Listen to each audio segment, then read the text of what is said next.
Welcome back. We are finally going to start building our killer web page. Great. But before diving right in, we gotta have a very clear plan of exactly what we're gonna do. With a good plan, you're already halfway to a great website. Because building a website is not just writing some code. It's much more than that. It's a whole process, from complete scratch to a completely functional website. And I'm going to reveal the 7 real-world steps of that process right now. Every good website in the world needs to follow at least these 7 steps. You should definitely take some notes of these. So let's go. Start off by defining the goal of your project.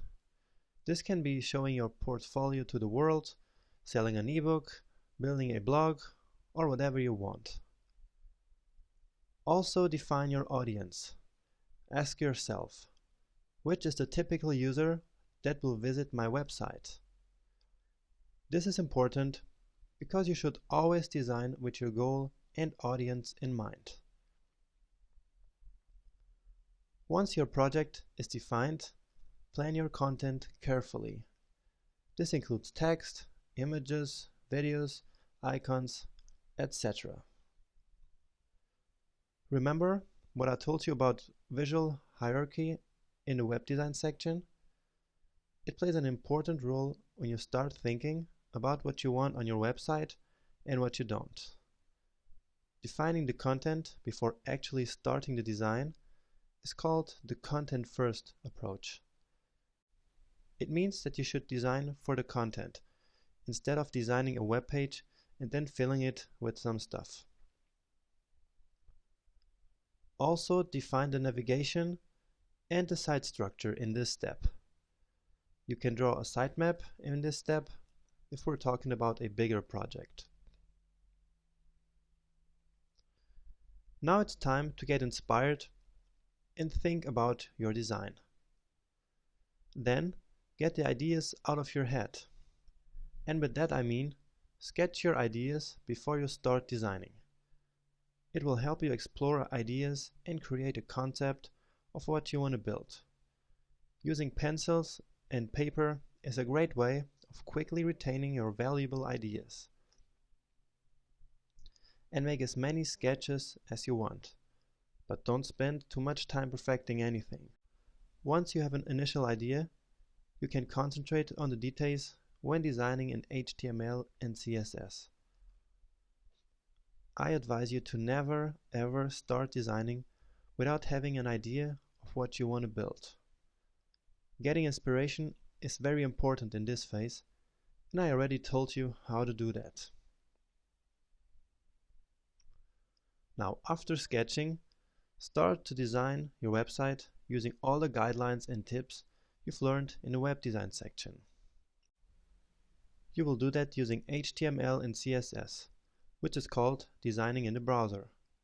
So, designing in the browser is basically designing and developing at the same time. There are actually more and more designers leaving traditional design programs such as Photoshop and start designing in the browser, such as we are going to do. The biggest reason for this is that you can't design responsive websites in Photoshop. It also saves you tons of time. And in this phase, you'll use your sketches, content, and planning decisions you've made in steps 1, 2, and 3. This step is of course the biggest part of building a website. But don't forget, all the other steps are also very, very important. Now, before you can launch your beautiful masterpiece for the world to see it, we have to optimize its performance and for search engines such as Google. You don't want a slow website or one that no one can find, right? Your optimized website is then finally ready to launch. All you need for this is a web server that will host your website and deliver it to the world. I will later show you a way to do exactly that. But the launch of your website is not the end of the story. Now it's time to monitor your users' behavior and make some changes to your website if necessary. You should also update your content regularly in order to show your users that your website is alive. For instance, a blog can be a very great way of doing that. These steps I just showed you are so incredibly important that I also included them in the course ebook, so that you always know where to find them. Also in the ebook is the link to a document called the Periodic Table of Web Design Process, if you want an even deeper understanding of the complete web design and development process. So, make sure to check it out. Now, over the rest of the course, we're going to put these 7 real-world steps into action. After that, we will have a fully functional, beautifully designed and developed website on the internet. Excited? So let's start it.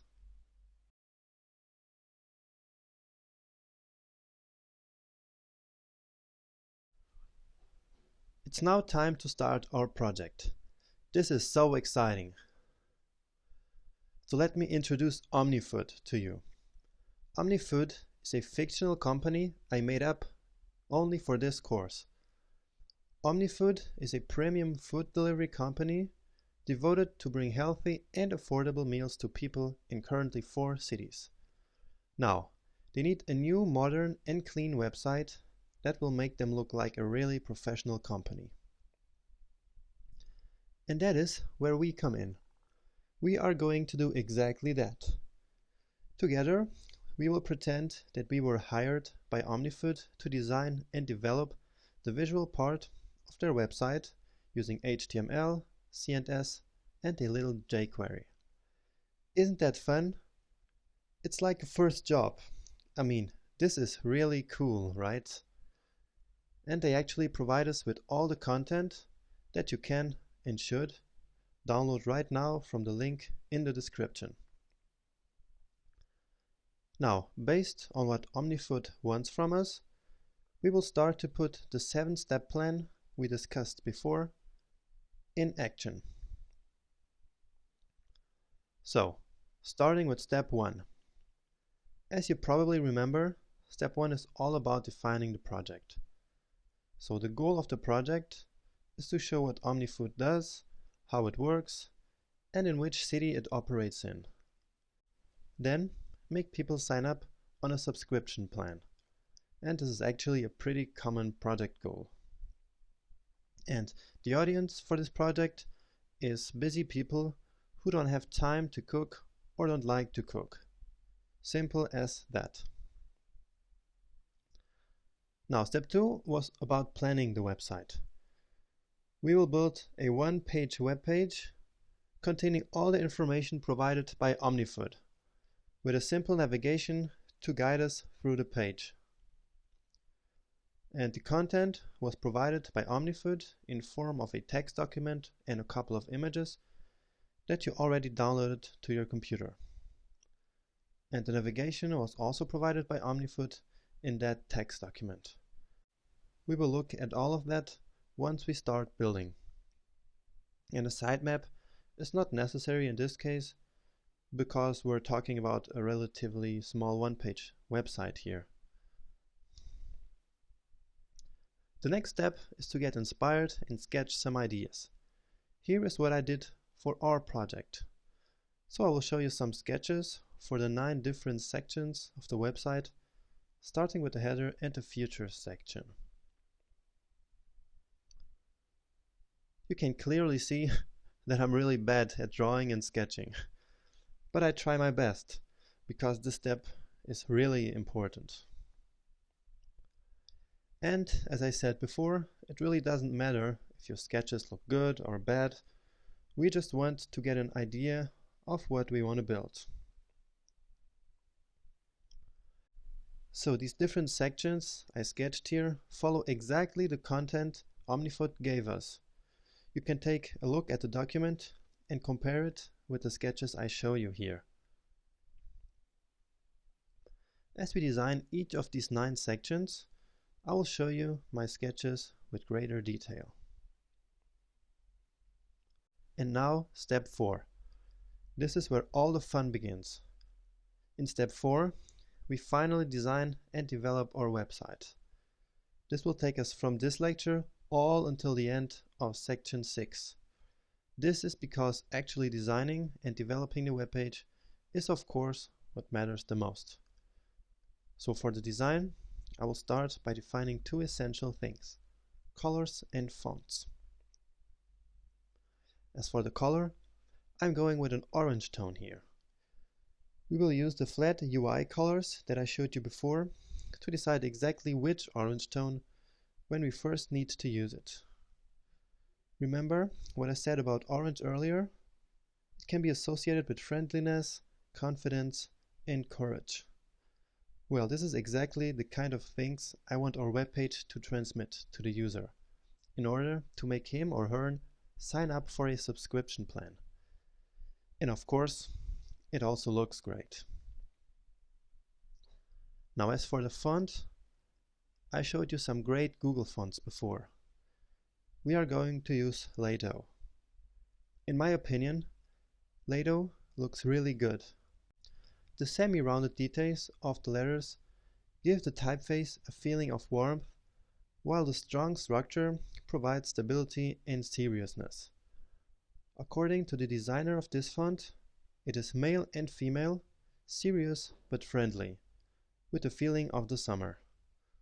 Well, given our project and its audience, it feels like this is a perfect font for our webpage.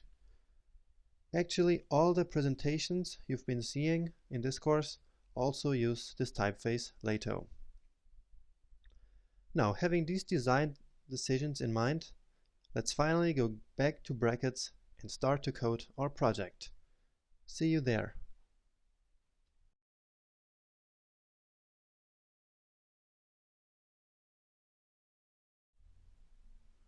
Welcome back. Time to go back to brackets and get our hands dirty again. I'm really excited to start building this website. In this lecture, we will start by setting everything up. So let's go. Now the first step is to actually create a nice folder structure where we keep all our files very organized and that you can later use for a much bigger project. So I'll start by creating here a new folder, and I will call this OmniFood. OmniFood. All right. So now inside of this, I will create a first folder called Resources. And inside of that folder, let me show you like this. Okay, inside of the Resources folder, we'll put a folder for our CSS files, another folder for JavaScript, where we will put all our jQuery files, then another folder for the images that we're going to use in the project, and also a folder for some data. We'll probably not need this folder, but I will include it here so you know where to put it in case you need it for some projects of your own later. And inside of this CSS folder, I will put another folder for images. And the difference between this one and the other one is that these images are going to be used by CSS, such as background images. Okay, so in the resource folders go the files that are created by us, basically. And then we have another folder here, which is called vendors. And in here we have some similar folders, again CSS, but the difference is that this folder is for CSS that was not created by us, so that we downloaded from the internet and use for our project. And another one for JavaScript files. And one for fonts. That's probably where our icon fonts will go. So this is a structure that is very flexible and allows us to separate the files that were created by us and files that we download from the internet, like JavaScript plugins or CSS files, such we are going to use later. Alright, so this is our folder structure. So now let's go to brackets,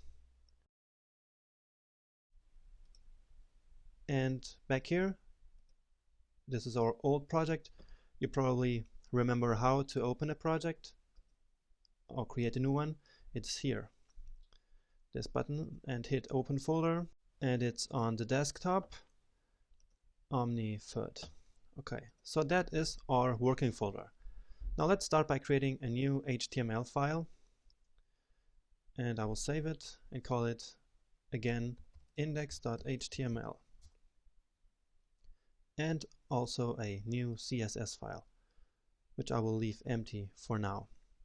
This one is again style.css. So let's create our HTML structure here, starting with the doc type. I hope you remember this. Doc type HTML. Alright, here remember what comes next. Now is the HTML element. Give it some space. And one thing we didn't do in the first project, but I'm going to do is now, is specify the lang attribute. And we will say that this page is in English. Alright, inside of the HTML we have again the head and then the body, where all our main content will go. Okay, I will now include the CSS file, which is, as you probably remember, link, then rel, I want to say style sheet, then I say it's type CSS, and now I actually realized that I did a mistake here, because I want this file. You see, I put this file right here, but that's not where I want it. I want it right in our CSS folder. Right here. Great. So let me see. So as I told you before, we have this file tree here where we can see all our files. Okay, and here it is. So I can just delete this one. So brackets allows you to use this as a file explorer. You can delete and manipulate files in here as well. So now let me establish the link between these two documents. I'll write href, and it's inside the resources, inside the CSS folder, and it's style.css. And that's it. And now I will just give it a nice title, just OmniFoot for now. We can just change this later. And we will also put much more stuff here in the head section later on. Another CSS file I want to include right now is a CSS file which is called normalized CSS. And as you can see here, normalized CSS makes browsers render all elements more consistently and in line with modern standards. It precisely targets only the styles that need normalizing. So it's like a CSS reset, which makes CSS looks the same in all browsers. So I'll hit this. Now I will save this inside our project folder, OmniFoot. And as I explained before, this is a file we got from the internet. It's not our file. So I'll put this inside the CSS folder in the vendors folder. Alright. So let's include it here. And it actually has to go before this file. So link, again, all of this stuff, style sheet, type, and href. Now it's in the resources, CSS normalize. Great. Now the next step we do in this kind of setup process is to include the web font we chose. Do you remember? It was Lato. So I will go to Google Fonts, and it's actually right here. So this is the Lato font.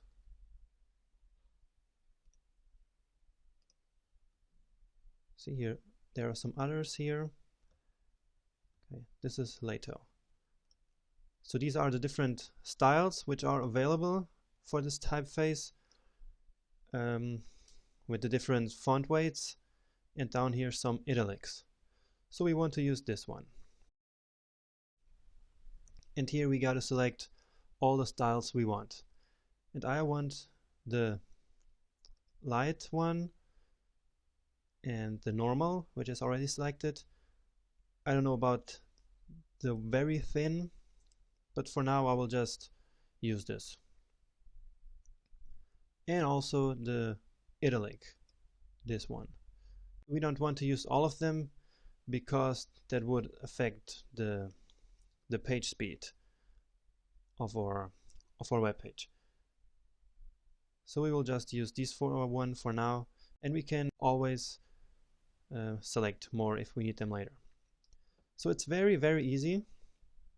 All we have to do now is to come down here and copy this link and go back to our HTML file and paste it here, and that's it. And that's because this Google font is actually just a CSS file, which we use here in our project. But it's not a file that we download, it's a file that's in the internet here on the Google font server. All right. So let's make the first CSS definitions here. As you remember maybe from our first project, we should target our elements and put their margin and padding to 0. That's always the first thing that I do. And I also set the box sizing property, which we talked about before, which is border box. Alright, so now all margins and paddings are gone. And now for the HTML, we also make this basic setup so that we can get started. So the first thing, I will set the background color. No, the background color is not necessary because I want it to be white and that's the default, so it's not necessary. But just to show you, I'll do it anyway, and we know that white is FFF. Okay, now we can set the text color for the entire project. And what I like to do is to start with black, because I know it's 0, 0, 0. And then I use the color picker, as we did before, with Command E, and choose a nice gray from here. And I will use this one, 555, which is not too dark and not too light. But if we want, we can change this later as well. And we can also set the font family. So we will use, as we said, Lato. So all we need to do to set this family is to include the CSS file, such as we did before, and then use that font name right here. Now as a second choice, as I did before, I will say this Arial. And this is what happens, for example, if the user has no internet connection for I don't know which reason. So if Lato can't be displayed, Arial will be displayed instead. And now if Arial is not available as well, then we have this CSS keyword which is sans serif. So if Lato and Arial are both not available, then any sans serif font will be used. And I will also set a font size, an overall font size for the project to 20 pixels. If that's too much, we can always put it back later. Another thing about the font is to set the font weight. I'll say font weight, and if you remember, I will go back here, we selected 100, 300 and 400, and the default that I will choose here is 300. And the last thing that I should do here is text rendering and then optimize legibility. This will make our fonts rendering in a perfect way. Okay, I think that now we're ready to start. All the setup is done. Let me just see if everything works. We'll just put in some H1 element here with omnifoot and test the whole thing. Open a live connection as we did before. Take some time. Alright, this is omnifoot with the font we just selected and with the font size we selected and with the font color. So that was the basic setup of our project. Next, we can start to actually build the site.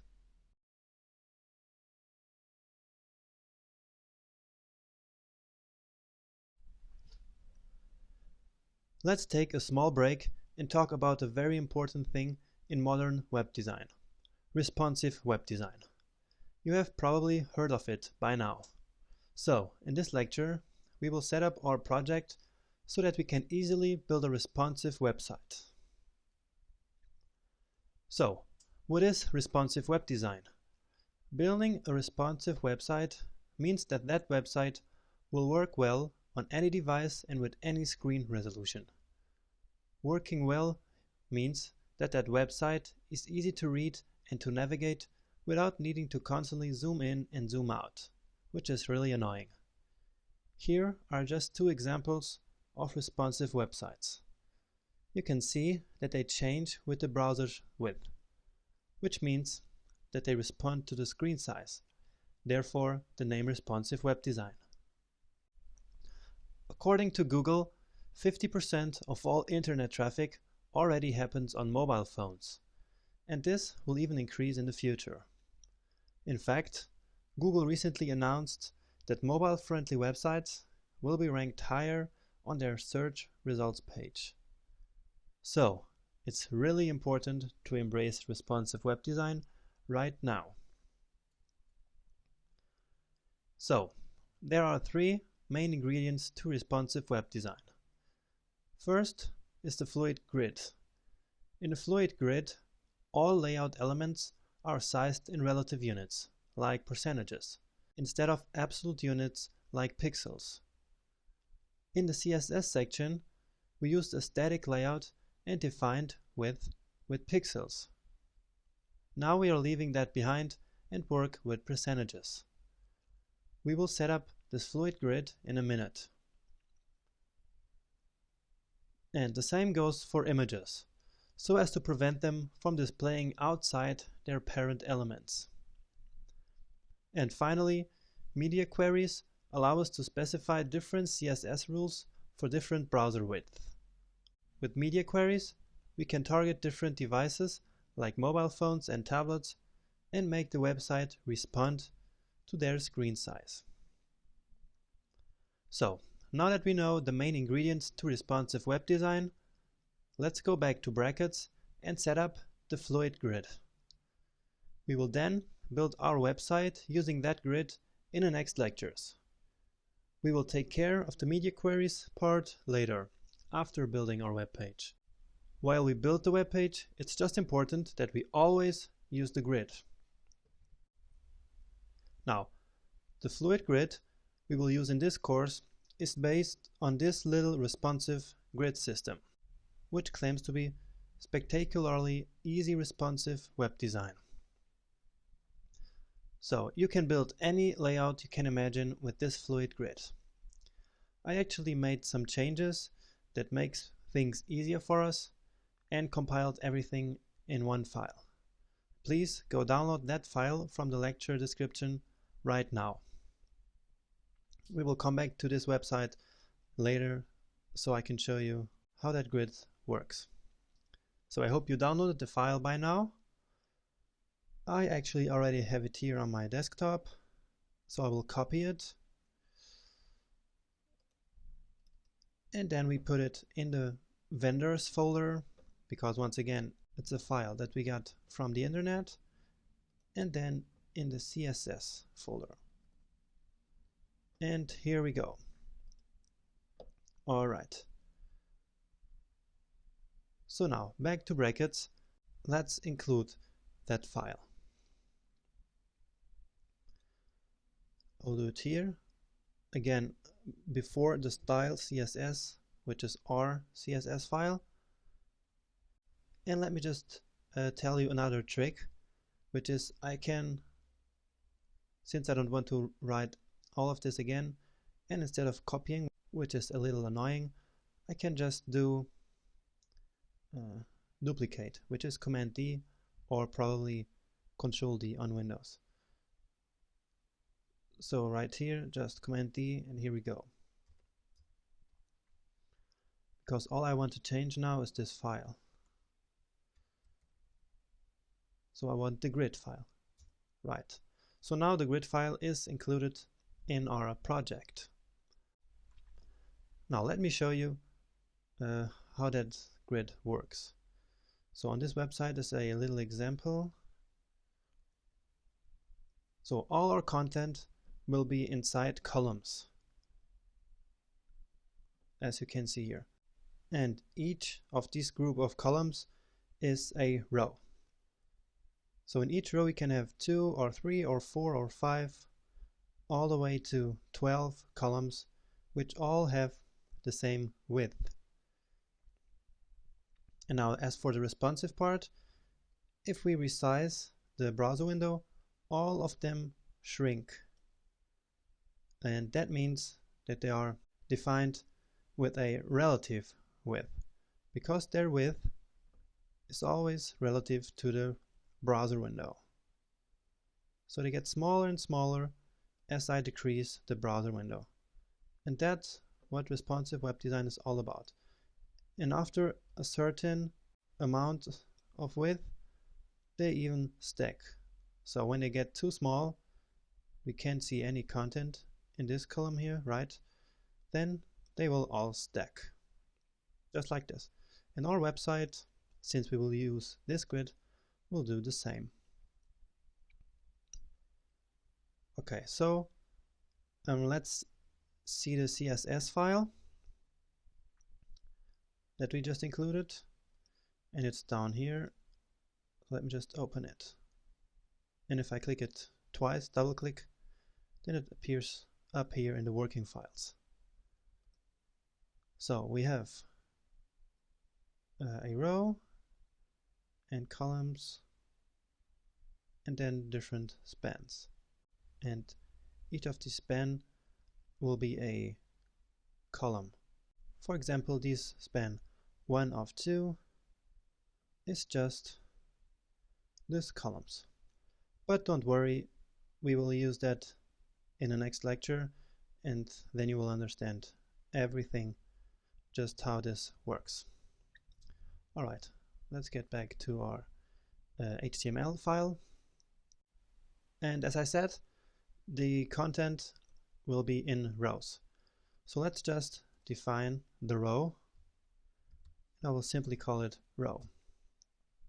And what I want for this row is a maximum width of 1140 pixels, just as we used in our previous project. So this is the only value that will have an absolute value in pixels. We will define all other layout margins and paddings in percentages and not in pixels. And now I also want to center this row on the web page, so all our rows will be centered. So do you remember how we did that? We'll just say margin, and then to center a container inside another container, as you remember, we set the left margin to auto and the right margin to auto. And you probably also remember that we can use a shorthand to set margins, just like this: top and right and bottom and left. Alright? But there's an even simpler way of doing this. So let me show you that as well, which is we can say 0 and auto, and then top and bottom will be 0, and left and right will be auto. So let me delete this, and now this row will be centered. We can just try this out. So I'll say div and class will be row.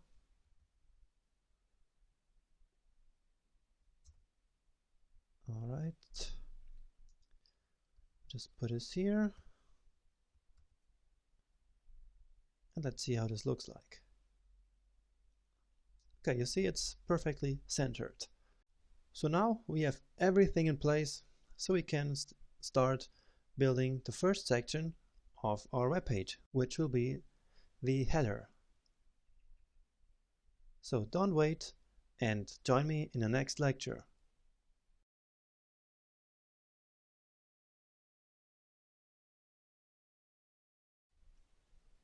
Hi there.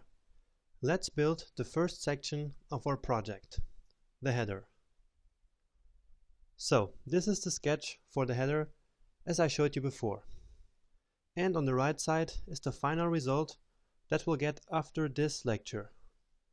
So we have a nice headline and 2 buttons in the middle, and at the upper part we have the OmniFood logo and the navigation on the right side.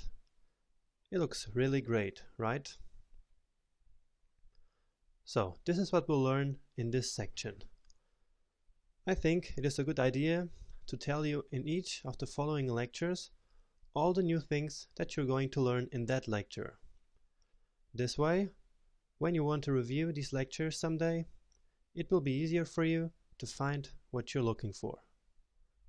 Also, you get a feeling of what you will achieve after each lecture. Now, this is the first lecture in which we will actually build our website. And there is already so much to learn. We'll meet new HTML elements such as header, nav, UL, and lie. We'll learn how to make a background image darker in CSS so that we can put text on it. We will learn how to make that image exactly as high as the browser viewport. And then we'll make a vertically and horizontally centered box with some text and buttons in it. And we'll actually design those buttons as well. Then we'll learn the best way to style links in CSS. And we'll even make a simple CSS3 animation with these buttons. And finally, we'll make a simple navigation. So let's waste no more time and go straight back to brackets. And so this is how we left our HTML document after the last lecture. We'll delete this, we don't need it anymore. And now we want to start building our header. And HTML actually has a nice element for us called exactly header. And this is where we will put the logo, the navigation, the hero image, the main heading, and those buttons that I showed you in the images before. Now the header element works basically like a usual div element, which means that it's a container to put some content. There are other elements like that, like nav for navigation, the footer element for the footer, the main element for the main content, etc. By using the header element instead of a simple div, we tell search engines such as Google, this is our header, and not some div element with no meaning. So this gives our container a meaning. So let's start by create the HTML that we will then later style with CSS. And for that we need our content. I hope you already downloaded it. I have it here on my desktop. So let's just put it here and unzip it. Alright, and down here we have the content.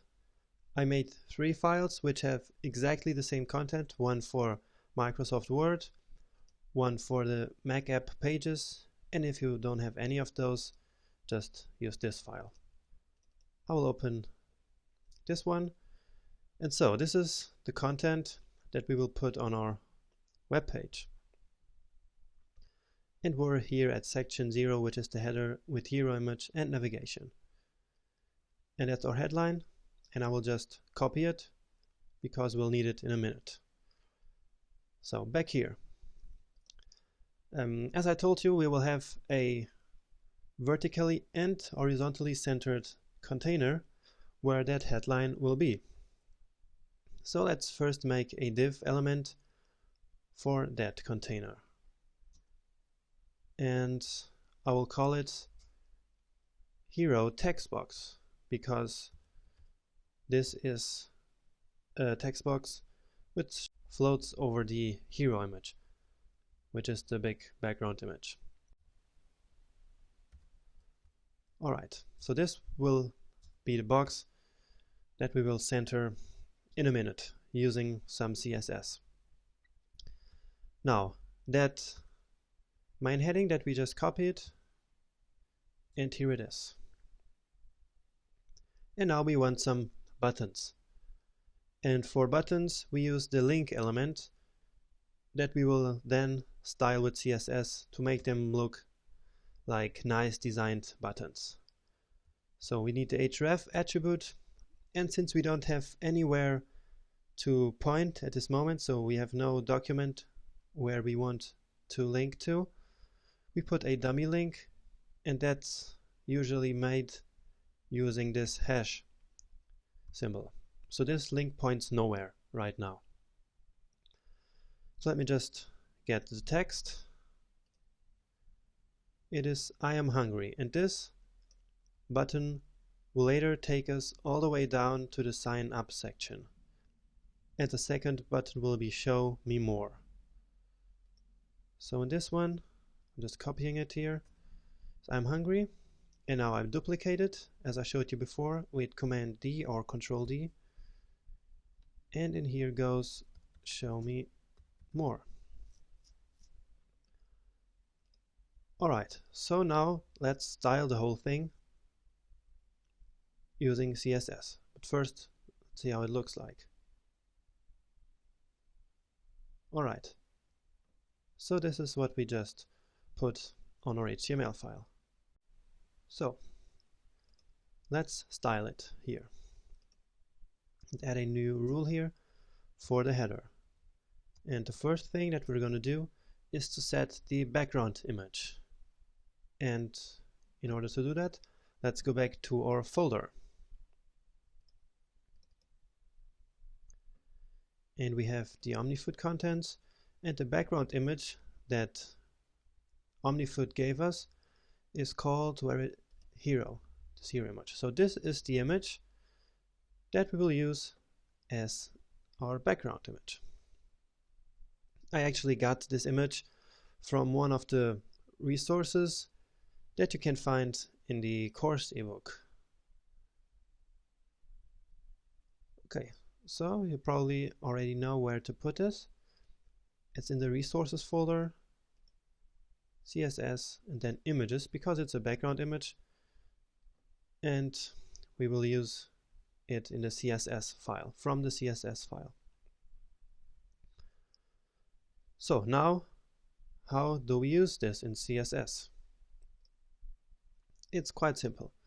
Just say background image, and then we use URL, img, and then the hero.jpg.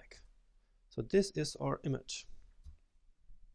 Very easy to incorporate, right? We can even see if that's the correct image, and yeah, it is. So let's see how this looks like. Alright, now the problem that you see is that the image only fills the part that has some content here. So what we want to do now is to make this header as high as the viewport, which means from here all the way down here. So we want to fill the whole viewport with the image. So we need to set the height of the header element. And how do we do that? There's a simple trick, which is this one. We just set it to 100 view h, and this means that's 100% of the viewport. Very simple.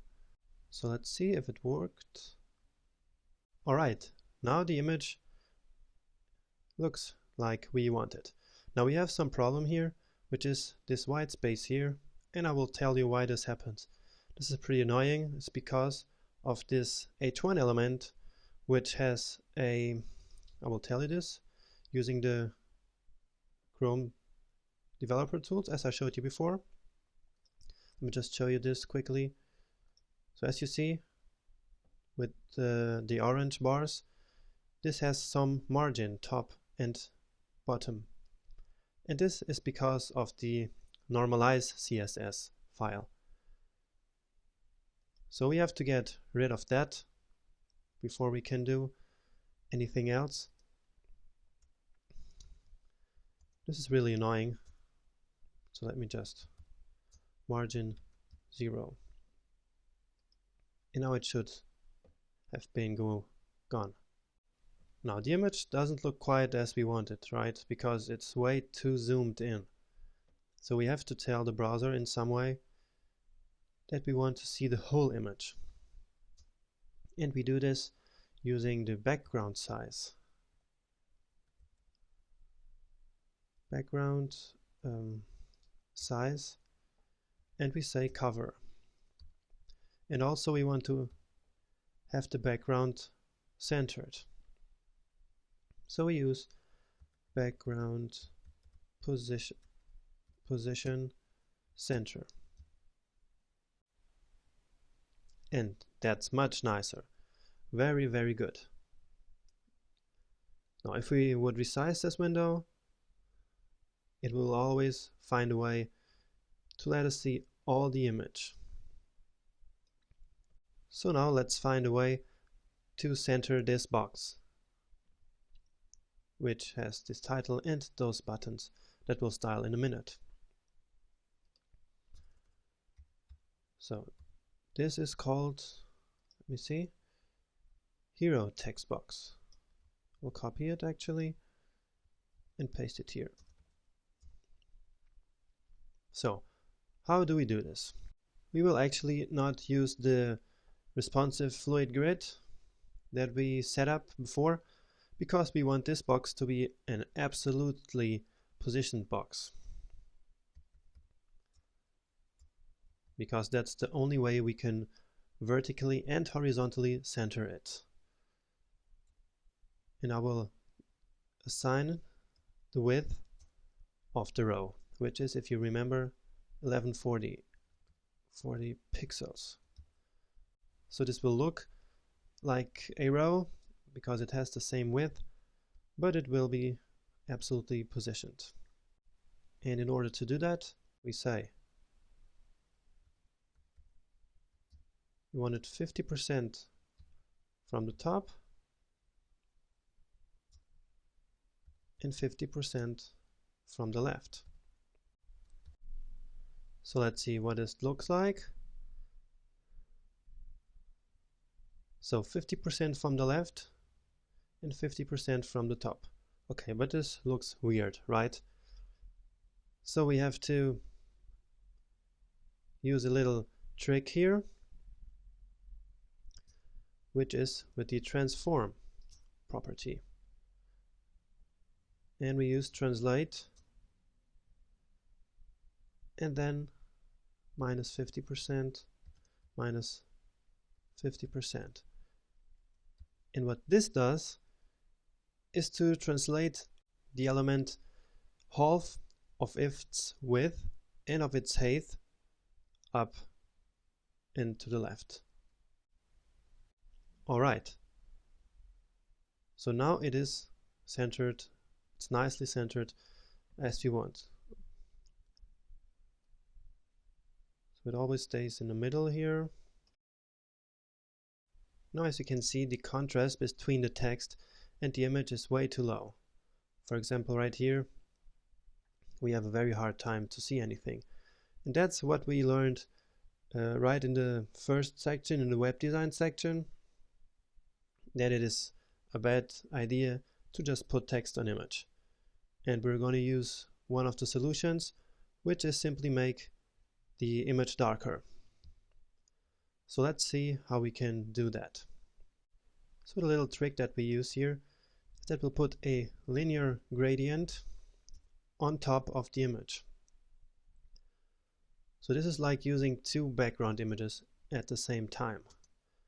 So we have this linear gradient and the image that we just specified before. And in here we can say two colors. Let me start with black so that you can get the idea. And since we don't want a gradient, actually we want just a color, we make it from black to black, so from one color to the same color. Now since we don't want a complete black, we use the transparency here. And let's put it to 70% transparency. So as we saw before, when we use transparency, it changes here to this RGBA code. So I will just put the same thing here. And now we have this nice 70% transparent black color, which is on top of the hero image. And this is how it looks. Much better, right? Okay, so I think the background image here is now formatted. So let's end the first part of building our header right here. In the next video, we'll start to format the main heading here and these two buttons.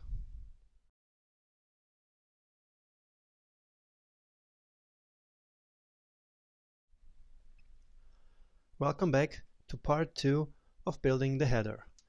In this video, we'll format the content of the hero text box, so this heading and those buttons. Let's start by looking at the main heading. We should probably make it wide, right?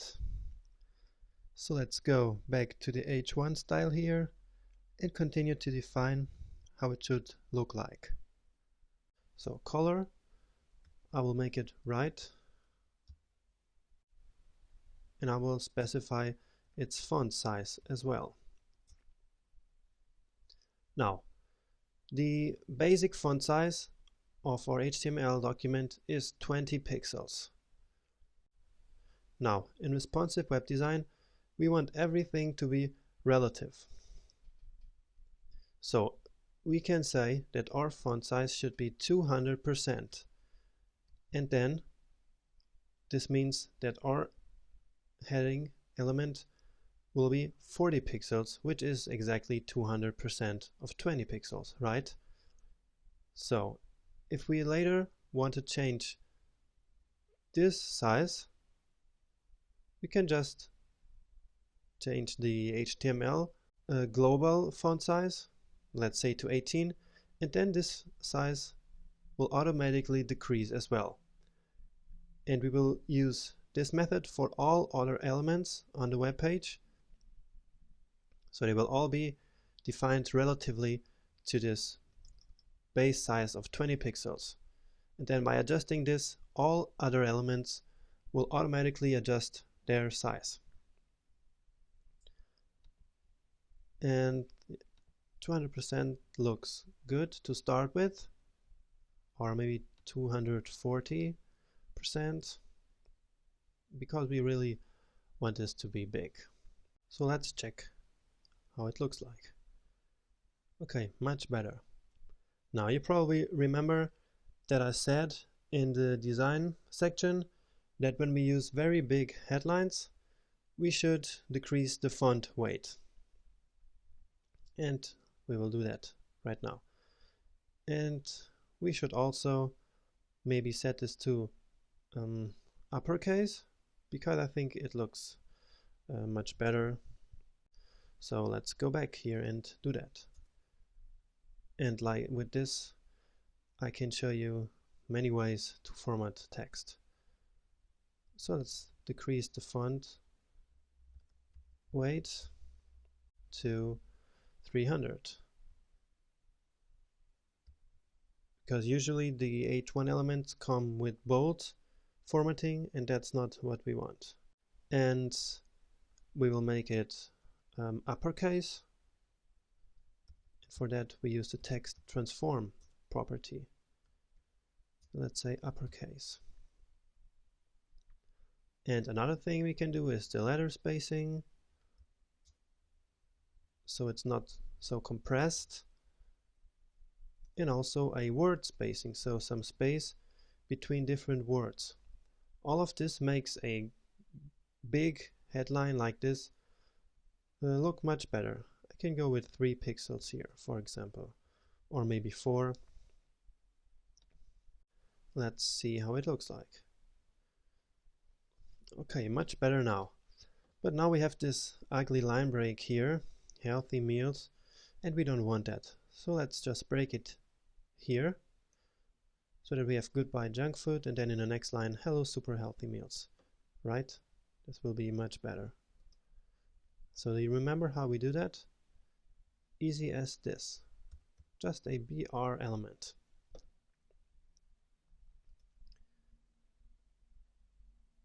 Much better now, right? So now let's format these buttons here.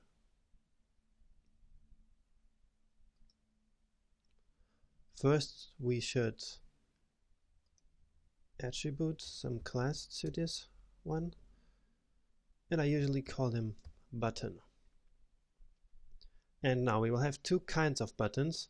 The first one will be a orange button with a full orange color, and the other one will be a so-called ghost button, which will have just an outline, an orange outline, and then be transparent in the inside. And what I'll do now is to create a class for each of those buttons. Let me just show you. Button, this one will be called full, and button ghost. So I will put the common styles, like the font size and the font color and the button size, I will put these inside this button class, and then I will create a button full class, which is specifically designed for the full button, and a button ghost class, which will be specifically designed for the ghost button. Alright, so let's go back to the style file down here. So button. Now in the lecture about the box model, I told you that there were block elements and inline elements, right? Now there is also a mix between those 2 elements, which is called the inline block. And the inline block is just like an inline element, but that can have padding and margin. So the difference is that it doesn't force a line break, but you can attribute it some padding and some margin, unlike a normal inline element. And so a normal a element like this is an inline element, but we want it to be an inline block. So we can change that by using display and then say inline block. And now we can give it some padding. And let's say we want the top to have 10 pixels and on the right and the left side 30 pixels. Now do you remember, if we just put 30 and 10, then this will mean that we have 10 pixels of padding on top and bottom and 30 pixels left and right. Okay? Now another thing is we also want the font weight to be 300 here. So let me check. Alright, so you see we have some padding here now and it looks good. We also have this text underline here that we need to get rid of because it's kind of ugly, you know. So we use text decoration and we want none of it. Very well, so this is the common button style. So both buttons have this in common. And now let's start with the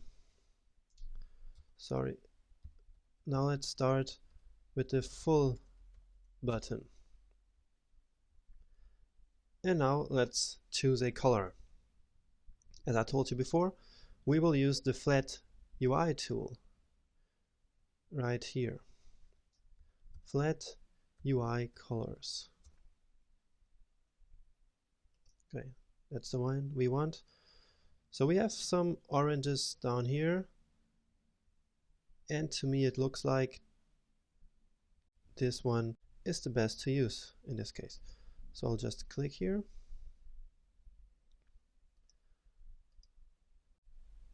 And now the color is selected. So I will say that we want the background color of this button to be this color. Here we see it's a nice orange, and let me go back here, and here it is. Now it's a nice orange button. Very well. Now we maybe want some border radius here, right? So we want this to be round on both sides. So we can just put a ridiculously high border radius here,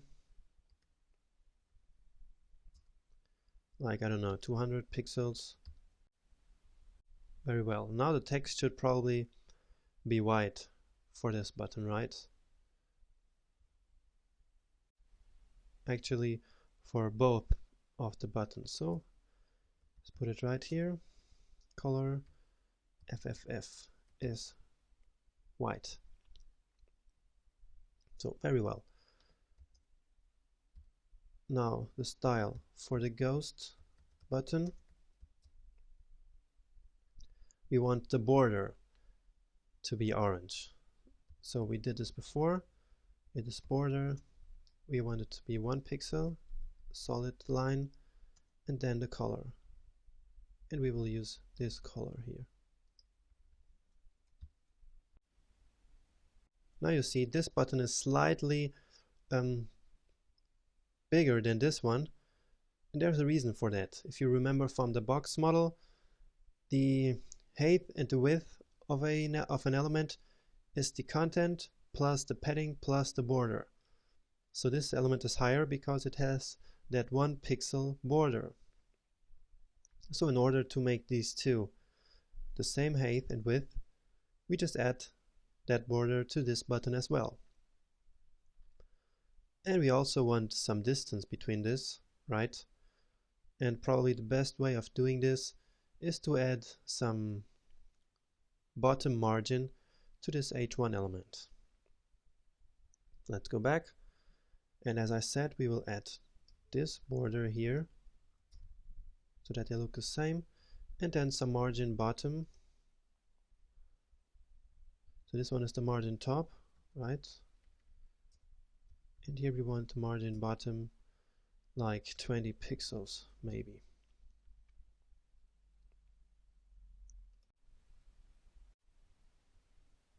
Now I actually don't like this white color here so much because of the color of the line. So let's make this text here orange, because it looks kind of weird with the orange line and the white text. So this here will go to the full button so that the full button is actually white, and this button down here will be orange, like the line color. Alright, so we defined how the buttons look like. Now, buttons or links in general in CSS can have different states. Link, visited, active, and hover. Now link is just how the element looks in the normal state. And how do we specify this? We just put it here. This is called pseudo classes. So I just write link here.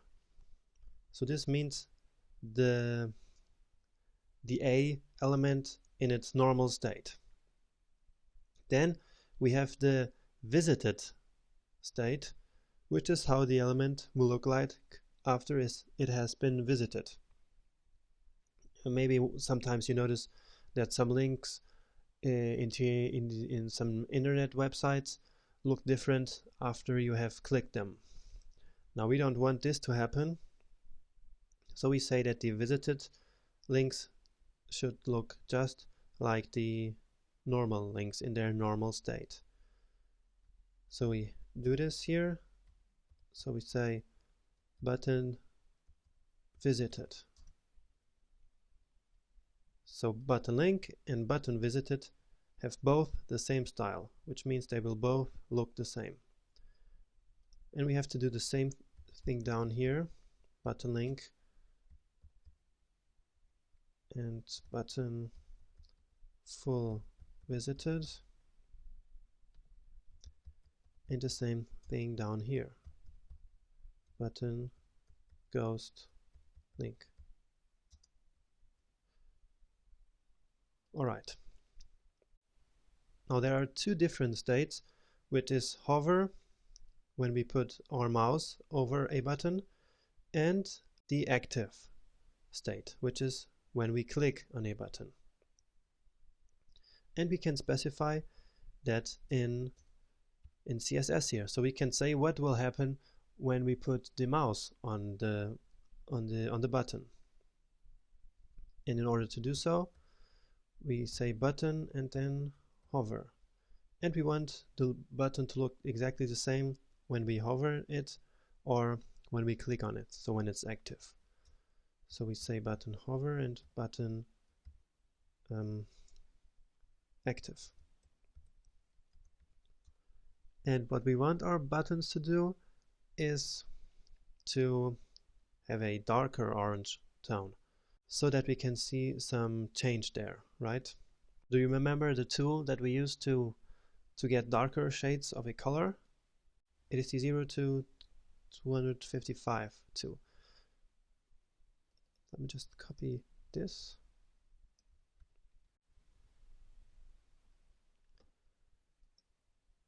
And we'll use this tool, 0 to 255. Okay. So this is how it looks like. And I will paste our orange tone here. Don't need this. Alright, this is our original orange tone that we're using on our website. And now we want a darker shade. And this is very similar, so let's use this. I'll just click here, and now it's copied. So what I do now is that I say that when I put my mouse on the button, I want its background color to be this one. Alright, let's just put this code down here so that we have the normal declarations like link and visited before, and then the hover and the active states. Here is actually visited. And now let's check this out. Okay, so now our buttons change their color. Now we have some problems here, as you see. First is the text color here, and second is the border color. We see in both that there is still the lighter orange color still showing here. So we have to change that as well. And in order to do so, we will have to change these classes. We'll just copy these and change the things that I want so that I don't have to write everything again. So it's hover here and active and hover and active. So I don't need this. I don't need this. So the button full should not only have this background color here, but also its border should have that color. Alright, and the same thing here for the ghost button. The difference with the ghost button is that we also want the font color to be white. So FFF here, and now it should work as we want.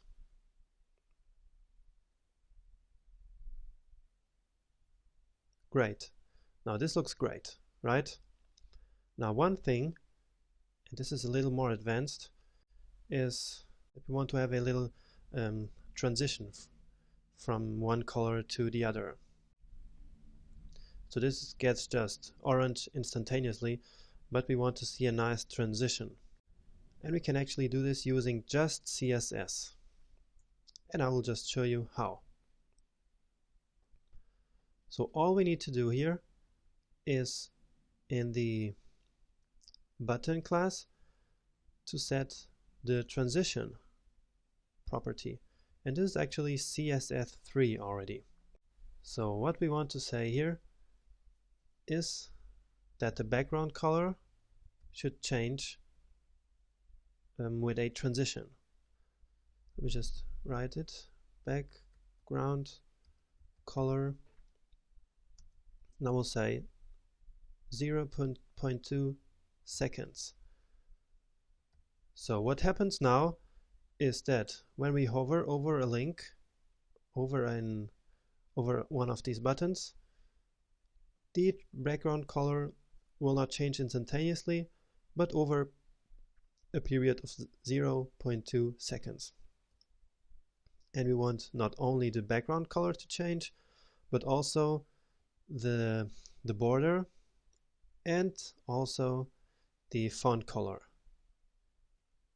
So that is all a nice smooth transition from one state to the other.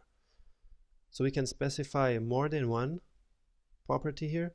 So we want background color to change, we want border to change for 0.2 seconds as well, and we want color to change over a period of 0.2 seconds.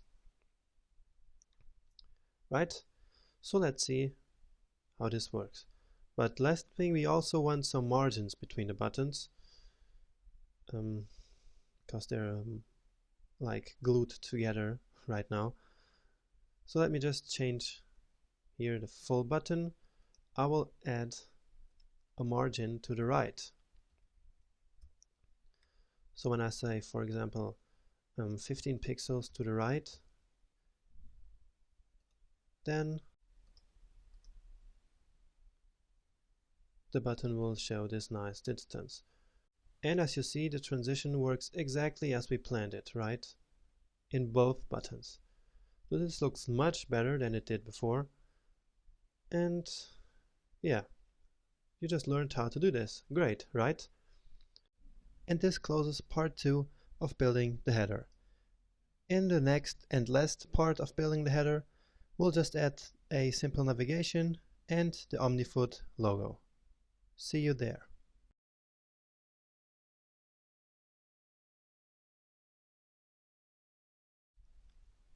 Welcome back to building the header.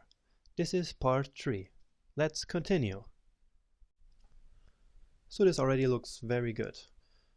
Now what's missing here is the logo image here. We want the logo image here, and we want some simple navigation to show right here. But first of that, we see that our code has grown a little bit, and if we keep adding more and more code, we will at some point get completely lost in here. So let's make a nice code structure here so that we organize everything into logical pieces of code.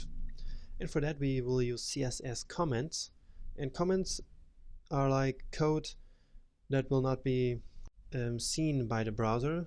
It's like invisible code. It's just for us to write something here which will not affect any of our web page. So I will just show you how. And comments in CSS are using the slash and the asterisk. And you see everything down here got gray now because I opened the comment. Now I can write something here and then close it again. And now the rest of the CSS code is back to normal. So I usually like to do it like this. I put some lines here to separate some stuff, and then I write what this code section is all about. Here I will say basic setup. Then I close this, and then another line like this here. Alright, I'll copy this so that we can put it in other styles as well. So down here I can say like these are reusable components, and this is because we will use those in all over the website. But then we have things like this one which should go into a different place. Let me just cut them and put them down here.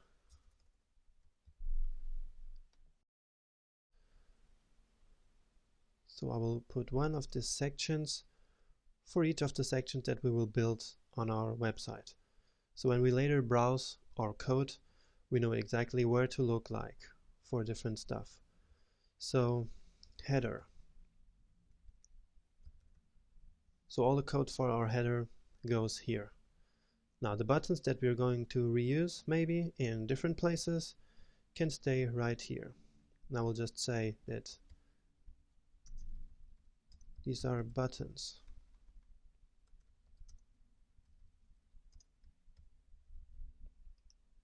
These are buttons, and these are headings, because you know we will maybe use some of them again later.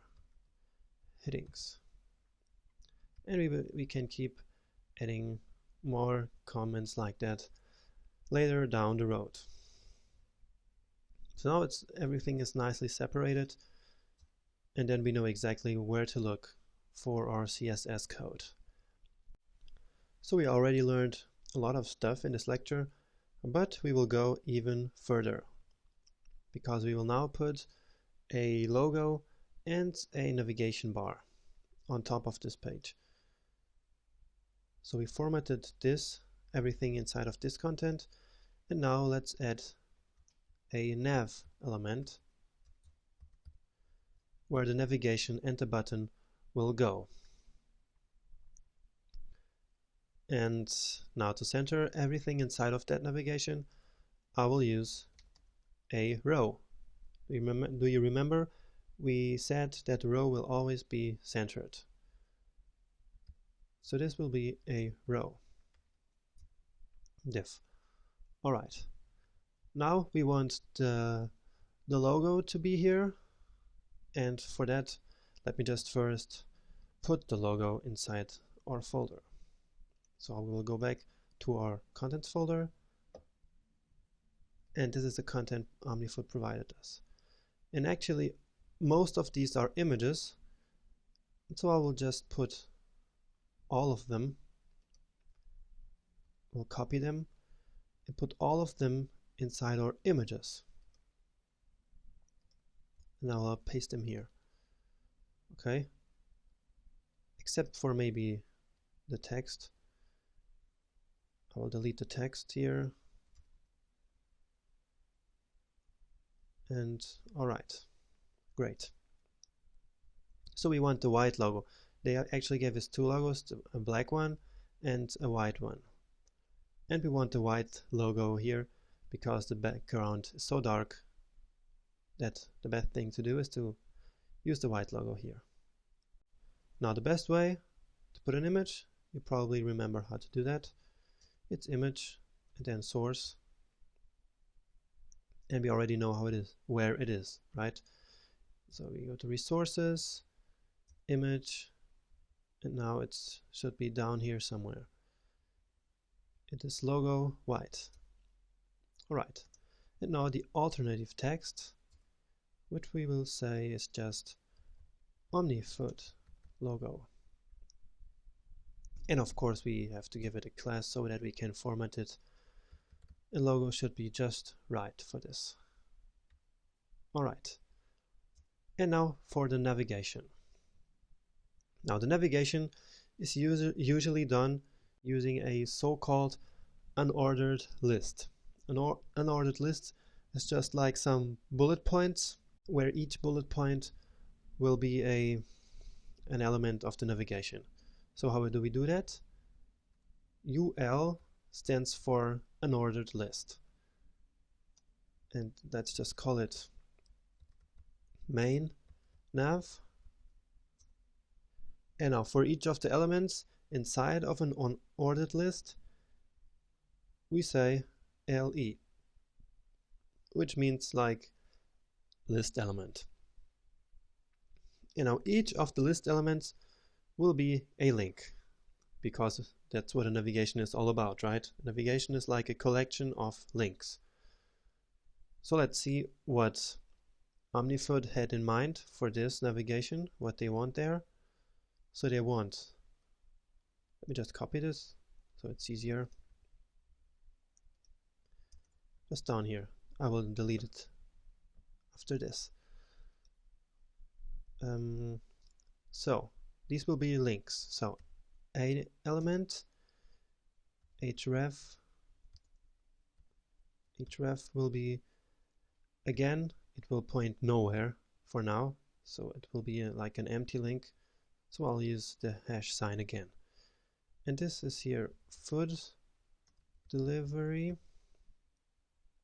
Alright. And as before, I will just duplicate this with Command D. We have 4, so duplicate it 3 times. The next one is how it works. And our cities. And sign up.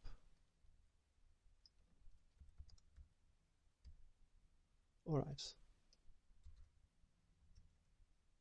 Let's see. Now the image is huge. It's way too big. So let's start by formatting the image. I don't know why the unordered list isn't showing up here, but we'll see that. Okay, it's actually here. So you see these bullet points and you see those blue links. We will just format this in a minute. Let's start with the logo. So the class is called logo. So it's in the header, so I will put it right here. So logo. So logo, I think the height, the optimal height will be 100 pixels, and then the width should be determined automatically. So as before, I'll say auto here. Okay, now we want this to be floated all to the left side. So we can use the float property here and say it should be on the left side. Right, and we can actually already do some things for the main navigation. Main navigation.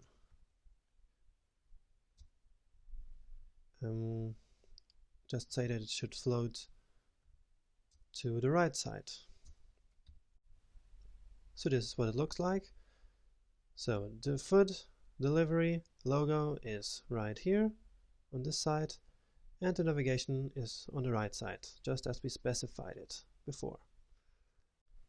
Now we have to format this navigation, and I will show you how, and this is actually the way everyone formats their navigations. So the first thing here is in this unordered list, because main nav is an unordered list, right, is to say that we want to get rid of those bullet points. So we say list style none. Okay, and then that should do it for now. Now we want to select the li elements inside of this. Let me show you it to you. So we want to select these. And we already learned how to do that before, right? So we say main navigation, and we want to select all li elements inside of them. So this is how we do it. Main nav and then all li elements inside it. And again, we want to change the way they are displayed. So they are now block elements, and we want them to be inline blocks so that they can be side by side, and we want some margin between them. Let's say we want a left margin of 40 pixels. So each of those blocks will have a margin on the left side of 40 pixels. And this is what it looks like. So the li elements are now nicely aligned such as we want them. And now it's just time to format how the links inside of them look. In order to do that, we can even go further down and say main nav. Then we want to select the li elements inside of them and then the a elements inside of each of the li. Easy as that. Now we want them to be white, and such as before, we want to get rid of that text underline, so we say text decoration none. And I think it will look great if we make them uppercase. So text transform again uppercase, and then let's specify the font size as well. This shouldn't be too big because as you know, our base font size is 20 pixels, and let's say you want it to be 18 pixels. But as I said before, we will never use the unit in pixels. We want it to be 18 pixels, but expressed in percentage. So what do? We divide that 18 pixels we want by this base text size. So 18 divided by 20, which is 0.9, which is 90%. So we will just say we want the font size to 90%, and then it will give us 18 pixels. And that's how it looks like. Not bad, right? Now we probably want some distance between the logo and the top, and then center this navigation so that's here, like here on the middle of this logo. And in order to do that, we will specify a margin on the top of the logo So margin top, let's say 20 pixels, and margin, oh, it's right here. So the main nav should have a margin top of, I don't know, 60 pixels probably. And yeah, this looks pretty great, right? It's maybe a little bit too much. I will say 55 pixels. It doesn't really matter, you know. Okay. Now, very good. One last thing is we want some hover effect right here. And one beautiful thing that we can do, that you probably saw on many websites, is to, once we hover an element, give it some border, okay? A 2-pixel border, I think would look great. So one thing that we did not yet do here is to say that this is a link. And after that, say that a visited link should look exactly the same. So this is exactly what we did with the buttons here before. So this is the link at the visited state, and now we want some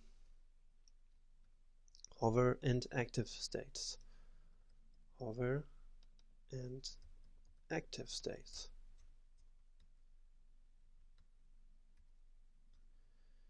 And what we want here is a nice border at the bottom.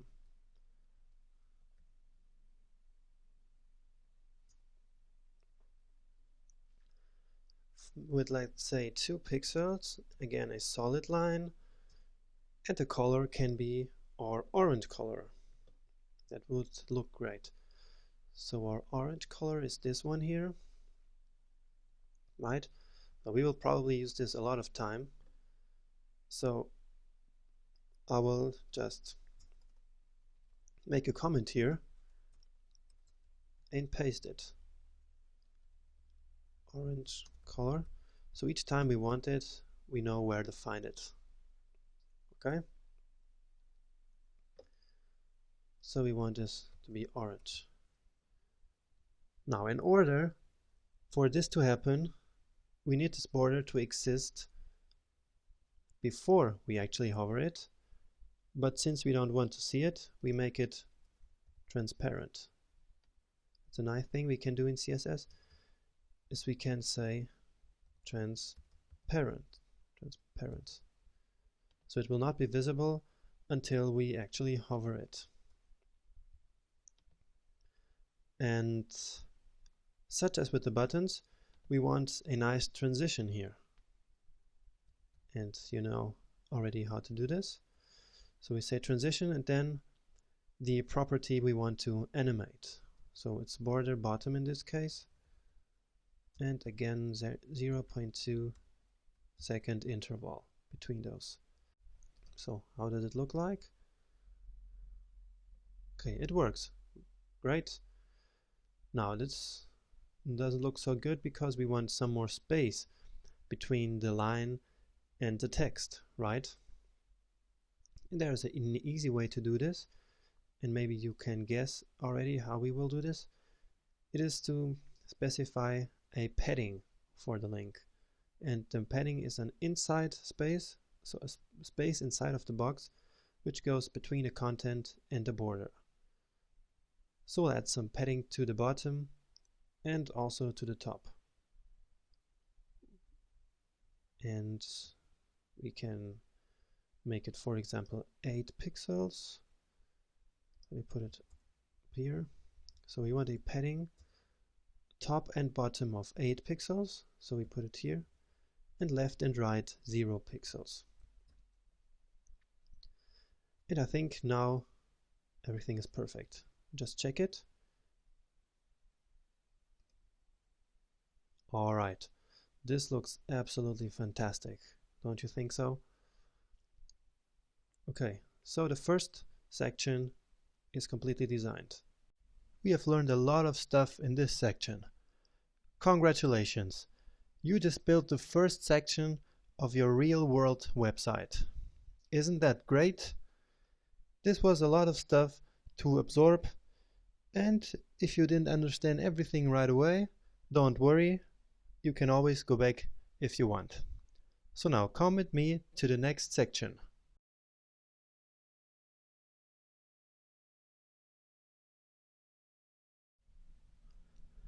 Welcome to the next lecture. After building the header in the last lecture, let's build the features section right now. So this is the nice clean features section we'll build based on my sketch. Just a nice heading, some text, and then the features explained in 4 columns. This should not be so hard, right? So in this lecture, we'll learn some new things.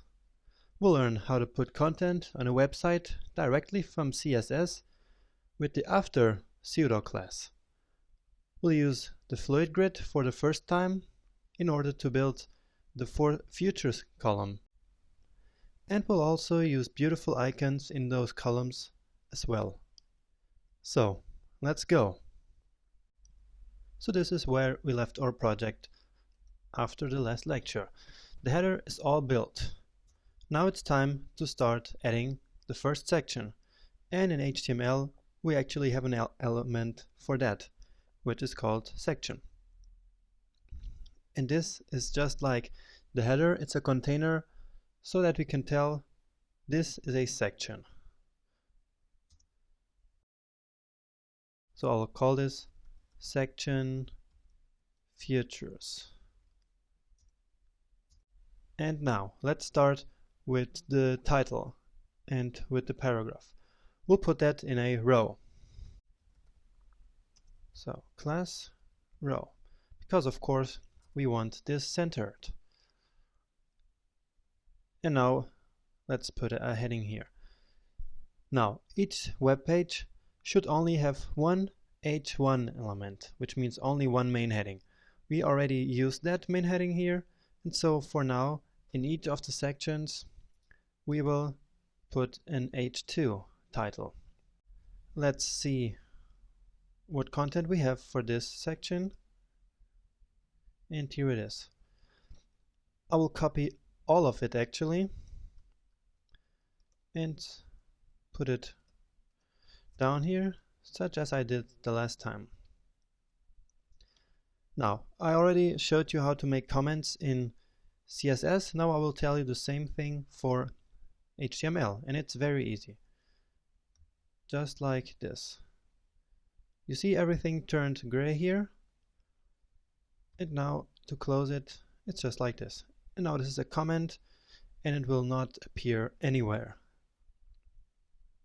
And I can just leave it here until we use all of this text. So the title here is this one. It is right here. Okay.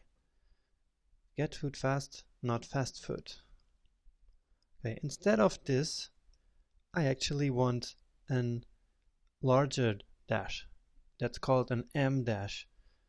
And in HTML, we have a thing called HTML special characters or special entities. And to write those, we start with an ampersand. And in this case, I already know how it's called. It's M dash. So instead of writing that dash, I write this HTML code. And you can find lots of tables on the internet about this. And I will also include a link in the course ebook where you can find lots of HTML entities. Alright, this is for the heading. And now let's add the text as well in form of a paragraph. And of course we need a class name here, and I will call this long copy because it's a long paragraph with lots of text, and copy stands for copyright, which is like the text for websites. So in this paragraph we'll put this text here. We'll actually delete all the text we already used. So put this text right here. As we did with the header, I will start by building the HTML, and the CSS will be then used to format all of this. And now let's start using the grid like a pro. And in order to do that, we have to start a new row. Just close this. And now inside of this row, we make a div for each column. Div class again. Now each column needs the call class. And this comes here from the grid CSS file. So we don't have to worry about this. We just use this call class. So each column needs a call class. Now we have 4 columns, so each of those 4 columns will have this class, span 1 of 4. And again, we can check this here in the grid file, grid of 3 and grid of 4. So each of our columns will have a width of 23.8%. Alright, back here. So let's put some more text here. I think that these things here are like titles of each of the features. So let's make another heading element with these. We already used H1, H2, and now it's time for H3. Alright. And now the text below this, and again in a paragraph. I'm not going to worry about the icons for now. The icons will also go inside of this column, but I will just leave this for the end because we so far have not talked about it. So now I will just copy this 3 times and then fill this with our text.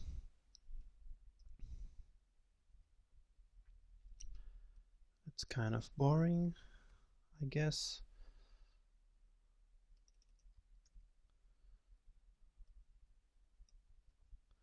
Now you will see that part of your work will always be copy and paste, and you probably will get used to it. And the last thing right here. Okay, that's it with text. So we already used all the text. From here, I will save this, and now let's see how it looks like in the browser. And it's down here. Alright, not so cool, right? What's missing here are our icons. So let's fix that, and we will use a beautiful icon font called Ion Icons. Here it is. So Ion Icons. Don't worry, this link is once again in the course ebook. And we will start by downloading it to our computer. So it takes some time. And here we have it, right inside our folder. And let's extract it. And what do we have here? We have a bunch of files, but we actually only need 2 things. We need these CSS files and these font files.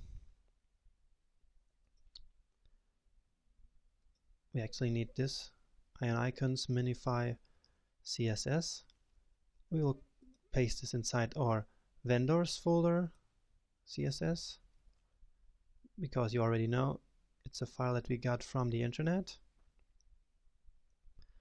And then the font, because it's an icon font. This also comes with the icons in form of images, but we want the fonts. So let's copy this entire folder. Vendors, okay, there already was a folder here, so I will replace this. And this is our icon font here. And now, how do we use this? I actually shouldn't have closed that. Icons, because this is where we will choose our icons. Alright, but first I will show you how we use it. So we want them right here, even before the heading. So we just write E class and then the name, close this, and then the name of an icon. For instance, imagine that we want this heart. We just need to copy the name of this class, paste it here, and then we'll have a nice little heart. Want to see? Well, of course not, because we didn't include the CSS file yet. So let's do that. I'll hit Command D to duplicate this. And alright, here it is, Ion Icons CSS. But now it will work. And here it is. Here is our heart. It's not where I wanted it. Let me go back. Of course not. I don't want it in this place. I want it here right before the H3. So let me paste it here. And now I have this icon right here. So, but that's not the icon that I want for this feature here. So let's choose just another one. So up to 365 days per year. Well, which of these could look good for that? Well, these are a lot, really a lot.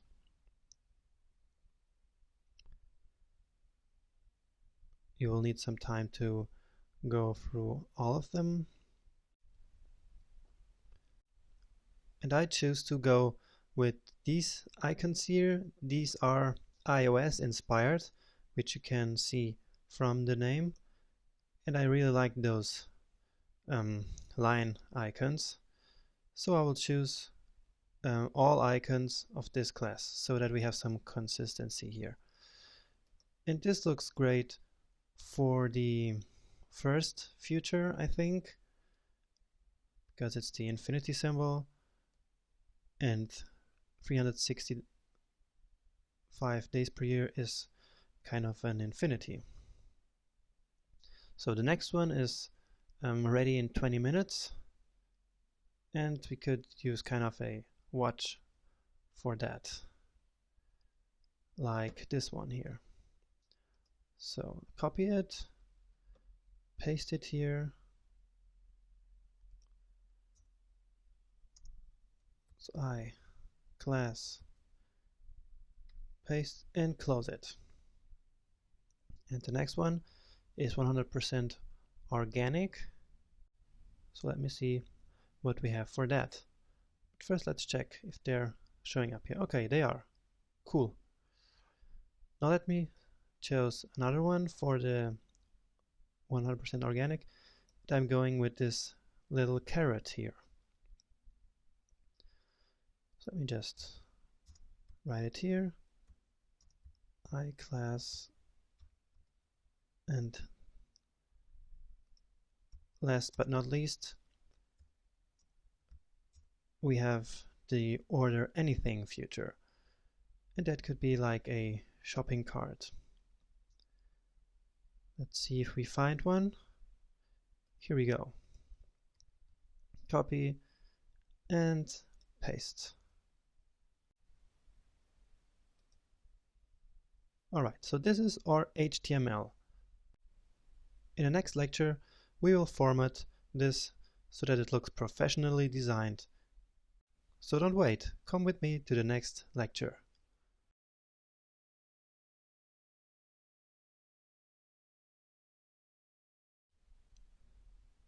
Let's continue to build our futures section. So the first thing that we're going to do with this is whitespace. You surely remember that whitespace is a very important thing, and so let's define whitespace between sections for all sections at the same time.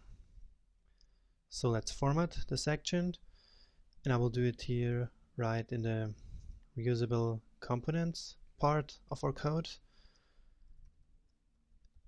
And we will put that white space between the sections using padding.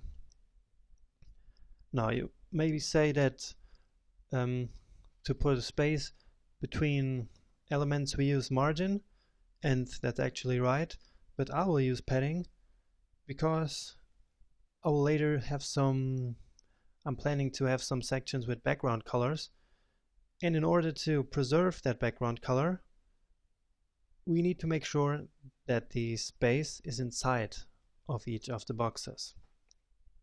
You will see that later. So I want a lot of white space, so let me say 80 pixels at the top and on the bottom. 0. So 0 at left and right, so no margin. Great, so this is a lot of white space. And it looks great, right? So the next thing is to format the H2 heading here. So I want the H2 heading to look quite similar to the H1. For example, I want it to have the same text transform, the same letter spacing, and the same font weight. So what do I do in order to achieve that? I just group the similar properties just as I showed you before. So H1 and H2 will have some things in common. H1 and H2. So this is for H1 only. This is for H1 only. And this as well.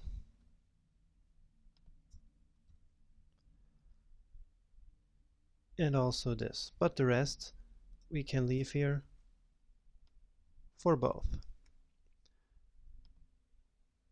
Now on H2 I want another font size. Not so big, of course. And I will say maybe 180%, so it's not so big. And maybe a word spacing of 2 pixels. And I also want to align it on the web page inside of the row. So I will make text align center. Yeah, that looks much better than before. Now let's put some space between this. So again, we use some margin at the bottom. 30 pixels should be a good value for this. And now I want some nice little yellow line between the H2 and the text. And as I told you in the first lecture, we will learn to put some content on a website just with CSS. So we do that using the after pseudo class. So after is just some stuff that will appear after the H2, such as the name indicates. And now we can style this just as if it was a normal element. We can say we want it to display as a block element, and we want a height of 2 pixels, so it will be a nice little line with 2 pixels height. And we want it to be orange. And you already know where to find that orange. It's up here. Paste it here. And now, a very important thing, whenever we do a after zero class, we have to specify its content. And in this case, we don't want any words to appear. So we put a space in there. Now the width of that line, of that box, will be 100 pixels. And alright, let's see how that looks. So some things is not right here because we want it centered. And of course, the reason for that is that we have to say that we want it centered. And we do that such as we did before. So we say we want the margin 0 and bottom 0 and left and right auto. And now this should work. And also we need to specify some margin between this and the bottom of 30 pixels as well, such as we have it here. So let's take a look at this. Alright, but we still don't have the margin that we want. And yeah, the reason is because this has to be margin top. So there's a margin between the H2 after, so this block, and the actual H2, and then 30 pixels after that orange block we inserted. And this is exactly what we want. Now next up we have this text here. So let's define a nice paragraph style for this. So this can also go here into the reusable components. That will make a little subsection here for paragraphs. So this is called long copy. And one thing we will do is to change the line height, which is one thing that we learned in the typography lecture. So line height should be between 120 and 145%, and I will actually use the highest of the values because I really like some line height. Now one thing that you notice is that this line is very long, because another rule of typography was that this line should have at most like 2 complete alphabets, and this is way more. So let's make this paragraph a little less wide. So I will say that the width of this paragraph should be 70%. Now the problem is that it will no longer be centered. So a good idea for this problem is that instead of trying to centering it, is to do another thing, which is this. We say that the margin left should be 15%. And why 15? Because the total width would be 100%. So if we want this centered, the remaining 30% should be distributed to both sides. So 15% left, 15% right, plus the 70%, which is our width, makes 100%. Okay? So let's see what it looks like. Okay, and this is way better now. Maybe you already noticed that sometimes I have to scroll the web page a little bit in order to make our changes appear here, and I actually have no idea why this happens. It must be something with the connection between brackets and the browser, so don't worry. Maybe if you also experience this, just scroll your website a little bit and then the change will appear. Now the next thing is to format these boxes. And the first thing I notice immediately is that these columns are a little too close to each other. So I should give them some padding here, like for example 1% padding. So let's go back to CSS. And now how should we do this? So we should never ever change anything of these classes which come from our grid. So what we can do here is to add another class and then format that class, and I will call it box, because not here, because it's like a box where all the features go.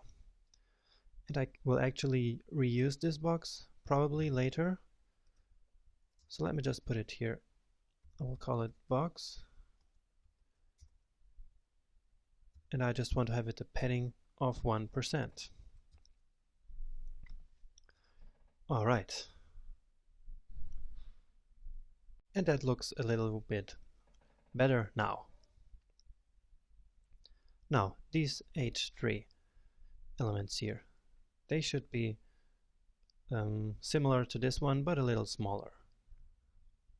So I do all the heading elements look similar so that we maintain like a similar style all throughout the web page. So I want these three attributes to be always the same in all these three headings.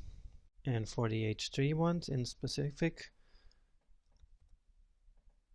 it should also be a little bigger than the normal font size, but only slightly bigger. So maybe 100%, and 110% should be fine. And then also some space between the H3 and the paragraph. So let me say margin bottom, for instance, 15 pixels.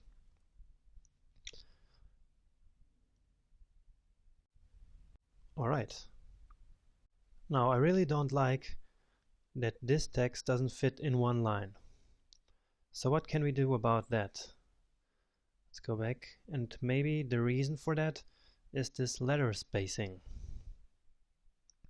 So if we take that away from the H3, and I do this by pasting it here in the H1 and in the H2 headings, we will see, so now the H3 no longer has the letter spacing. So let's see what happens. Okay, now it fits just as we wanted it. So this is much better. Now as for the text in here, I think this is a little too big actually. It looks a bit overwhelming, don't you think so? So what we can do here is to make the text a little bit smaller and raise its line height. So we didn't give it any name because maybe we don't need to, because you can see here that it's a simple paragraph inside of the box. So you already can guess what I'm gonna do now, right? So I'm writing box, and then I'm selecting all the paragraphs inside a box. Very easy. So as I said, a smaller font size. I will choose 90% here. And again, I'm going with a line height of 145%. That should look much better. So I think it's way more pleasant to look at. And the section already looks great, don't you think so? The only thing that we need to do now is to change these icons. So let's do that.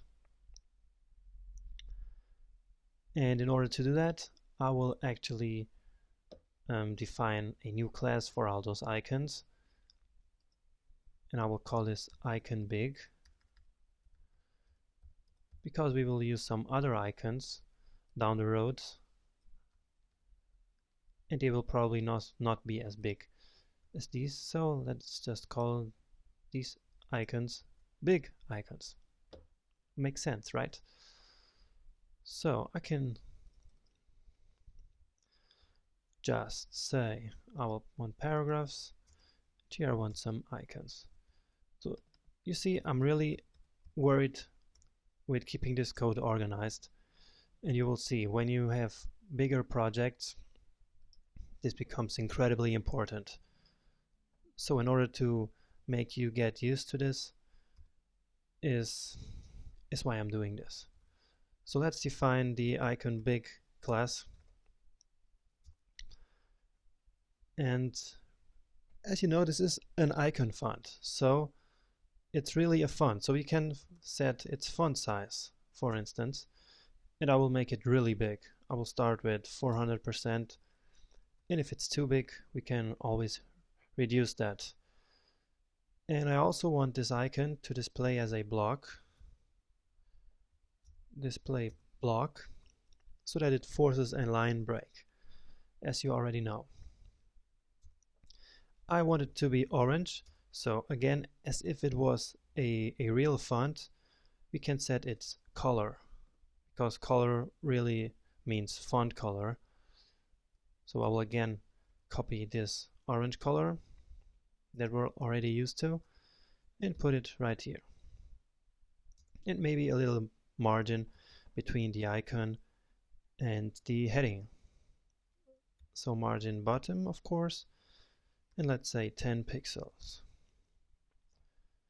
And okay, I think we can see how this looks like.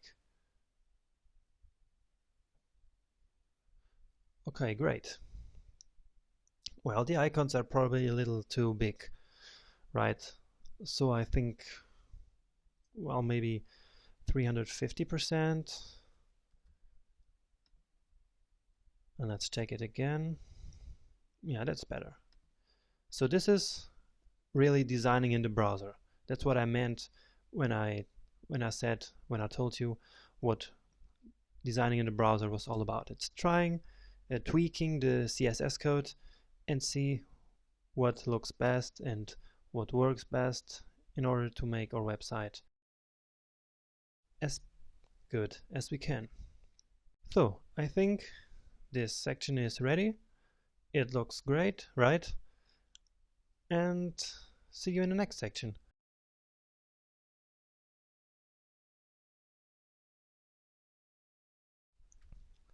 Hi there! Let's build the third section of our website, the favorite meals section. For this section, we will use beautiful photography and a nice transition effect to show the favorite meals of OmniFood's users. I planned this section like you can see on that sketch that I did on the left side. And on the right side we see how it will look like.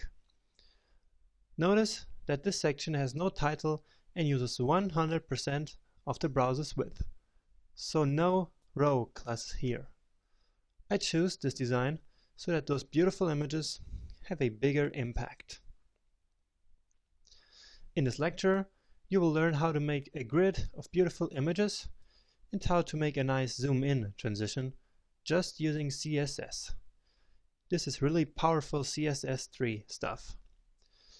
And we'll also learn a way to make IMG elements darker. It's all super easy and fun. So, back to our HTML file. Now, how are we going to build this grid? First of all, we need to make a new section. So, section, and again I will call this section and this time it's meals. Now, we want 2 rows with 4 images in each row. As I said before, we will not use the row class here because we don't want a centered row with some images. No, we want the images to occupy 100% of the browser's width. And it is actually a good practice to use an unordered list to do that. In fact, 2 unordered lists. We will use 1 for each line. Just as I did in the navigation, it's better to put some stuff in unordered lists.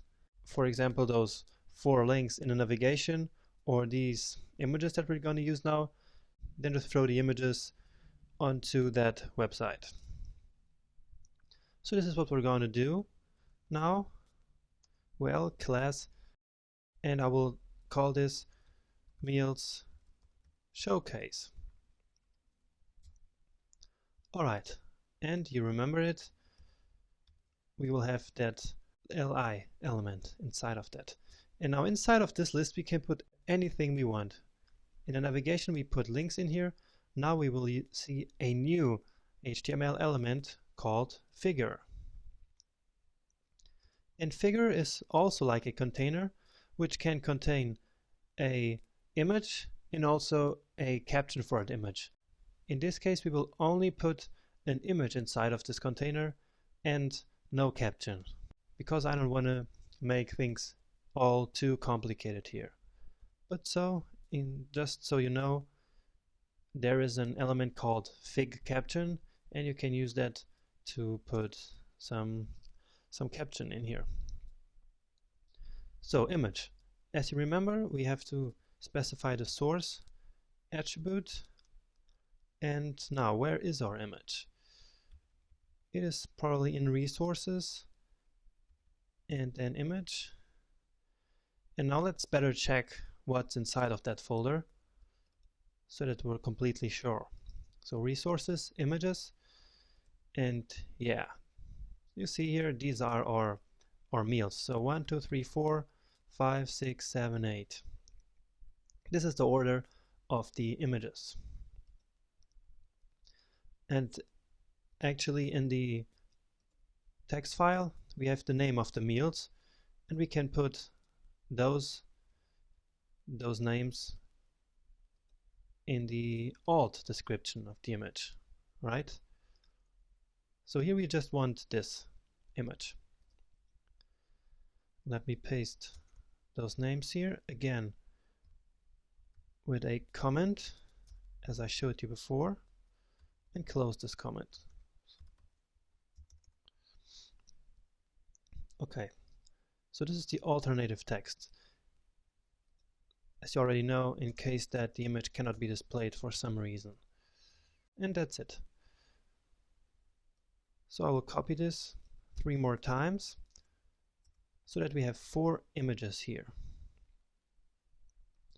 So this is number 2, number 3, and number 4.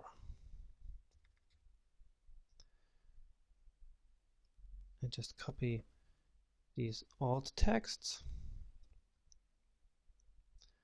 Chicken breast, steak, and autumn pumpkin soup. Wow, this sounds really good. Makes you feel hungry, right? Okay, this is the first 4 images, the first row of images, and now the second row. So we will format all of this in a second in CSS, don't worry. And number 6, number 7, and number 8. And now the descriptions. So it's really important that you fill out this alt attribute in order to make your websites valid HTML. We will see later in the course how we can check if we actually have valid or invalid HTML code. So this is really important. All right.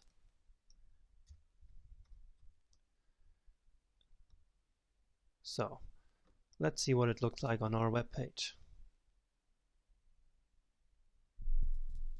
So of course these images are so big and nothing look nothing like we want so far. We're gonna fix that with CSS right now. All right. So remember, this is called Meals Showcase. I will just copy this so you don't have to write it all again. So Meals Showcase. Let me copy this. Again, I'm really worried about the structure here. So this is the meals. All right. So as before, since this is a list and we don't want that bullet points, we say list style none. And another thing, since we want this to be the entire browser width, I will say with 100%. So I hope you're already getting familiar with all of that and that you can follow exactly what I'm doing here. Now the next thing is to format the li elements inside of the unordered list. So meals, showcase, and li, as we already know. So we want to display them as a block. So you see this display property here is a really important one. I'm using it all the time, and you will too once you develop your first websites. And the next thing is that I want to float these elements to the left. So instead of showing one after one, I want them side by side. And another very important thing is their width. So I'm having a list with 100% width, and I want 4 elements inside of this to show side by side with the full width. So I have 4 li elements, and therefore each of them has to be 25% wide, right? Because 4 times 25 makes the 100%. Okay. Now let me just do one thing here, and let me give this figure element a class. I will call this meal photo, and I will do this with all of these 8 figures.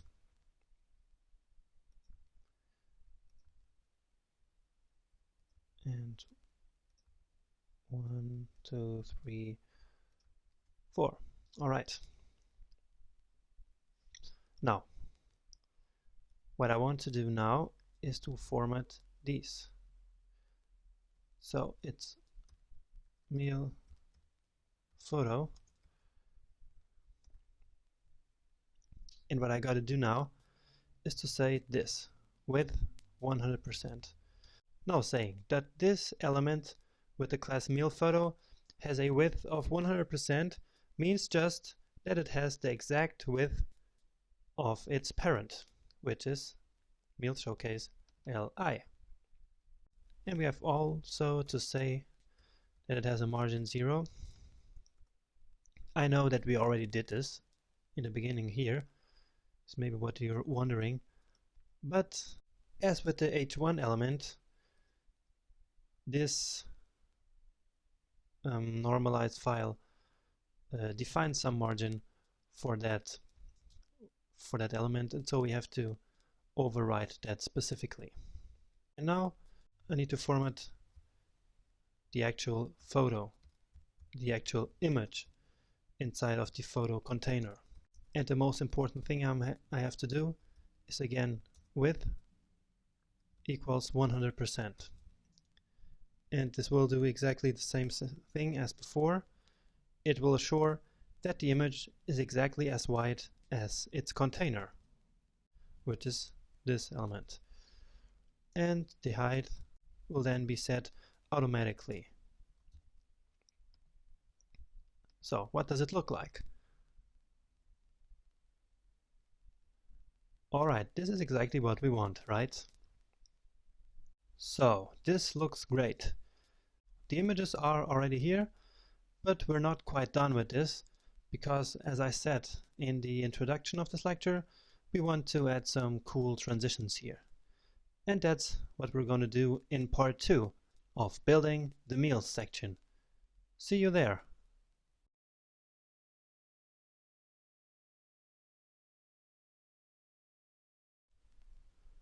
Hello back and welcome to part 2 of building the favorite meals section.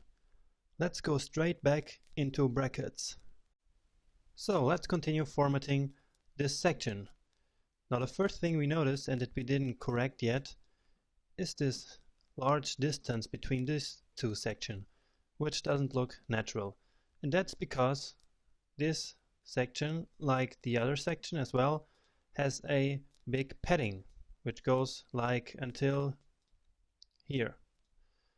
We actually don't want this section to have padding because it's a different section. It doesn't have a title and everything, so we don't want this section to have a padding like that. So let's quickly correct that. So this section is called section, I honestly don't remember, meals, of course. So section meals, I will say padding 0, and that should solve the problem. Yeah, so this looks much better. And next we will do that animation I was telling you about. Now what this animation is all about is that when we hover one of the images, the image kind of zooms out and also gets lighter. So we want to make the image dark and zoom in so that when we hover the image can zoom out and get brighter. Once I see this, you will get the idea. So we can use a powerful CSS3 property, which is transform. We actually already used that before, and now we're going to use it again. So in this case, we will scale the image. In fact, all of the images. We will scale them to like 1/15. And this means that the image will be, instead of 100%, it will be 115% big. So let's see this in practice. So these images have grown. They are bigger than they are supposed to be, and you see they even go out of the browser width. It's even bigger than the browser now, and we will fix that in a moment because we don't want these images to be bigger than their container, which is meal photo. So right now the image kind of overflows its container. So what can we do about this? There's a nice little property called overflow, and when we set it to hidden, then that overflow will not be visible, and we just see the part of the image which is still inside of the container. So let's see. Alright, so this is exactly what we want. And now what we want is to change that transform property when we hover the image, right? So let's do exactly that. And maybe you already see where this is going. So what I'm doing now is meal photo image, And now we can also use this hover state for everything. This doesn't work only for links, even if we only use it for links until now, but it works really with every element. And so, what do we want to happen? We want this transform to go back to normal, right? So we scale it to 1. Let's see if this works and if you get the idea. So this is what happens. Don't worry, we will put an animation there in a moment, but this is what happens. And you see there was actually like a white little line down there, and I actually can't tell you why that happens, but I know a good solution to that. So instead of scaling it until 1, I'm just going to scale it to 1.03, and this should solve the problem. And also I want to, of course, animate this transformation. So how can I do it? I say transition and then transform, and let's say half a second, 0.5 seconds. And this should already do the job. So this is exactly the same thing as we did with our links here, right? We defined the transition with the interval, and then with the hover state we said what would happen. So this is what we did right here. So let's check it out. Okay, this is very nice, right? This is really, really cool. Don't you think so? It's a beautiful effect. But we will go even further than this. So as I said in the beginning, we will make this image darker, and then as we hover it, we'll make it lighter. And that's quite easy to do.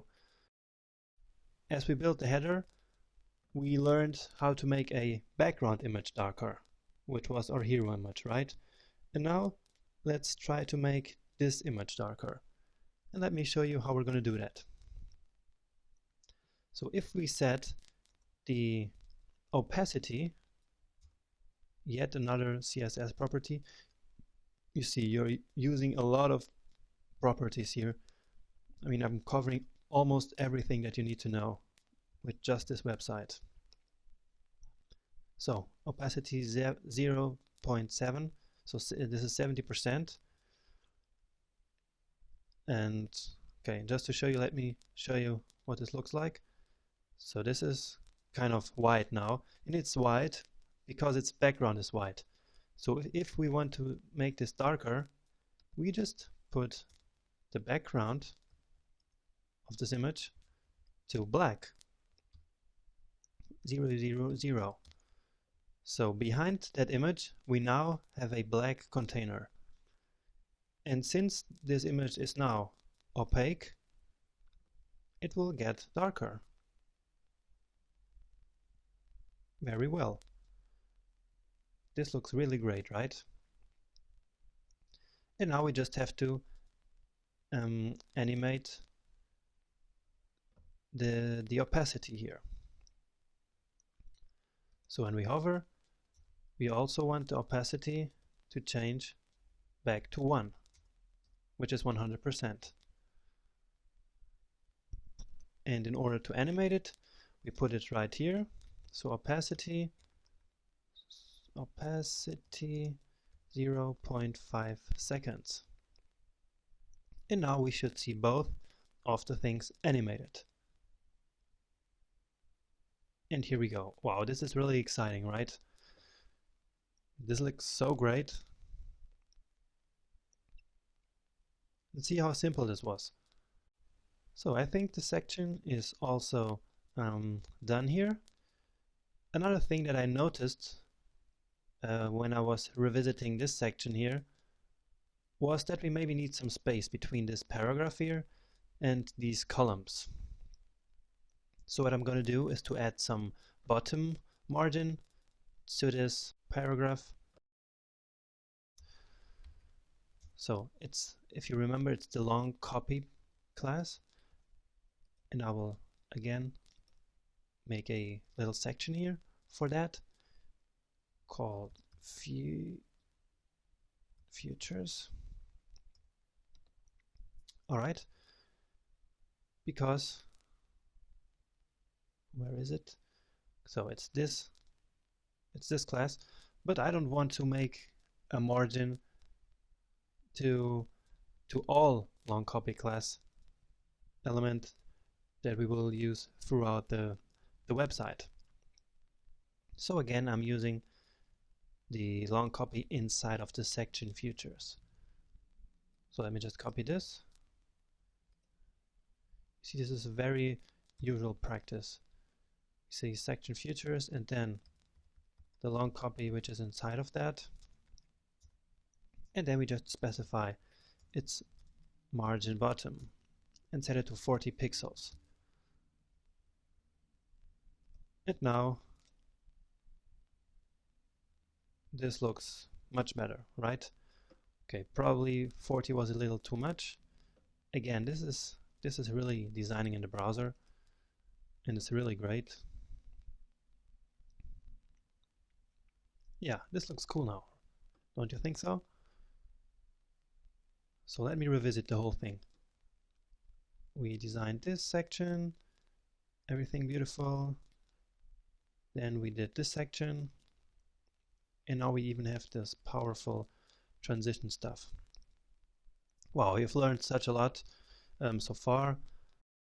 A lot of CSS properties, and you should probably take note of them or copy them somewhere so that you have a whole list of things that you can do with CSS.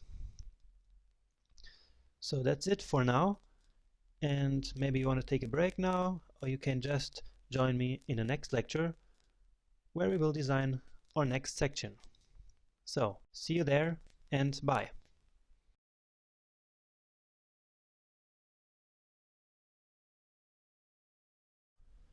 Welcome back to this project. I'm really glad that you're still with me on this amazing journey, and I hope that you're enjoying this course so far. You see this at the end of every lecture, but I still want to tell you again that it's so important that you ask your questions in the course forums, if you have any, of course. Because interacting with other students or with me is the best way to learn and to succeed. So now let's move on to the next section. This one is the How It Works section. This is how I pictured the section where we explain how ordering food works, with the app screen on the left side and the 3 simple steps on the right side. Very simple, but efficient in showing potential customers how OmniFood works. In this lecture, we'll use a lot of the techniques that you're already familiar with. We'll also learn how to draw circles with CSS, a cool technique to make separations between sections, and how to incorporate buttons for the App Store and the Play Store. Who knows, maybe one day you'll make a website for an app. So as always, we start by adding a new section. Right here after the last one. So section, and I'm gonna call this one section steps. Alright. This section will have a title such as the second section that we designed. So div, class, and so we need a row now in order to center. As you hopefully remember, a H2 element where we will put the heading for our sections. And now we gotta know what text to put here. So let's get back to our content file. And here it is. I'm gonna copy all of it, as always, and put it down here.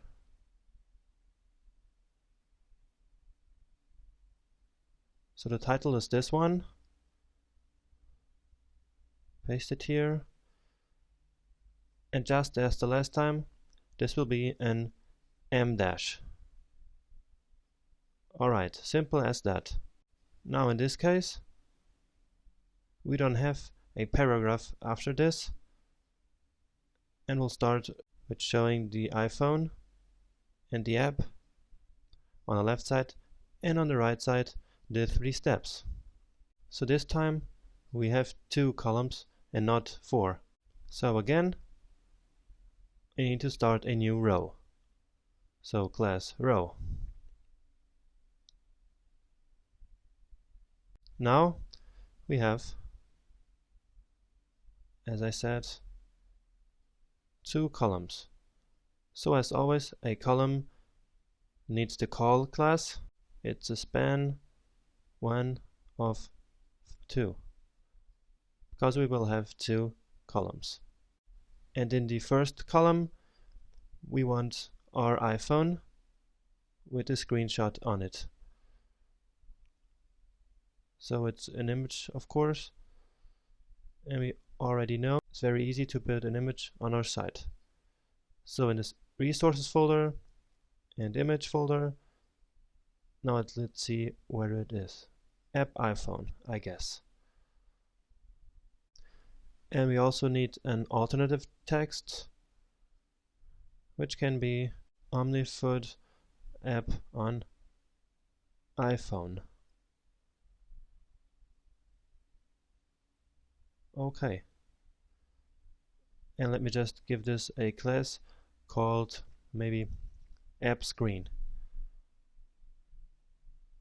Alright. So this is the left column here. And now as for the right column, let me just put another column here. And again a span 1 of 2.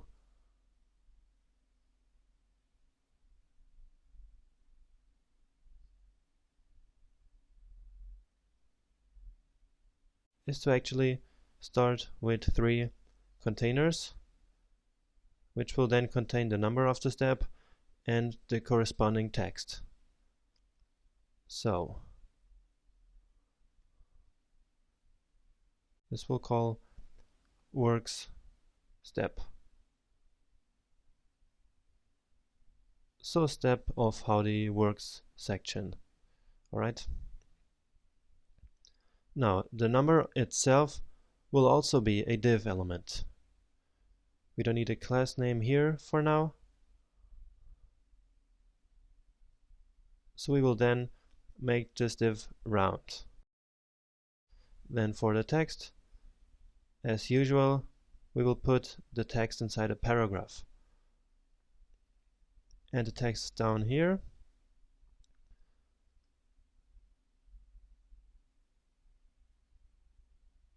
Alright.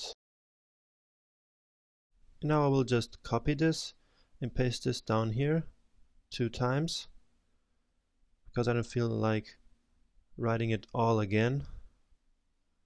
And then just copy the actual text right into these paragraphs. And the 3rd step. So we don't need this anymore. Now all that's left to put here are those buttons for the App Store. So we also want them inside of this column here. So we can put them right after those 3 steps. So some space here, and we will take care of the formatting later in CSS. So the buttons are very simple. It's just a link, as you could have imagined, and again which points nowhere, and with a class which I will call button app.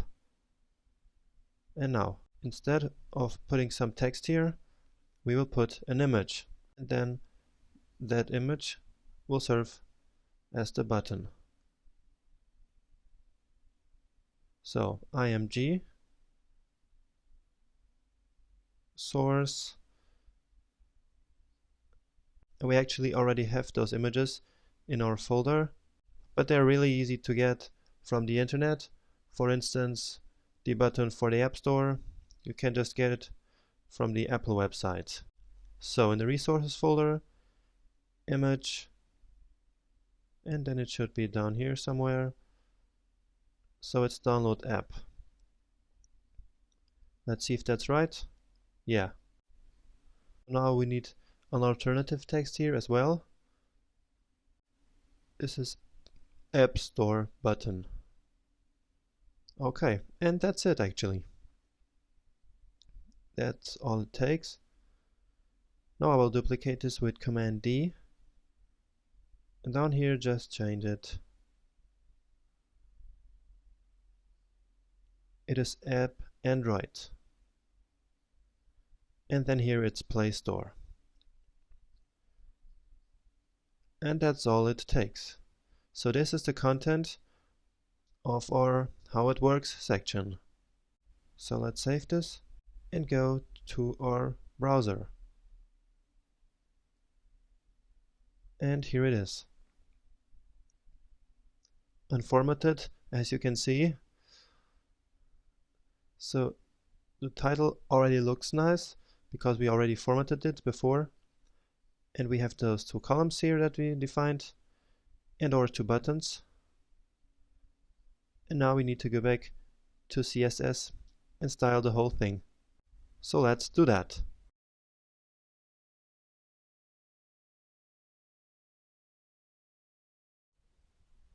Hi there. This is part 2 of building the How It Works section. And this is what we're going to format in this lecture. So let's start with these two step boxes and of course make this image here smaller. Okay, so right back to the CSS file. Let me grab a copy of this. And how it works. So I will start with the steps box, because as you remember, those are the two boxes, the left one and the right one. Okay, so let's first put a margin between them and the H2 title. So margin top of, let's say, 30 pixels. And now we need to select each of the boxes individually. And in order to do that, I will show you a new, very useful selector. And it's this one. It's actually a zero class, and it's this one, first child. So this will select the first of the step boxes, which is in our case the left one. And there's also a similar one, which is the last child. So these are two very useful zero classes. And actually in the course ebook you can find a link to an article which has, I think, 30 very useful selectors, such as this one. Alright, so in the first box we want the text aligned to be to the right side. Now you may ask, we don't have any text there. And that's actually right. But the text align property doesn't work only for text. It actually does work for all inline or inline block elements, and the image is one of those inline block elements, and so it will then be aligned to the right side of this box. And I also want to add a padding to the right side of 3%. And now you maybe feel a little confused why I'm adding this padding with a percentage instead of adding pixels. And there's a simple reason for that, and it has to do with responsive web design, where we want our layout to be fluid. And as I explained to you before, fluid means that we have all our layout properties defined in percentages instead of rigid pixels. So let's do the same thing with the other box, and here we will say that we want a padding to the left side of 3% as well. And now let's check What else we have? So the image, I want the image, and it's called app screen. So we already have a class name here. So let's say app screen, and let's say width of let's say 40%. And again, I'm defining the width with a percentage of the box. So let's see what it looks like now. Alright, this looks quite good, right? So you have a nice distance between the image and the text, and I think the image size is okay now. So the next thing is we want to format those numbers here. As you remember, we want this to be a circle with a number inside of this circle. And we also want some distance, some space, of course, between each of these work steps elements. So let's start doing this. Works step and margin to the bottom, I would say 50 pixels.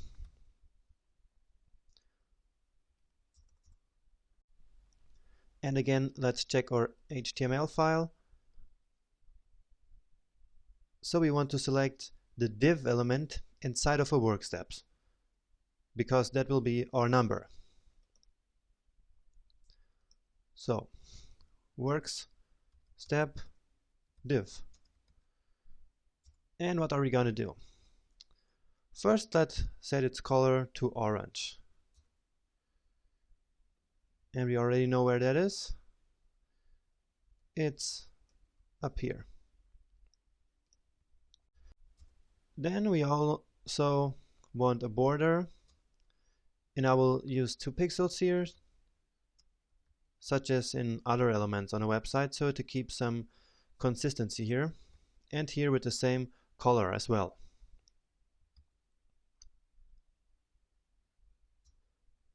And I want to display it as an inline box, so this very much used property display, and I want the inline box because that way we can ensure that the element doesn't force a line break, and so the number can be side by side with the text. So let's just check that out.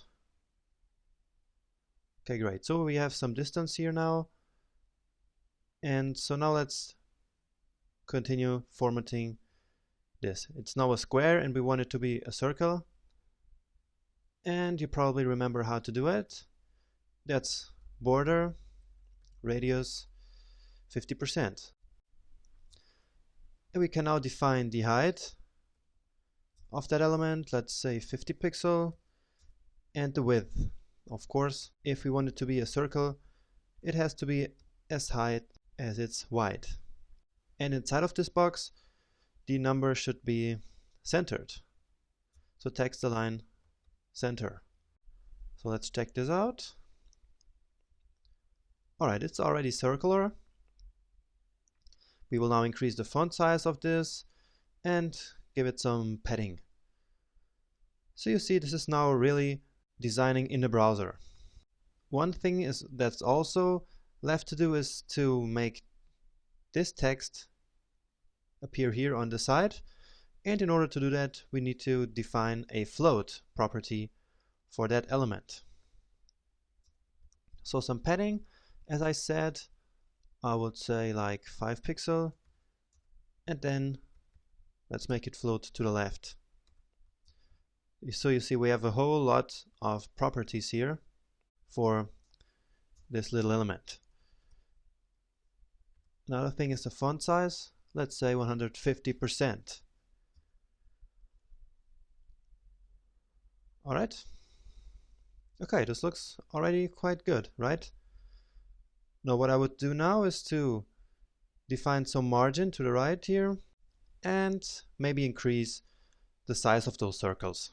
So a margin to the left of 25 pixels, and then increase this here to, let's say, 54 or 55 actually. It doesn't really matter for 1 pixel. Okay, this is obviously margin to the right, not to the left. Okay, so this looks cool. Now we probably should add some more space between this and here the H2 element, because it doesn't look quite aligned right now. We want the phone to be more aligned with this text here. And so let's increase the margin for this box on the right side. So we already defined that there's a margin top 30, but we actually want this second box to have a larger margin. So let's say maybe 70 pixels.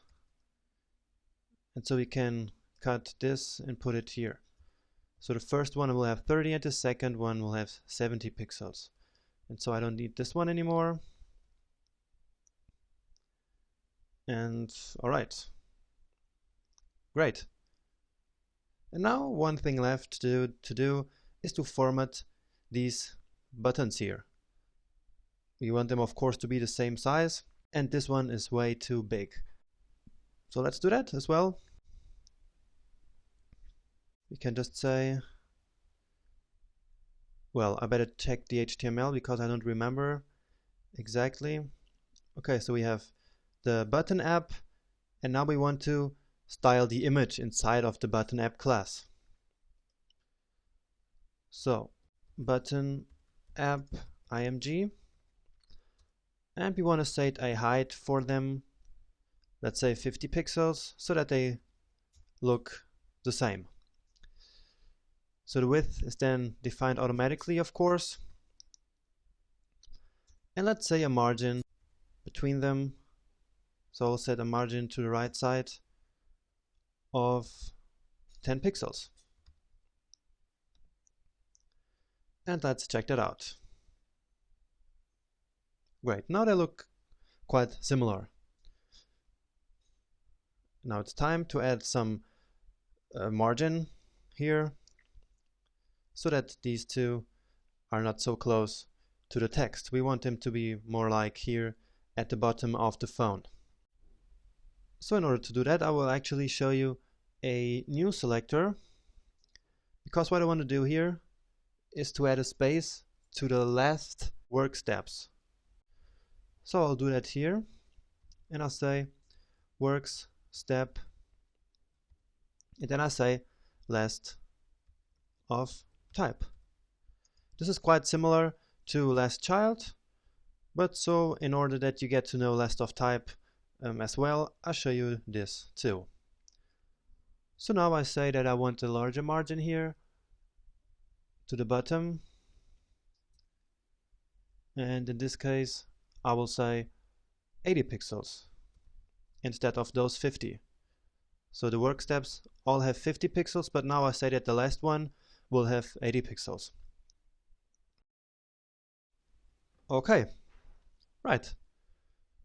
For now this looks very good, don't you think so? But there is, however, a problem now, which is this. You see that even though we defined that a section should have 80% padding, there seems to be no padding here between this section and this one, right? And there is actually a good reason for that, and I will use the Chrome developer tools to show you that. So let's start by inspecting this element. And it's right here. So the section steps, which is the selected one, is the blue one, and we will see that the section starts right here. So the steps section starts where the meal section should start. And you actually see the green area is those 80 pixels padding, and it starts at a weird place, right? But there is actually a good reason for that, and it has to do with clearing the floats. Maybe you remember that from the introductory lectures, where I told you that when you define some floats, you then later have to clear those floats, and we didn't do any of those here. So the section meals actually has, as you can see up there, 0 pixels height. And that's because we didn't clear the floats. So we need to take care of that right now.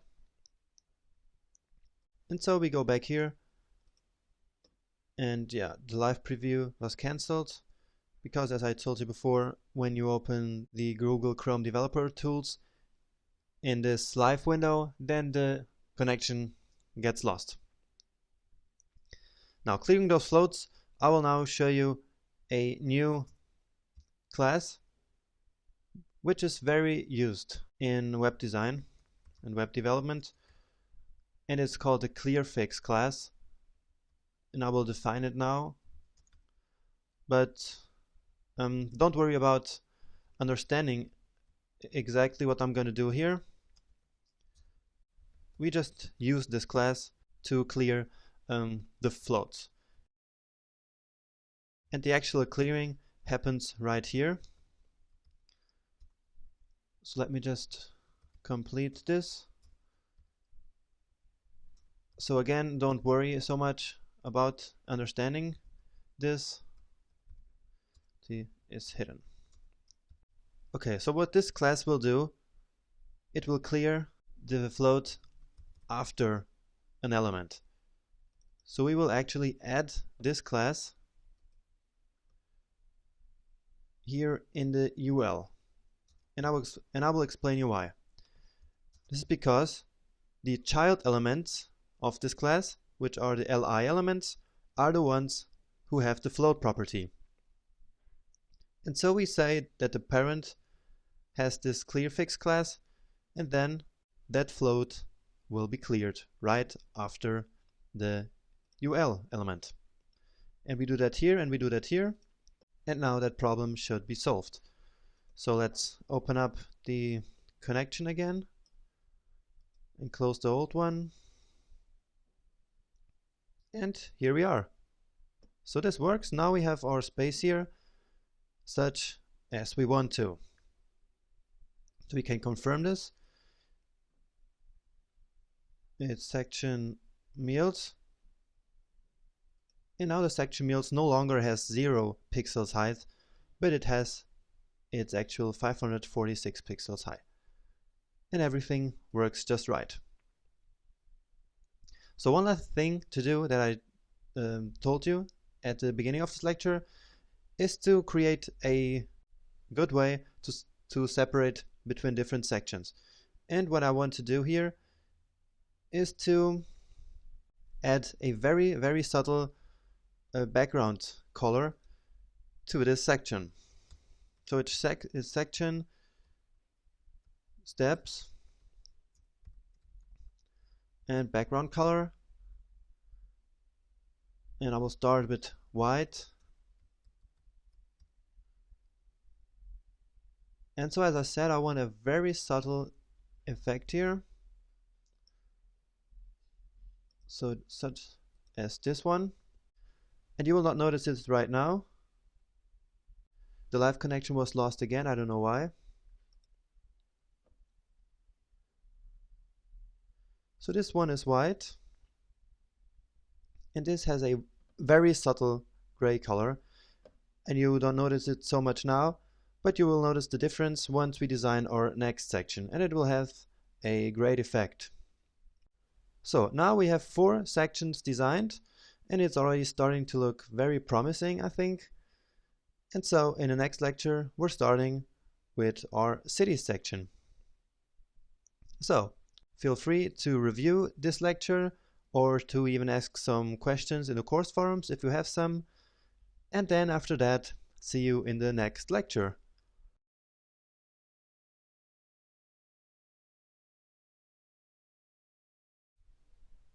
I hope you're excited for yet another lecture on our killer website project.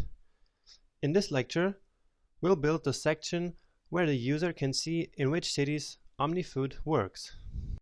And here is a simple way of showing exactly that. Just an image of each city with some details below them, beautifully side by side. And in this lecture, we'll practice some of our new skills. We'll also learn how to use small icons aligned with some text. This is a little trickier than the big icons we used before. And finally, we'll learn how to best style generic links, which are the normal text links you usually see on all kinds of websites. So let's start this right now. Okay, back in brackets. Now, as you are already used to, we will start a new section and name it. This one is called section cities, because we're showing our cities here. And now we do the exact same thing as we did here, so I can actually copy it to save us some time. It's just a title with some text in it. And again, we will get our text from the text document. Copy all of it and paste it down here with comments.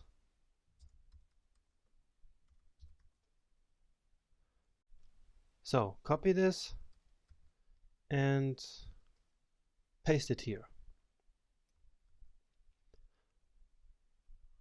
Of course, we don't need this. So the title is already here. And now, as you remember, we have those 4 columns with the photos and the details below the photos. So what are we going to do? Maybe I will give you some time to practice this, because I hope you already know how to do this by now. So just pause this and continue to code by yourself.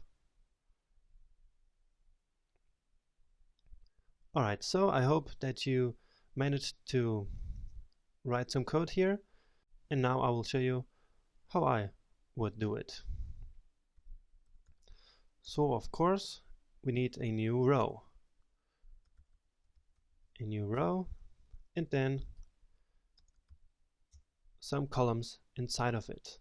So class column, call, and then since we have 4 image, span 1 of 4. Alright, and now we need our text in here. So let me see what we got here. So we have the number of happy eaters, we have the number of chefs, and we have the Twitter username of OmniFood in this city.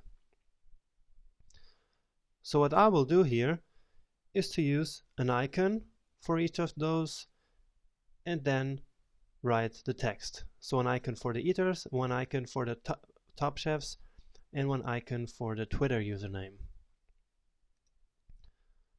So let's get those icons from Ion Icons, such as we did before. And open their website, Ion Icons. It's already here. So for the first one, I will choose a user. And again, I'm going down here to the part of the iOS-like icons. And I want to choose a user. Let me see if I can find one. Okay, this looks great to me. So I'm going to copy this. And let's go back and just insert an icon right here. So the class, paste it. I hope you remember that. And that's it. And now I can just copy the text here. So 1000 happy eaters. Okay, but before moving on, I will actually add the image here to this column and the title. So it is an img, and the source is inside of our resources and images. Well, by now you already know exactly how we should do that, right? So this is the image for Lisbon, which is our first city, and the alt can just be Lisbon. And then again we use our h3 element, such as we did in the other box up here. Do you remember? So we had these 4 boxes.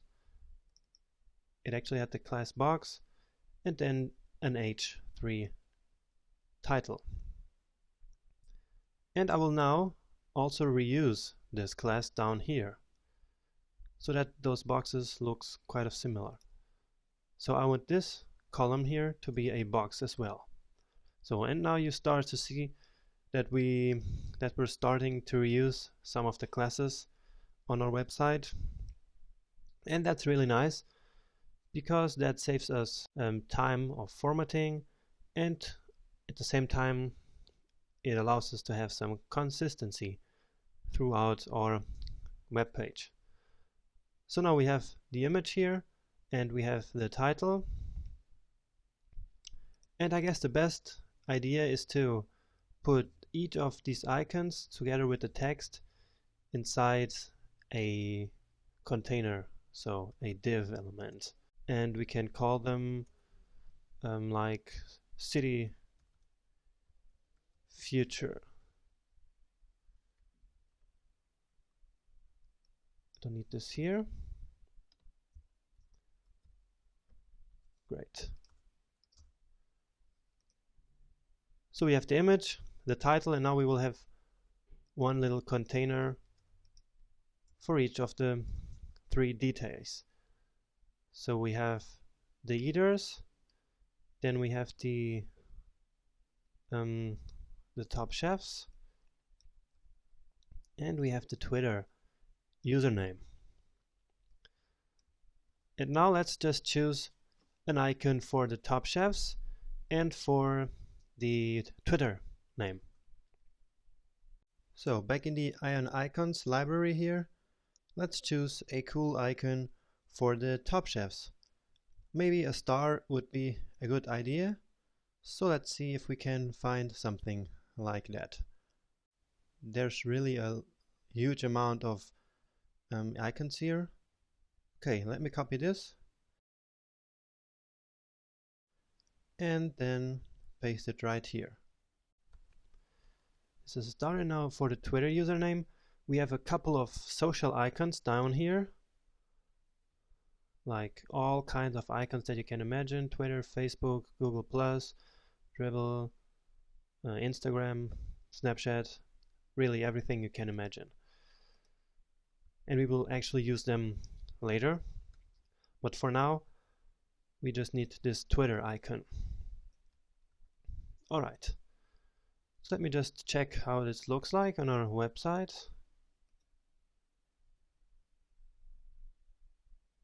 Okay, so of course the image is way too big now, and that's because we didn't format it yet, but our H3 title already looks good, and this H2 title of course is also good looking already, and the icons are showing up here. So let's continue adding the other three columns. And instead of rewriting all of it, I will just copy it 1, 2, and 3. And so the second one is San Francisco. So Lisbon, San Francisco.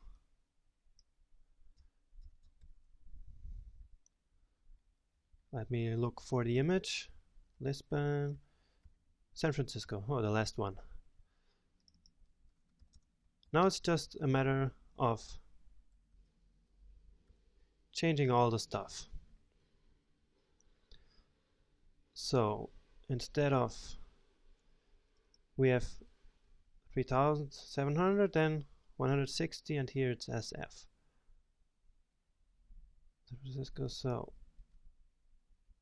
here we have 160 and SF. Yeah, that's right. So the next city is Berlin, San Francisco, and here we go, Berlin and Berlin. What do we have here? Alright, it's Berlin.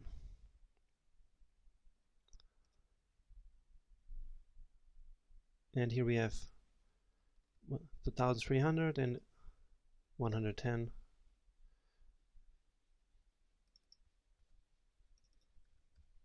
And Berlin.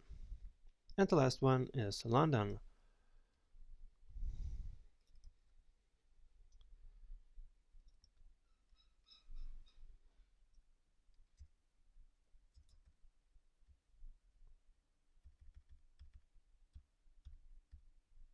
And here it is. So 1200, 50, and London.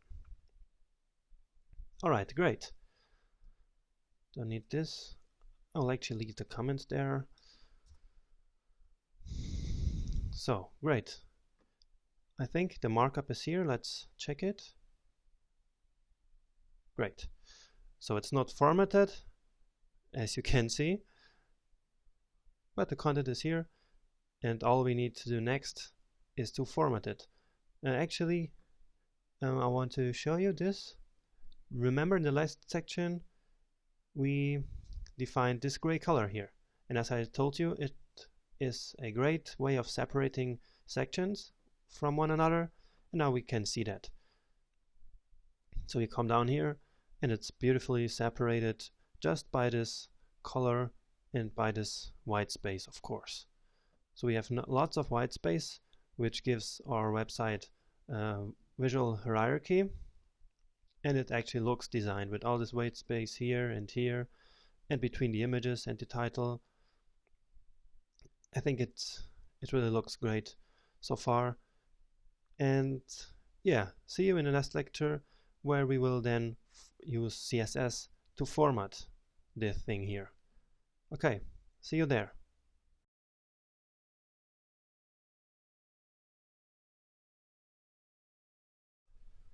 So welcome back to part 2 of building the cities section. Without further ado, let's go back to our website. And this is where we left. Now formatting this shouldn't be so hard, right? We will start with the images now. And yeah, you should probably do this on your own now. So I will give you some time to do that. Alright. So maybe you paused the video and did it by yourself. So now let's see how I would do it. Okay, so this is a box class, and I want to select the image inside of the box. Now this could be a problem if we had other boxes with images inside of them, but as you know, the other box that we have is this image up here. Sorry, is this box up here, and there is no image inside of this. So we can just use the selector that we're already used to.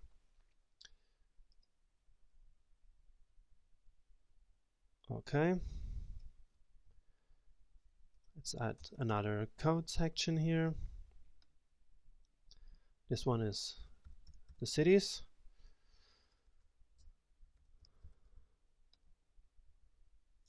I really like some consistency here. And now box and image. And what we want here is the image to be exactly as wide as the box. So what we say is width 100%. And obviously the height will then be set automatically. And we can maybe have some margin between the box and the H3 heading. So let's just add some margin to the bottom here of maybe 15 pixels. And let's check this out. Okay, cool. This is great.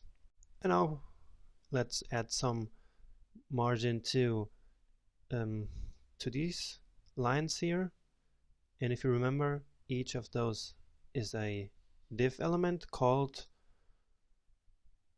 city future. All right. So city future. And maybe a margin to the bottom of each of them of 5 pixels. Okay, great.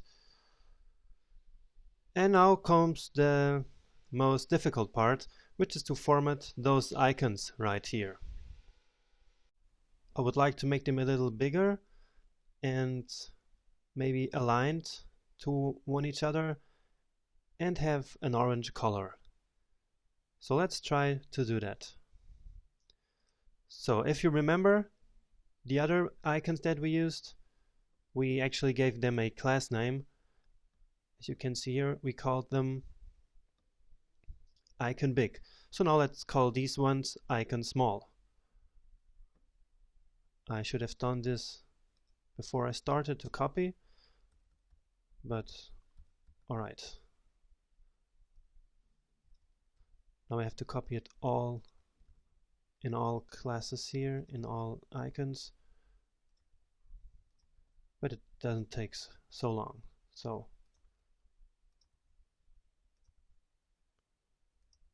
person, star, and Twitter. Great. So let's go back here to the reusable section where we have our icons. So icon small. Alright, so the first thing is to make them kind of aligned to each other. So what I will start doing is to say that I want to see these as inline blocks so that I can assign them some width, which I will say should be 30 pixels. And this way I can now say text align, and then I can center them inside of this inline block. And this should work. Now I will also want to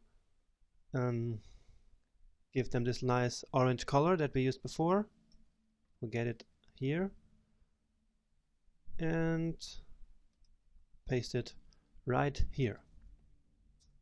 And I obviously also want those icons to be a little bigger. And as you remember, this is an icon font, so I can just adjust the font size, and let's say, for instance, 120% here. So let's see what it looks like. Okay, so you can see that these icons are not quite aligned with the text, right? So what can we do about this? Let me use a nice technique, and I will say that the line height should also be 120%, and that the vertical align should be to the middle. And maybe that solves our problem. Okay, this doesn't quite look like I would like to, because now it's the other way. They're now two way down here, right? They're still not aligned. So let me tell you another technique you can use. So there are 3 secrets essentially to align those icons. Let me write it here so you can remember it. Secrets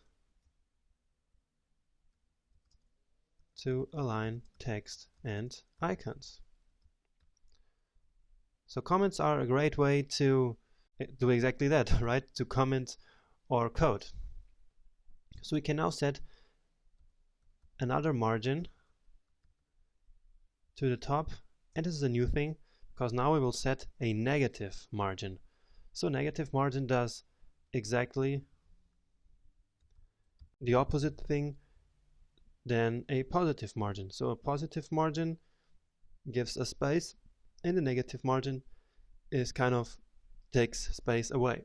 So this will pull our icons to the top 2 pixels, hopefully. Well, let's see if this works.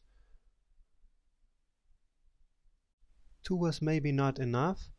Let me use 4 pixels. And 4 pixels actually looks great. So this is nicely aligned here. And I think this looks quite good. Maybe 5 pixels would also be okay. And another thing we can do is to add some margin to the right, so we have some space between the icon and the text, right? So let me do that as well. So 5 pixels here can be better, and a margin to the right of, let's say, 10 pixels. And with this, I think we're good to go. Yeah, that's it. This looks cool, right? Now there's only one thing left to do in this section, which is to turn these Twitter usernames here into links and then format those links with CSS. So let's do that. So back here in the HTML file, let me just go here. So we want an A element for a link, right? Ref. And once again, we have nowhere to point this thing, so we just use the hash symbol. And let's do the same thing for each of the 4 cities. So Berlin is next, nowhere, and now the last one here.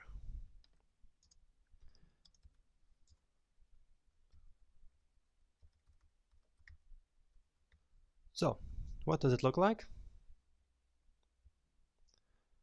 Okay, these are just some normal links as you are used to see. So what I want to do now is to have links in the orange color, and I also want a more beautiful underlining than this one. So first of all, I will change the color and I will get rid of this underlining. And we have already done this before, so this will be not different from the last time. So I will just open a new code section here for generic links, because we will use these links in more places, maybe. So now I have to format all links at the same time, and so I just use the A, because that's for the most generic links. And I will here, such as I did the last time, specify the link and the active state. So I want the color to be orange. So orange, and I want no text underline. So it's text, decoration, none. Simple as that. And now what I want is, instead of these underline, I actually want an underline, because that's what most users are used to when they see a link. But we will do that in a more beautiful way, and that's with a border bottom. So a border at the bottom. The simple 1 pixel and solid, and also this orange. And to make it even more stand out, we'll add a padding at the bottom, 1 pixel maybe, so we have some space between the text and the border. So let's see what it looks like. I have to get rid of these blue boxes, which comes every time we select an element. Okay, this is what it looks like. Cool, right? And now one thing left to do is to say what should happen when we hover this link, right? Okay, so let's do that. And as you already know, we now say a hover and a active. And up here it's actually not active, of course, it is visited. So what we want to happen when we hover a link, we want it to become the color of the normal text, which is, if you remember from the beginning, it was like the first thing we said, color is this, gray. And we also want the border to disappear. And do you remember how we do that? So instead of saying we want it to 0 pixels, we simply make it transparent, because that's a much cleaner solution. It's transparent. Oh, and again, we want this to happen with a nice transition. So like an animation. So we choose transition, border, bottom, and again an interval of 0 to 2 seconds, and we also want to animate the color. So 0.2 seconds, and that should do the job. What it looks like. Okay, great. This is exactly what we wanted the links to do here, right? Now one thing, what did we notice here, is this one.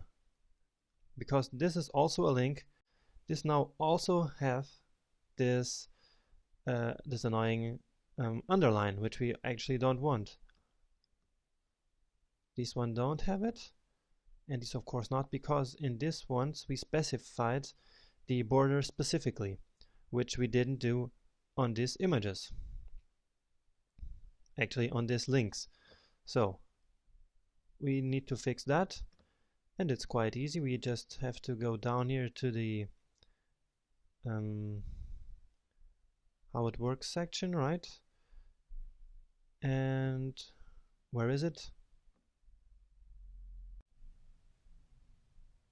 So down here we just create some code for the button app, because as you remember, this here is the class of the links, button app. So button app link and button app visited should have no border at all. So border is 0. And this should solve our problem. Yeah, so the border disappeared. Alright, so now we have 5 of our 9 sections designed. So we have already more than half of our website completely built. Alright, this is great.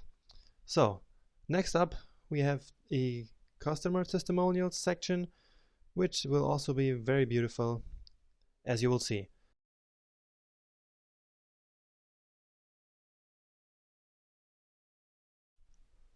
Hello back. Let's build one more section. This one is where the customers tell about their experience with OmniFood. And this is actually one of the sections I like the most. We will once again use beautiful food imagery to almost make the user feel hungry just by browsing our website. So here we have just 3 customers side by side in what they have to say. And this way of showing customer testimonials is actually pretty common. In this lecture, we will once again practice our skills. We'll learn how to create a beautiful effect with background images using just CSS, and how to effectively communicate what customers have to say about our company. So here we are, back in our HTML document. And you see here we already have way over 200 lines of code. Great, right? So as always, another section here, and this one is called section testimonials. Some space here, and now starting with the title, let me just, as always, get the text for this section.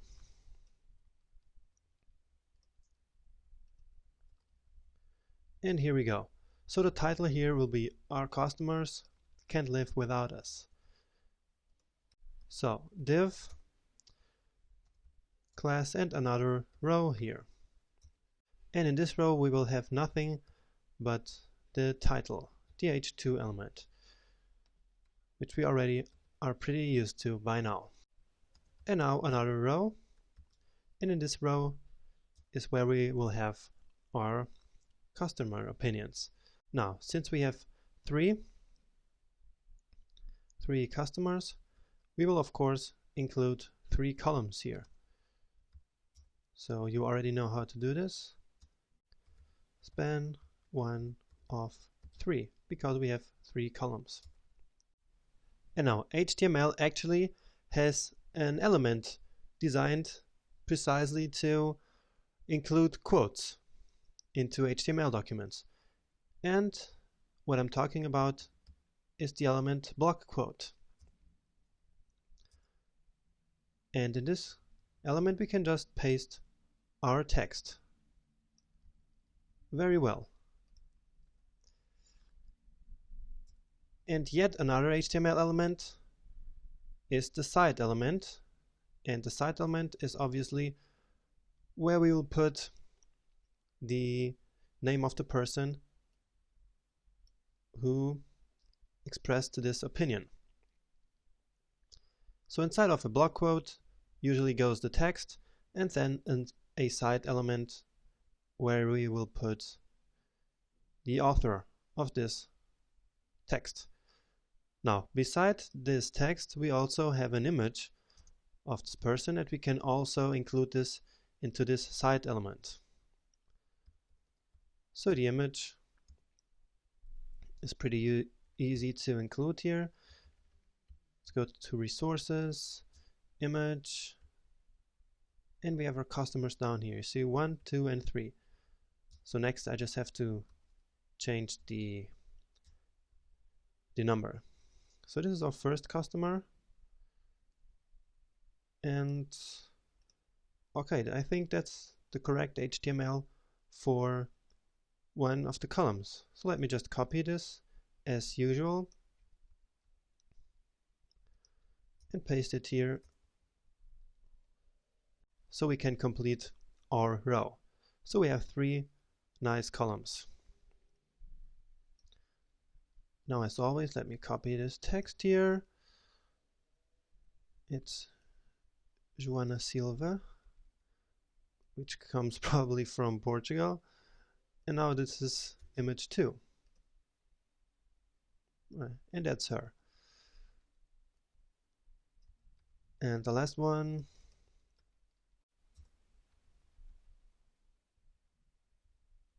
Great. And this is Milton Chapman. And customer 3. And here it is. Okay. Get rid of the text, and I think that should be our HTML code. We will not need more than this. So let's see what it looks like. So this was our previous section, and here is our current section. And what is happening here? This looks pretty weird. Well, what's going on here? Let's go back. And okay, here I see the problem. It shouldn't be row, of course not. You probably saw this before I saw it. So it should be col. Of course it's a column, right? So let's go back. And now this looks just as it should, right? So this is the HTML code. Now it's correct. And let's format it in CSS in the next lecture.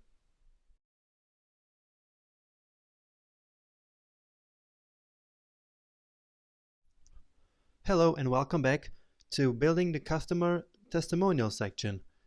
This is getting easier and easier. Don't you think so?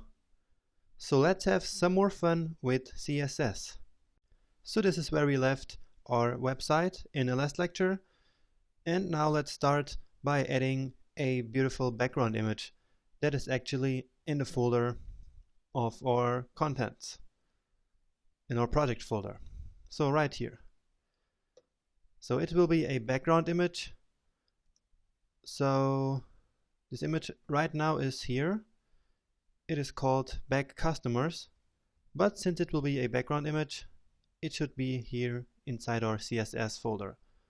So as you remember, all our background images go right here into this folder. Okay, so now we're ready to use that image. So let's go back to our CSS file. And let's create some space down here. And you're already used to this by now.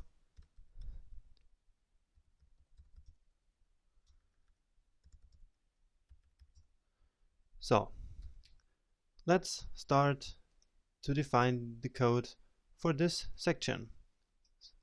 Section testimonials. So let's start by defining again a background image. Background image. And this is how we do it again. And make customers. Alright.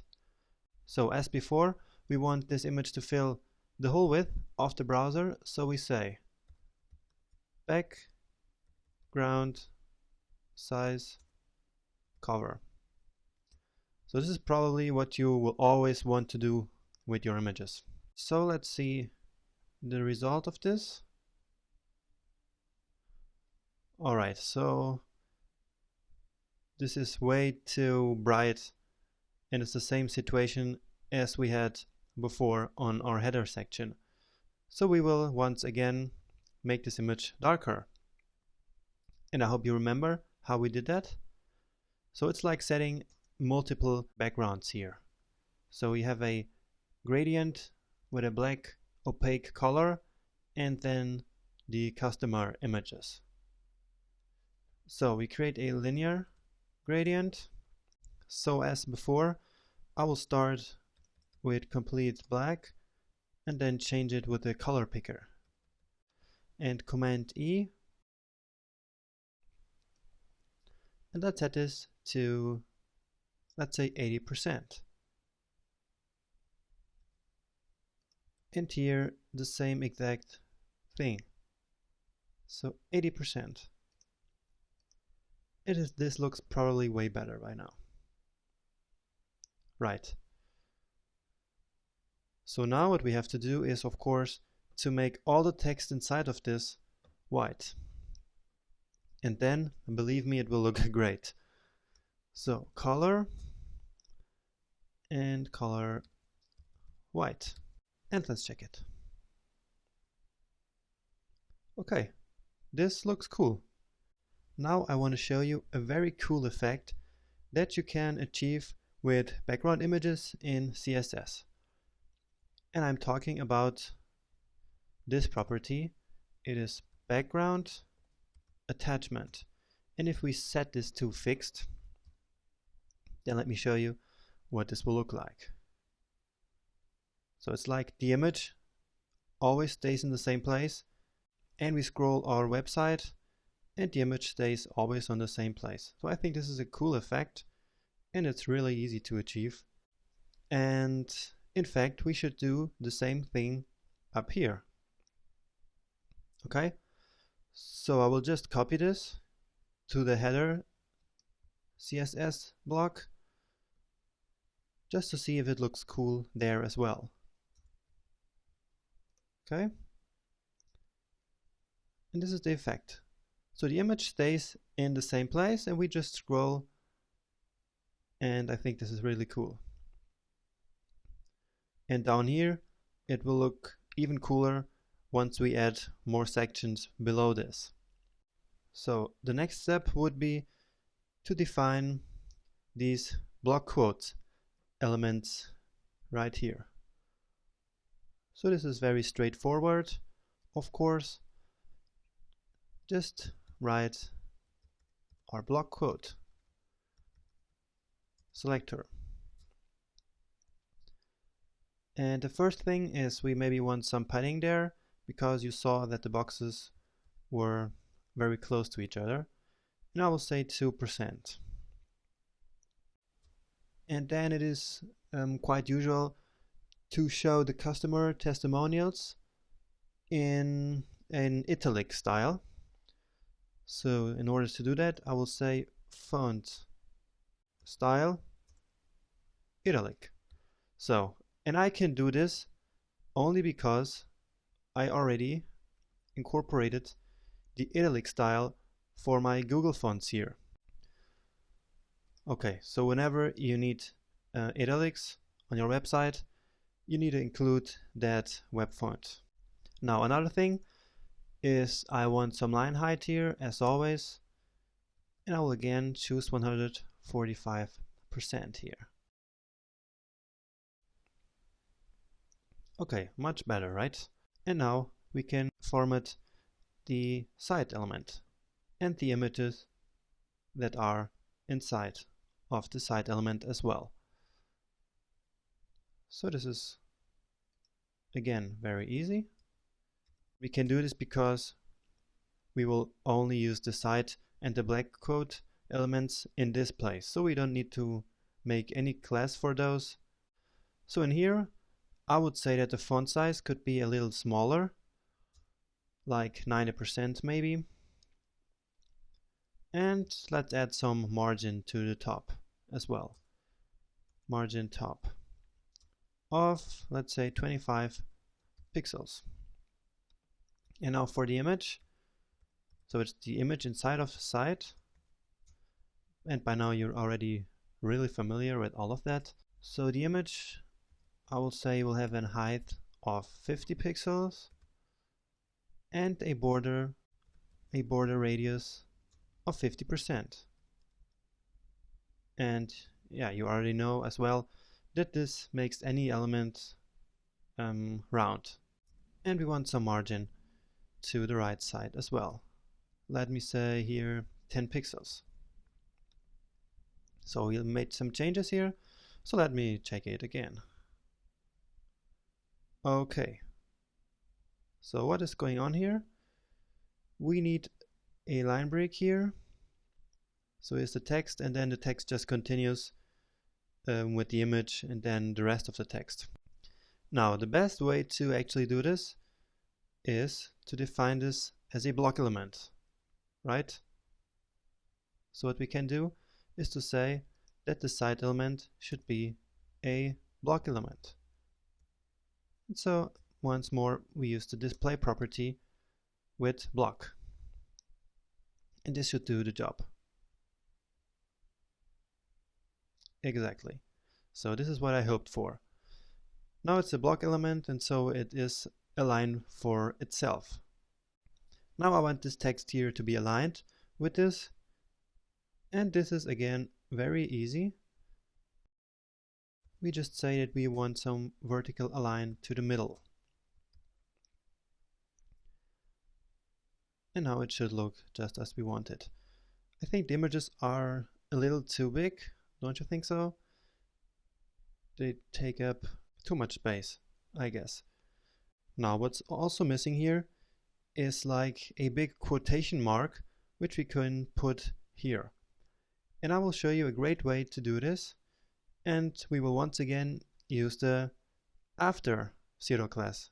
No, in fact we will use the before, because this time we want it to appear before our text. So let's quickly do this. And first of all, let me change this. I said it was too big, so maybe 45 will work better. And now let's define the before pseudo class. So site before, and we want it to be a quotation mark. So remember, how do we put text on a website using just CSS? It is with content. The last time we used this, we didn't want to see any words, so we just leave an empty space. I will just to exemplify this, put an A, and we will then put a quotation mark in a second. But for now, let me just show you how this looks. And we'll also, in order that we can see it, change the font size here to 400%. Alright, this is not what I wanted, because I actually wanted it before the block quote, right? So it is block quote.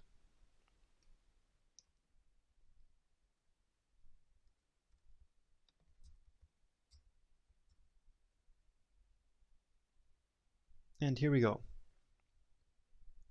Alright, now in order to put the quotation mark there is not as easy as it may sound, because in order to do that we need to use something called an ISO special character. So this here is a list that I will include into the course ebook, and in here we can just choose some sign that we want, and then we will have to copy this very code here. So in order to make it easier for me, I will just search for quotation mark, and this is not the one that I want. It's this one right here. I want this. So I need to copy this code right here. Alright, and I will now paste it here. So let's check this. Alright, here we go.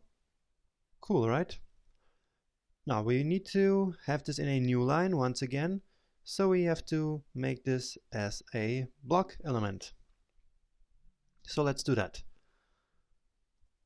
Display block. Very easy. Now, in order to position this exactly where we want it, we need to define its top and left attributes, because it is really the easiest way is to change this around using absolute positioning. So position absolute, and then we can change its top, maybe, I don't know, 5 pixels, and the left to 0. Alright, and before we can see how this looks, there's a very important thing that we have to do, and it's this. When we make a element with absolute position, we have to ensure that its parent has an relative position. So in this case we will have to say this here is relative, and if we didn't do this, this wouldn't appear where we want it. And here we go. Okay, this is way too close to the text, so let it put back to 0 maybe, but we can put the left to -3, for instance. Let me see this. Yeah, this looks cool. Maybe what I should do is to give it some space between this line here and those block quotes.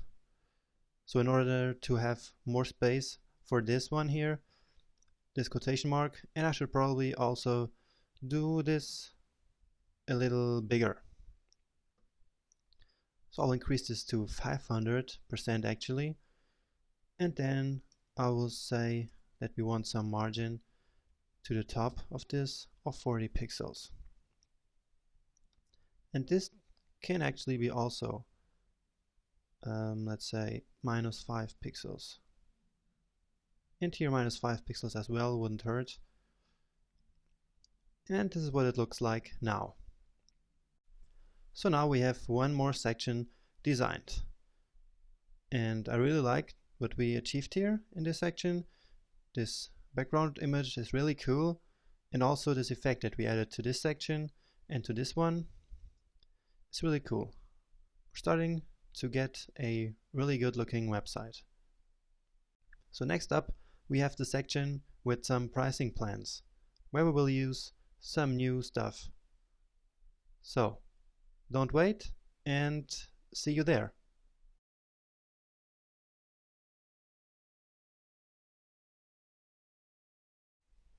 Welcome to yet another lecture on our killer website project. Now it's time to build the sign up section. So in this section we have 3 pricing plans side by side, and each of these plans has 3 parts: the price, the description, and a sign up button. We want the user to choose the first plan because it's the most profitable for the company. So it appears as the first plan and also with the full call to action button. So the new things we'll learn in this lecture are how to design with CSS border radius and how to create box shadows. All the other things we'll do in this lecture use concepts that you're already familiar with, which is pretty cool. So here we are back in our HTML file, which already has more than 250 lines of code. This is quite impressive. So yet another section here, which I'll call section plans. Okay. And I will add a new row here in which I will add the H2 title, such as in many of the other sections. So let me get the text for this section in our document, and here it is. And paste it down here. So the title here is Start Eating Healthy Today. It's actually right here. Alright. So I'm speeding things up a little bit because by now you're already familiar with most of this stuff. So as you saw in the sketch that I showed you before, we have 3 columns here, where each column is a pricing plan. So call and span 1 of 3. Now the question is, how are we going to organize our code inside of each of these boxes? Well, I will now actually create another div inside of this column, and you will later understand why I'm doing this. I'll call this one plan box, but it has a pretty good reason actually. And as I said, I will explain you later the importance of doing it this way. So as I said, each of these pricing plans will have 3 sections. So I create 3 divs here. The first one is for the price, then another one for the details, and yet another one for the sign up button. So let me check the text here. So the first one is the premium. So let's copy this and let's reuse our H3 title. So this one is the premium. And now we need to put the price of $399 here. So I will make a paragraph with this and call this paragraph plan price. And in this case, we have to attribute a class name to this paragraph because we will have multiple paragraphs, and then with a class name it's the easiest way to select those paragraphs later for the CSS code. So $399 per month, and then the other text we have down there, and this one will be plan price month for this text. So that's the price per month. Actually it's the price per meal, so let's change this to meal. Okay, nice. Now we have some details here, and as before I will use an unordered list in order to show these details. And now a list element. I think we should use an icon here, like a check mark, and you already know where to find them. We will again use our icon font here, and let's find here in our iOS inspired icons a check mark, and it's easy to find actually. So I will take this code and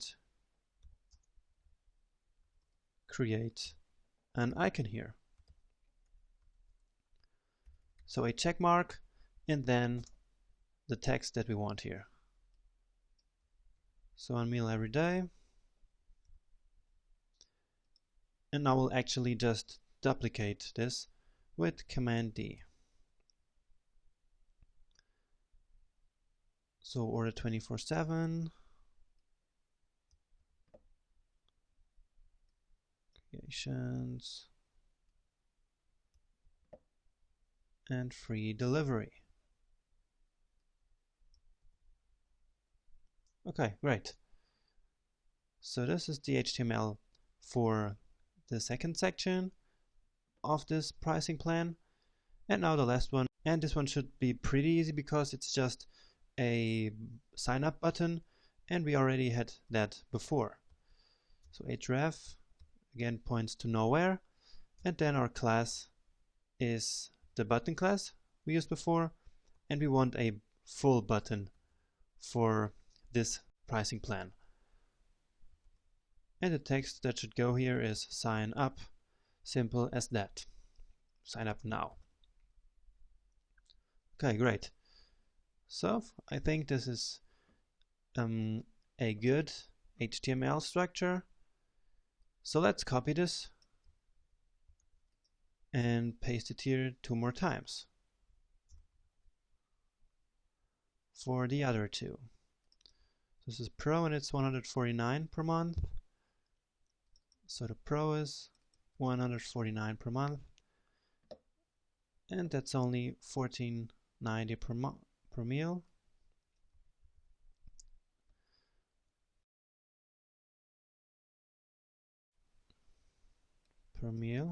All right.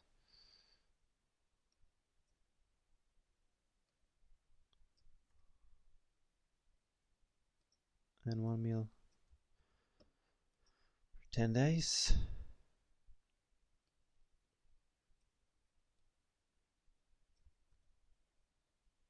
Or 24/7 is the same, and the rest is all the same. So now here, starter, and we have 19 per meal. So this is a little different.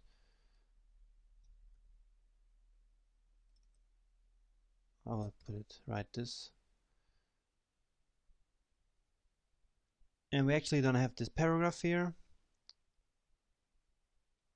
because it's the price per meal is already 19. So let's delete this, or actually not delete it. We'll just leave it empty. And now right here it's just 1 meal. Order from 8 to 12. Free delivery is here. And this one will be empty. And since it's empty, it shouldn't have a check mark, but we can put like a cross there, like this here.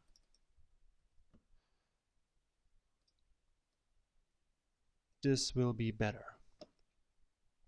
Alright, so this is our text. And one more thing to change here, because we had a full button for the first pricing plan, but here we want a ghost button. I hope you remember those. We had them in the first section. So let's check this out. And here it is. Okay. So as you would expect, this is not yet formatted. The only formatted things are the buttons, because we already did that before, such as the H3 elements and the title, as always. So in the next lecture, it's then time to format the whole thing. I'm waiting for you there.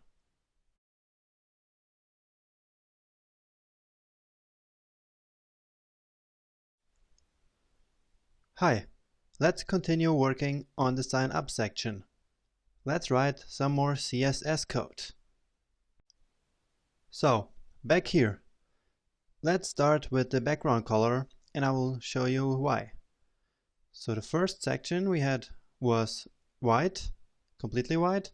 Then the second one had these very subtle gray background color. Then the next one was white again. So now, as you can guess, it's again time for a gray one. So that will be the first thing to do. And then, of course, starting to build a structure for each of these pricing plan columns. So give here some white space and starting to make this look better. So let's do that. So this section is called section plans. I'll put some white space here so we can see what's going on. Okay.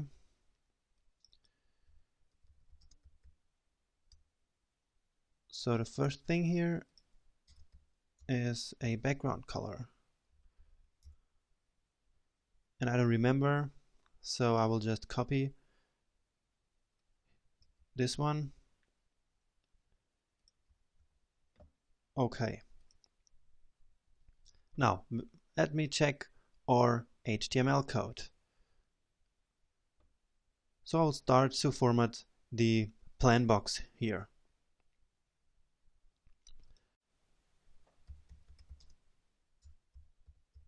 Alright. So let's make this plan box white so that it looks different than the background color of the rest of the section. And I will say FFF. Okay, and I also want to give this some rounded corners. So for the radius of, let's say, 5 pixels here. And now I don't want it to be 100% of the parent width, so I will say with 90%. And then I will use the same technique as we used before to center it inside of its parent. Just to show you again, the parent of this one is the call box. So margin left 5%, which is half of the remaining 10% from 19 to 100. And now let me see this. Okay, so this has already these rounded corners and it's white. Now let's divide this into the 3 sections. Okay, but first let me explain you why I put this box into the column, such as I promised you I would explain you. So this situation here, why I created this div inside of the column. Because if I hadn't, I wouldn't be able to make the plan box as wide as I wanted it, only 90% with the white background color. It would not have been possible to do this by just formatting this column or adding some box here. So this was the solution that I had to use. Great, so now let's section each of those subsections. And in order to do that, I will do it like this. Because, as we defined it, we have 3 divs. This one, and this one. So I want them to have a padding of 15 pixels each, let's say. And what's also important is to make a little separation between them. We will have some border at the bottom of each of them. So a nice little border with a very light color, very subtle gray. So only 1 pixel and a solid color. And let's again start with white and then use the color picker to adjust the color. So a very subtle color here, which we almost won't notice. So for example, this one, we will then check it. But for now we can just format some other things as well. Let me see what we got here. For example, this. Let's start at the beginning. Now the H3 is already defined, so let's continue with the plan price. And the plan price, I want it to be like really big. So font size, for instance, 300%.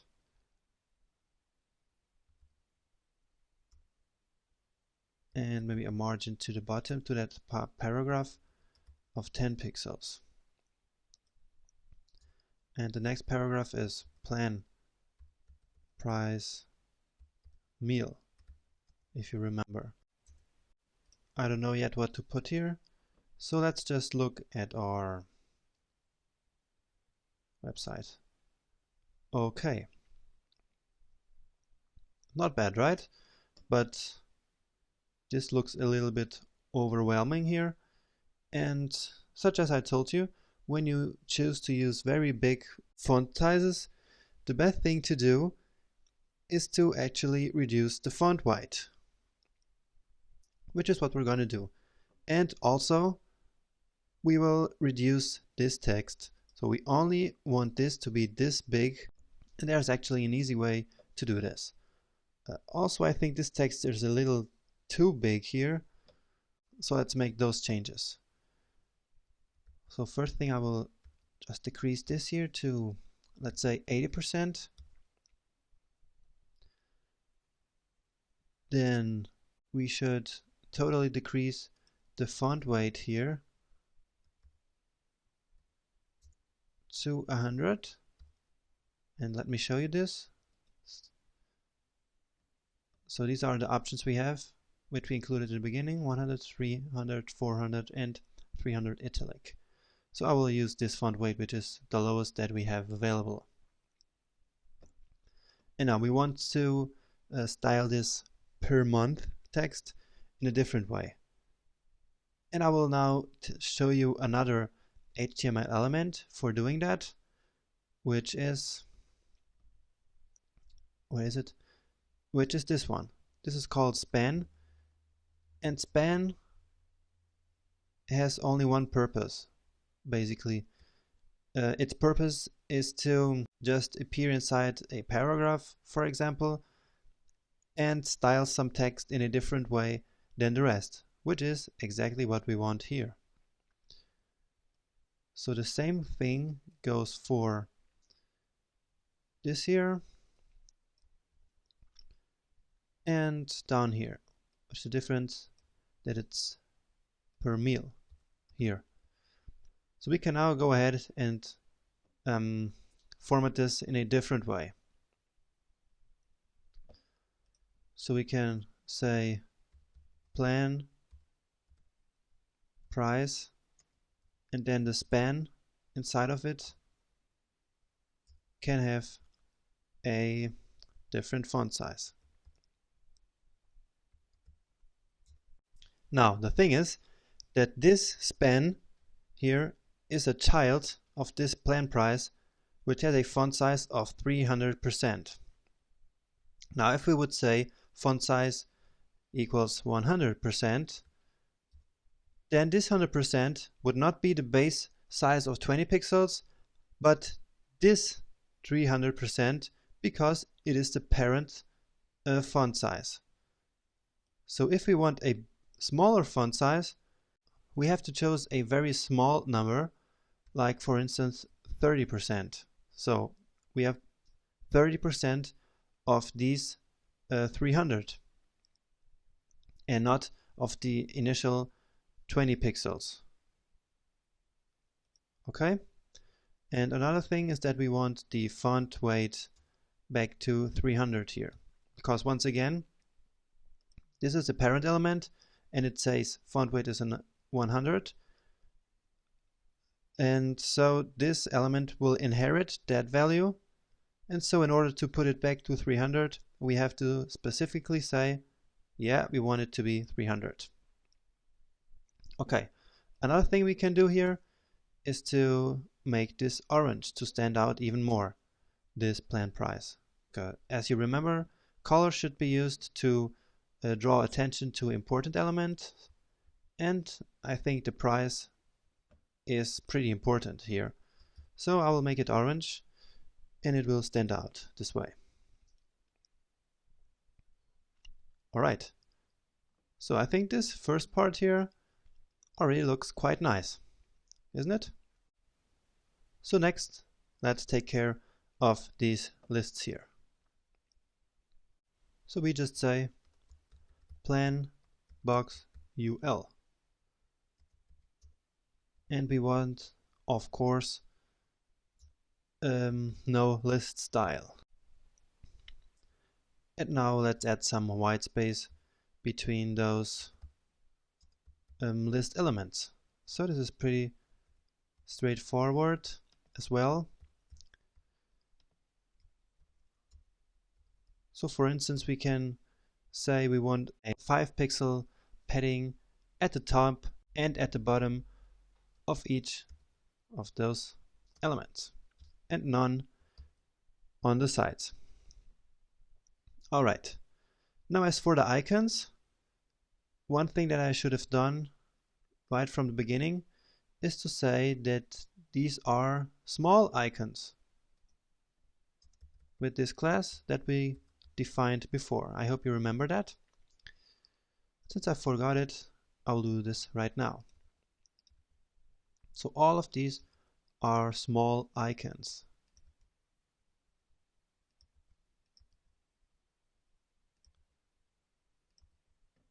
And let's check that out.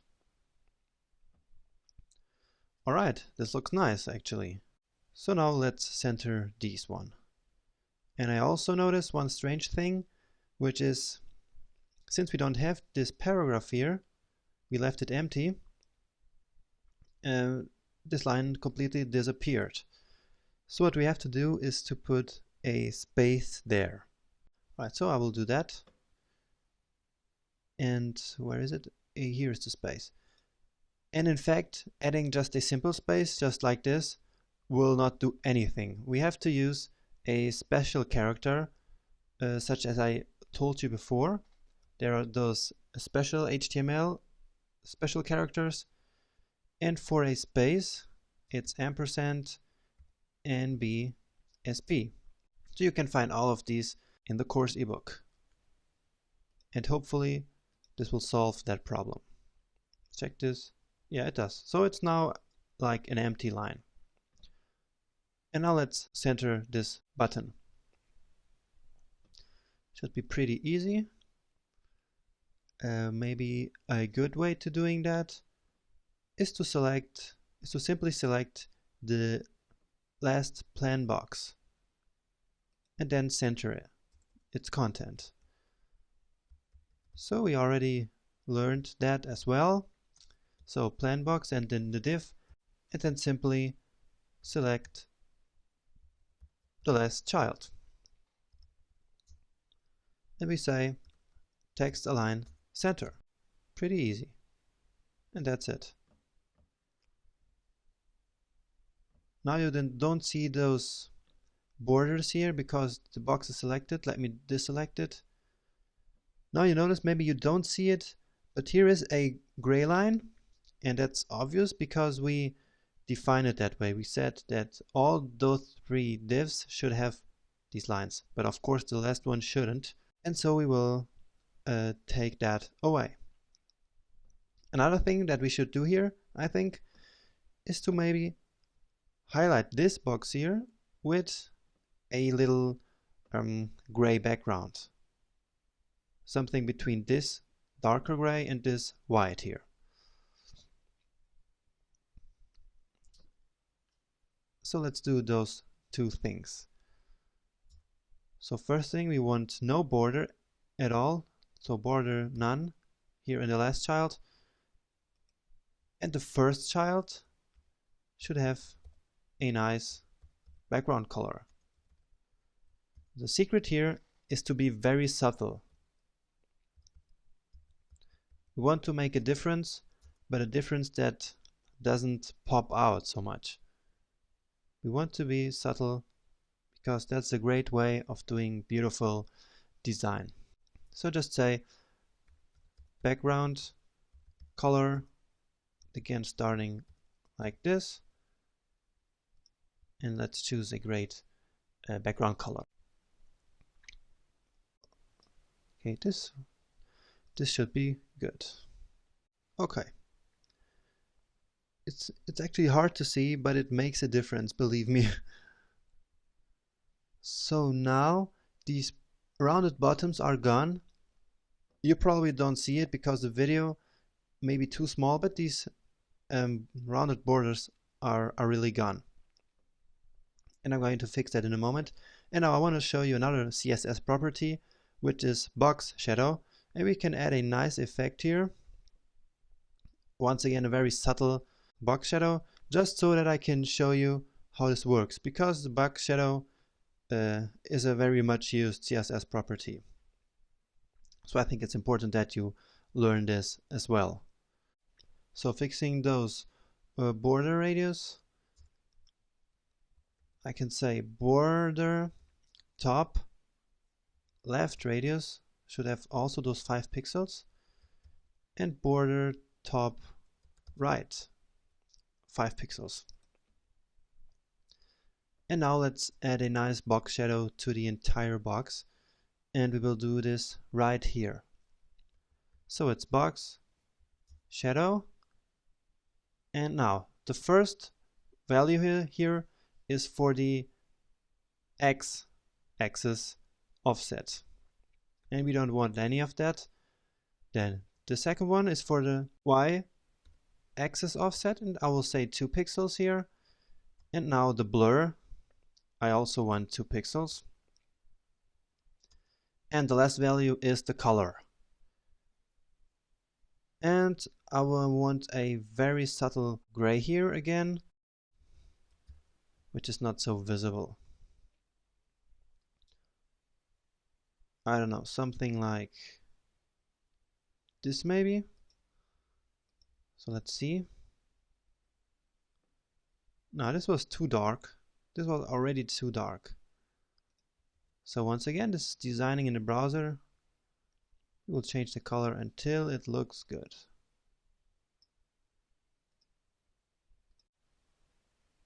Alright. You will not see this in this video because it's really subtle, but in your browser you will notice it, I'm sure. Alright, so we have one more section completed. Our website is almost done here. So we only have one more section and then the footer. This is great. So take a break now to digest all the things you learned so far, or come with me right to the next section where we'll build our simple HTML form.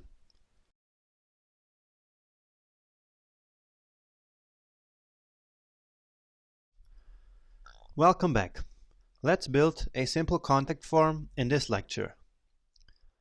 To be honest, this section was not so much about making things beautiful and functional, but more to show you everything you need to know about forms, so that you can build even bigger and more complex forms in the future. So, this is a simple contact form, as you can find it in numerous websites out there. And in this lecture, you learn a lot of new things. You learn how to build a useful form using new HTML elements such as form, label, input, select, option, and text area. Then you will learn how to use CSS to format those different elements. So let's do this. So back in our brackets app, we'll create yet another section. This one called section form.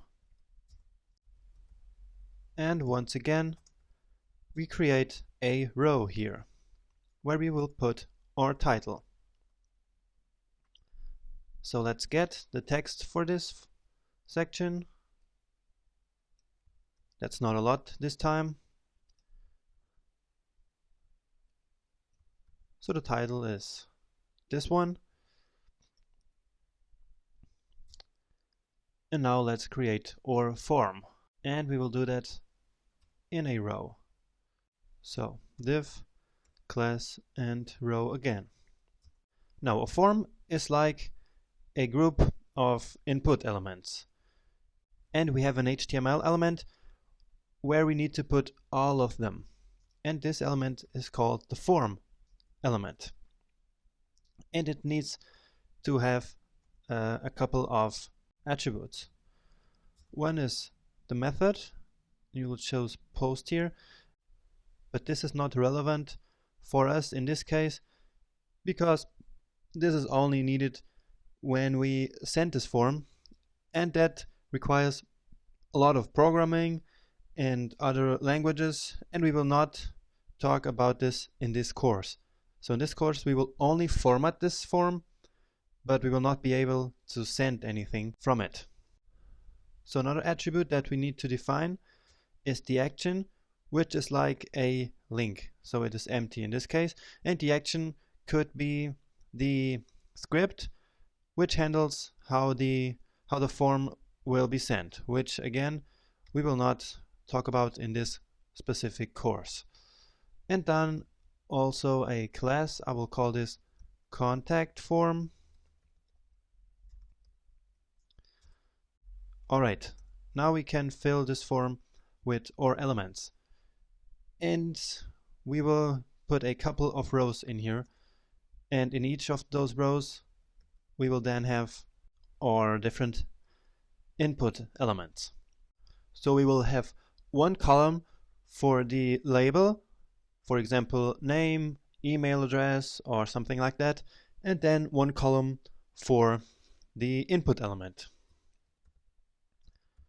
So it is a column, and now it's something a little special because we want one column to be bigger than the other one. And so I will say that I want the first column to be a span 1 of 3, such as we used a lot of times before. And then the second column will be span 2 of 3. So these two columns together make the whole row. So 1 plus 2 makes the 3. And this means that this column will be twice as wide as this column here. And I will actually show you how this works. So the 1 of 3 has a width of 32% approximately, and the span 2 of 3 will have 63% approximately. Alright. So as I said, in the first column we want the label, and we have an HTML element for that, which goes like this. It's just label, and then let me see, it is name. The first one is name. And that's it for now. And now we want a little text box. And in order to do that, we use the input element, and the type of this will be text. So you can see in this list here there are lots of different input types, and we will use some of them. But for now I will just use the text element. And now in each of those we should also give those a name, because that name will later be used to send that form. Let's call it name, because that's what it is here, right? And now I will also define an ID here, which is also name. And another interesting thing we can do here is placeholder. And the placeholder is the text that appears inside of the text field before we write anything inside of it. So here I will say, for example, your name. And the last thing here, we just can add this keyword required, and if we do so, the browser will not allow us to send a form without completing this field. So this is very handy we can just write required, and then Google Chrome or whatever browser will handle that for us. Okay, I will just show you how this looks like by now. Nothing special, of course, but here it goes. So this is a placeholder, and this is the first column, and this is the second column. As you see, it's much wider. The text field is not as wide as the column yet, but we will change that once we come to the CSS part of this lecture.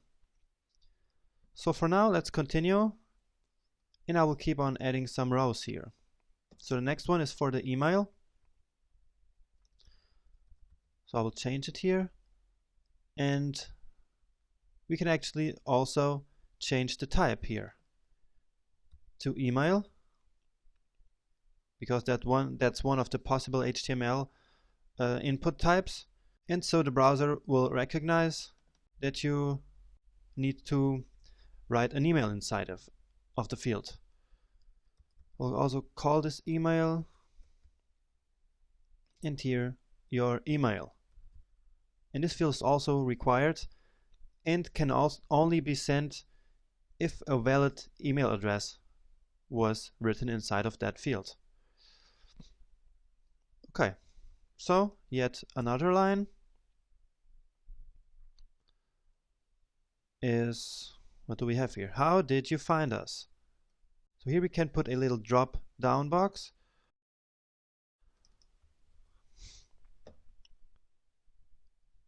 We will not use this. So drop down box is just a couple of options where you can choose one from. And in order to do that, we use the select element. It will call us find us, and also with the ID find us. And I will tell you in a moment why we need this IDs here. So don't worry.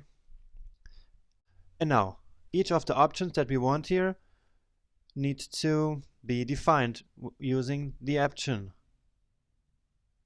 element.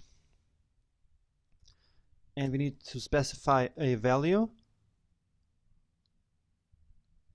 I will do that in a moment. And then the text we want to see. So in the first one, I want to say, so how did you find us? Let's say friends, and the value can here be friends. And again, this value here serves then for the script that will handle the form once the form is sent, which again we will not be able to do in this course. So next, what can we put here? For instance, search engine. So search, or maybe it was an advertisement. And just to complete this, we can say we found it in some other way. Alright, so how does it look like? So we have the options we put there inside of this little list. So this is starting to look great, right? And we can also do another thing here. We can choose one of these and say selected. I will choose this one. This will be the first one that will be selected. You see? Search engine. Alright. I don't want this here. Let's put it here. Now the next thing is to ask us if we want a newsletter. So again, we want a row with the label newsletter. And I will now show you another input type, and this one is checkbox. So a checkbox is just what the name says. It's a box where you can choose yes, I want it, or no, I don't want it. And the name here will be newsletter or just news, and the ID also news. Placeholder, there's of course none of it. And here I can say that I want this checkbox to be checked from the beginning. So the default will be that it is checked. And then some text here. For instance, yes please. So it's already selected, and then we have our text there. So just a simple checkbox. And now the last thing is drop us a line.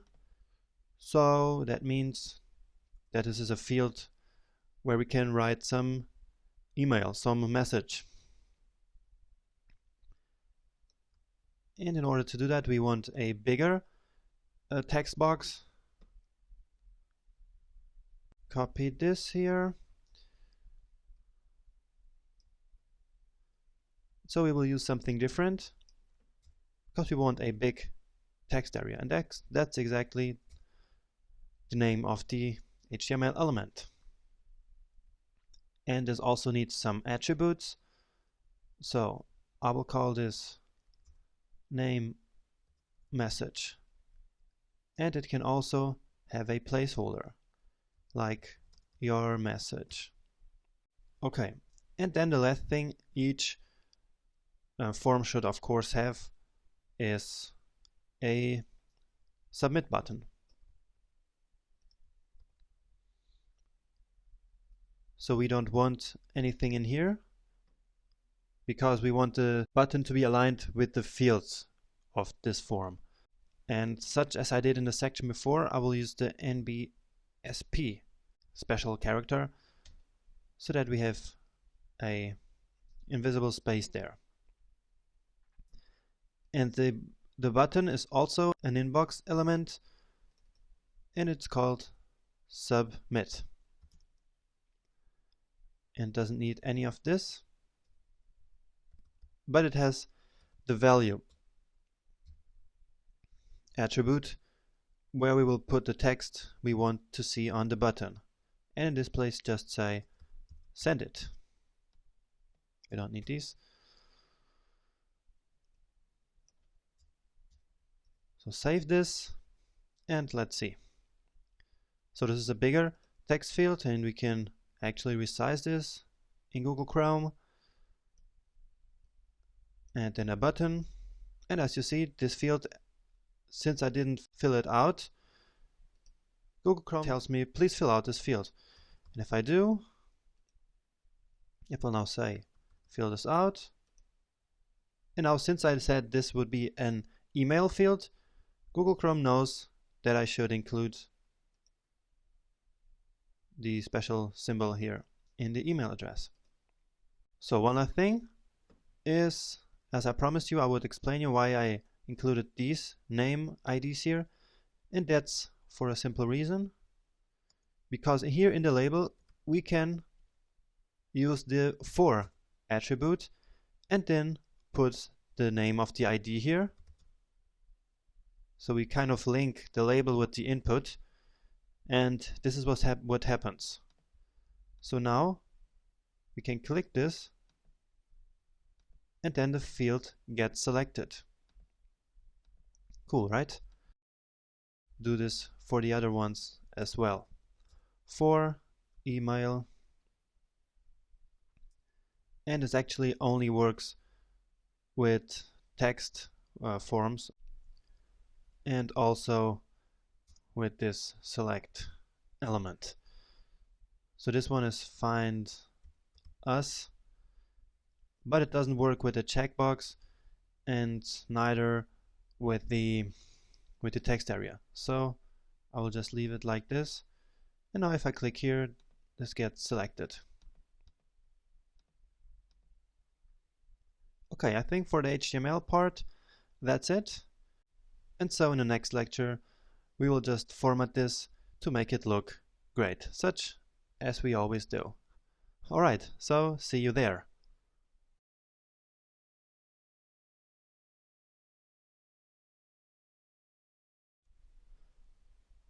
So let's use CSS to style our contact form.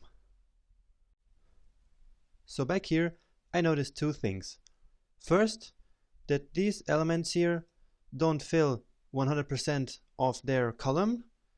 And the other thing is that we clearly don't need all the entire width of the parent element of this row here, because there's way too much space here between the labels and the elements, and this doesn't look good. So let's fix that. So back in our HTML file, this will be the form and the class that we want to format, the contact form. So add a new class and some white space, as always. So we need this as well. All right. So let's say we want a width of only 60%. This should be much better. And then we also want to center that thing. And we could use that technique where we say that we want the left margin to be 20%, which is half of the difference between 100 and 60. But in this case, I want to format it the other way that I showed you before, which is saying that the margin top and bottom should be 0 and auto on left and right margin. So this will center this contact form inside of its parent element. And now I want to format my other form elements. So input, and the other one was the select element, and the text area. And the first thing, I want them to be 100% wide so that they fill their whole column. And I also want them a little bit bigger by adding some padding inside of them. Let's say 7 pixels. This is a number that I like to use. And also a little border radius of, let's say, 3 pixels. All right, let's see what we got. Okay, now we have some strange border here. And we also have another thing that we don't want, which is this input element and this one also fill the whole content, but in fact we only want these two. So how do we achieve that? Let me go back and let me show it to you. So the ones that we want are the one with type text and type email, right? So I will show you a new selector in CSS now, which does the following. With them, we can select all input elements which has the type text. So we say type should equal text. And then we can say the same thing with email. And all right, it works. So the button is back to normal, and this check button as well. And now we gotta get rid of this weird border here, and that should be quite easy. Just say border 1 pixel as always, and solid, and some gray color. So the color picker here, and let's say it shouldn't be too dark. As always, we want something very subtle here. I think this one is good. CCC. That's also a gray color that I like to use a lot. All right, let's see. Okay, great. You see that this select element here doesn't have the width of these two elements. And in fact, it's very difficult to style these select elements, and so we'll leave it just as it is.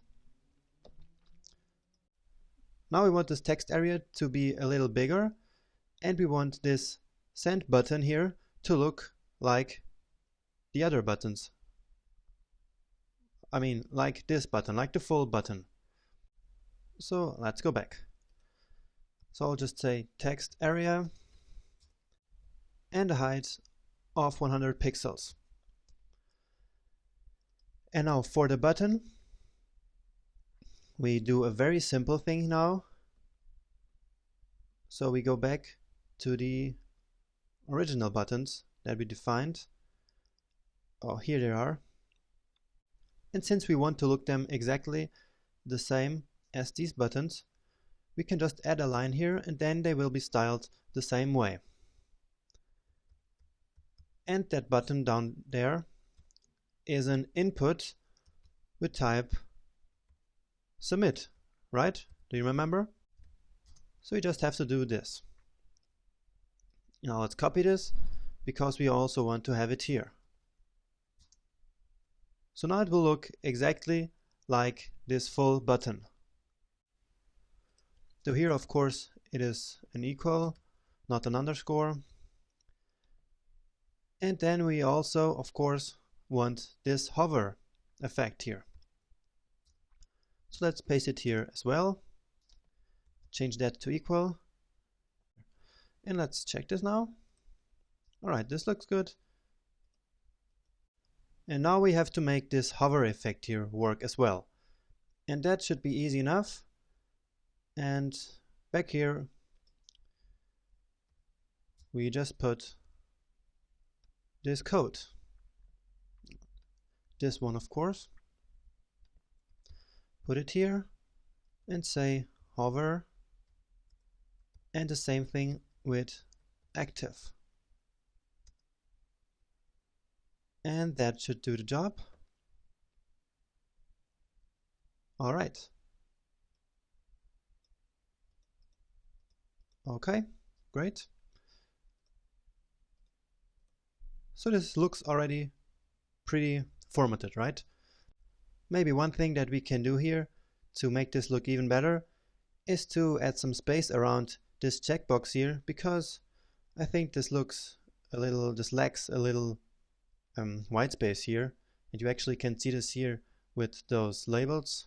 They look a little weird here. So I'm going to do that. And another thing is that I want to get rid of these blue borders that Google Chrome adds to this. So let's do these two things now. First, the checkbox. And that's pretty easy. Just say input and then, of course, type equals checkbox. And I want some margin on maybe all sides. So we didn't do this for a long time.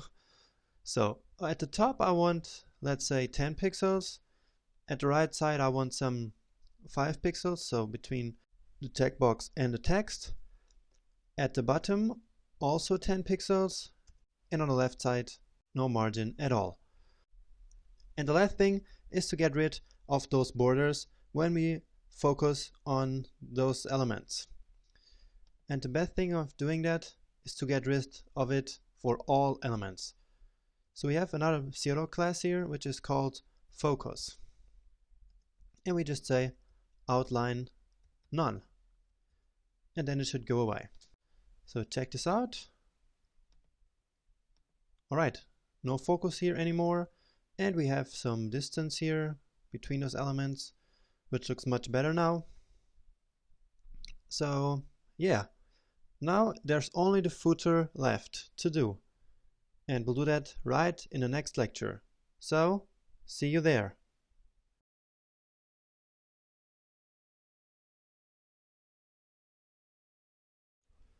Welcome to the last section we need to build for our website, the footer. Every website has a footer, and it's like the conclusion of your website, where the user can find additional information about a website or a company. So this is the most simple footer ever, but simple is in many cases a good solution. And this footer has two navigations. One for less important links like About Us or a link to a blog, and one for social media on the right side. In a more complex website, A footer usually repeats the main navigation, but that's not necessary in our case. We don't need more than this. So in this last section, there are not many new things to learn, but we keep practicing. So we'll learn how to build a simple but effective footer and a cool way of using social icons on a web page. So for the footer, HTML actually has another special element just for that. And as you can imagine, it's called exactly footer. So first, as always, we need a new row here. So a row. And now, as I told you before, we will have two navigations inside of this row. And so we have a column for each of those because we want them side by side. So I will create two columns here. So column and span 1 of 2. And this is for one of the navigations, and then for the second navigation, the social media navigation. So as before, we're going to use an unordered list in order to build that navigation. And I'm going to call this one footer nav. And so let's see what we need to include into this navigation, because we actually have it right here.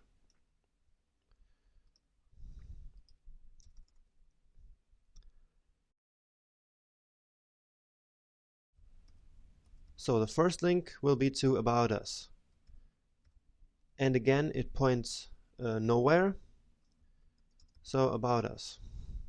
And now just duplicate this. And blog, press, iOS, app, and I need to duplicate it once again. So Android app. Alright. And now we need another navigation to include links to Facebook, Twitter, Google+, and Instagram, because those are the accounts OmniFood uses.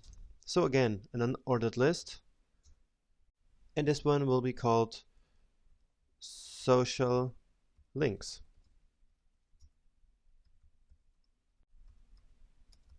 So now what we need here, we will obviously not write Facebook or Twitter. What we want here is an icon for that. So you already know where we get those, and it's right here. As I showed you, we have some social icons down here. So here's the first for Facebook. So class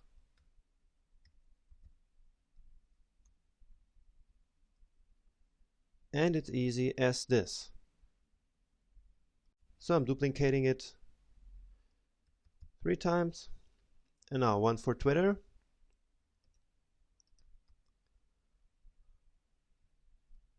The next one is for Google+.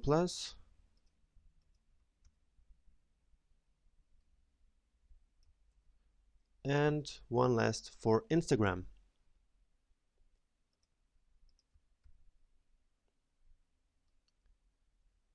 And here we go. So these are our navigations. And now we usually have a paragraph as well, where we have, for instance, some fancy text about copyright or something like that. And so let's include another row here where we can put some text.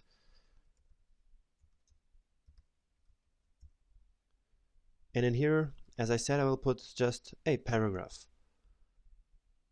And we can write something like copyright. And then we use a nice symbol as well, which is called copy. You have obviously seen this in many places. So it's the copyright symbol, and 2015 by OmniFood. Of course, this is not the case because OmniFood is not a real company, but it's just to show you what this usually looks like.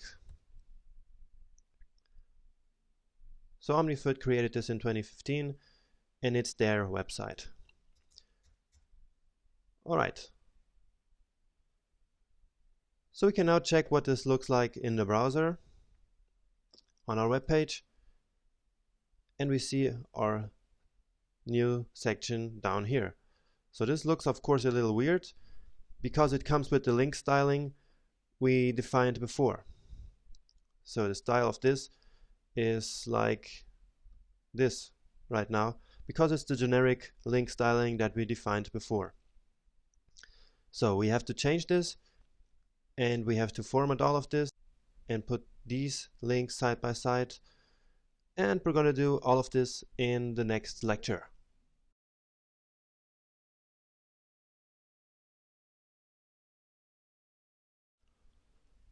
Welcome back to building the footer. Let's write some more CSS to format our footer. So here we are again. As I said before, we want to of course have these links side by side, and we want to get rid of these bullet points, and we want to format the whole thing.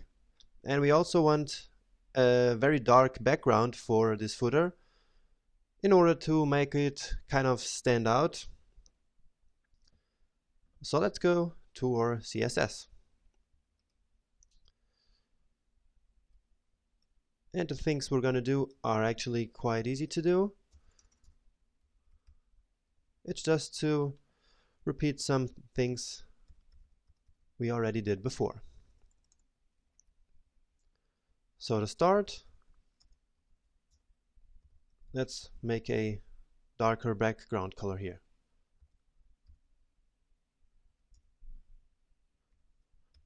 So of course not black,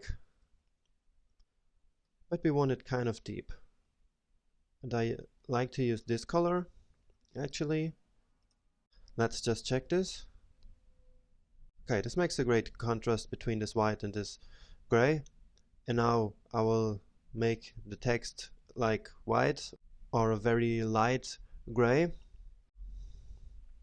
But first let's format those navigations. So we have footer nav,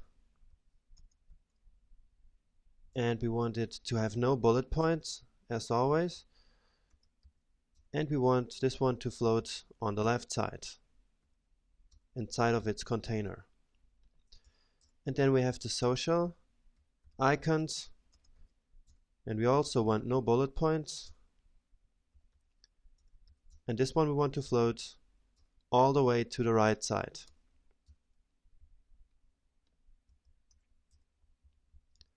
And now the list elements inside of these navigations, of these unordered lists, we want to have them side by side. And so one thing that we can do is to display them as inline blocks, and this way they will not cause a line break, so they will be side by side, and we can also assign them some margin. So what we can do here is footer nav li, and we can actually do the same thing for the social icons, because we want him to behave in the same way. So we use our very much used property display and inline block, and then we can set a nice margin to the right side of each of them in order to give them some spacing. So margin right, let's say 20 pixels. Okay, let's check this. Okay, they are already side by side, at least these ones. There must be something wrong with this here. So let me check what's happening here. Maybe it's not the right name. Oh, alright, it's social links here. Of course, it's not social icons. So social links and social links. And now these are side by side as well. Now there's only one tiny problem left with these li elements, and let me show you what I'm talking about. And for that I will use inspect elements. So you will see again how useful this is. So where do we have our footer? Okay, it's right here. And so with the blue highlighting, you see the row class. And so you can see that here we have some space between the last icon and the end of the row, right? So the icon is not all the way to the right side of the row. And that's because of the margin right we defined of 20 pixels. So what we need to do is to get rid of that for the last li element. So let's do that. And as you know, the connection between brackets and the browser was lost because we did that. So let's go back here. And now what we do is, of course, such as we did it before, we use the last child pseudo class. So last child and last child. And then we say we want margin 0. I mean, we can say margin right, but it's actually the same thing. So you see that now this is better, and I will inspect it again actually, so to prove you that this worked. Okay, right. This is better now. So then let's now format this text here, these links. And you see we have to get rid of this text in the HTML. It's down here still. Okay, so these are links, and so I hope that you can do this on your own by now. So footer, nav, li, and then the links inside of it. And I will use the link state, and then footer, nav, li, a visited. And we want this to happen as well for the social links.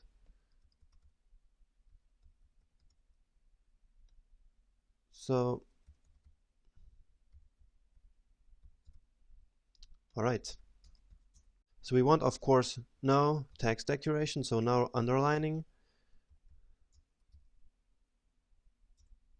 And we also want no border, because if you remember, we defined that those links should have a border.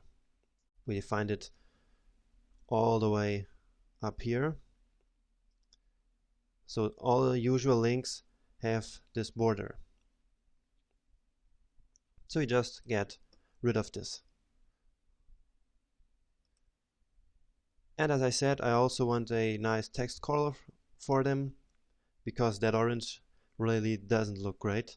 So I will start with white and then use the color picker to go with something else. So we want something a little bit dark. Okay, this color looks good. I really like those colors where we only need those 3 digits. And up here it's of course visited and not visited or whatever that is. And I think now we should be good to check this. And alright, this looks a little dark, but it's on purpose because I will then, with the hover effect, make the color look lighter, because we don't want to stand this out too much.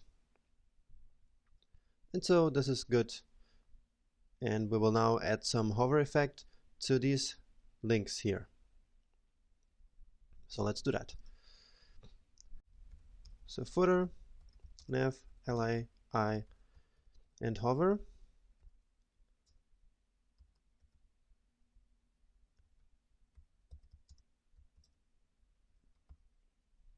And of course active. So what we want to change is the color. not too wide, but something like that. Let's say this one. And we want, of course, to have a transition there for the color property with 0.2 seconds interval.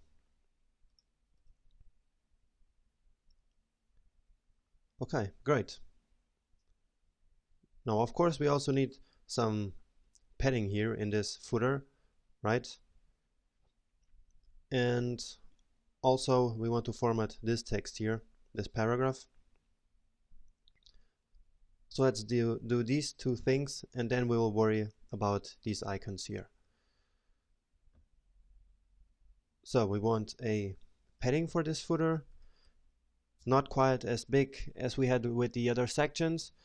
So let's say 60 pixels, for instance, and we will then see if it looks great. And now let's just format the paragraph inside of the footer to have the same color as the links, which is 888. And we can also center the text align center. And we can maybe even decrease the font size a little bit, because it's not necessary that it's as big as the main text on the website. Alright.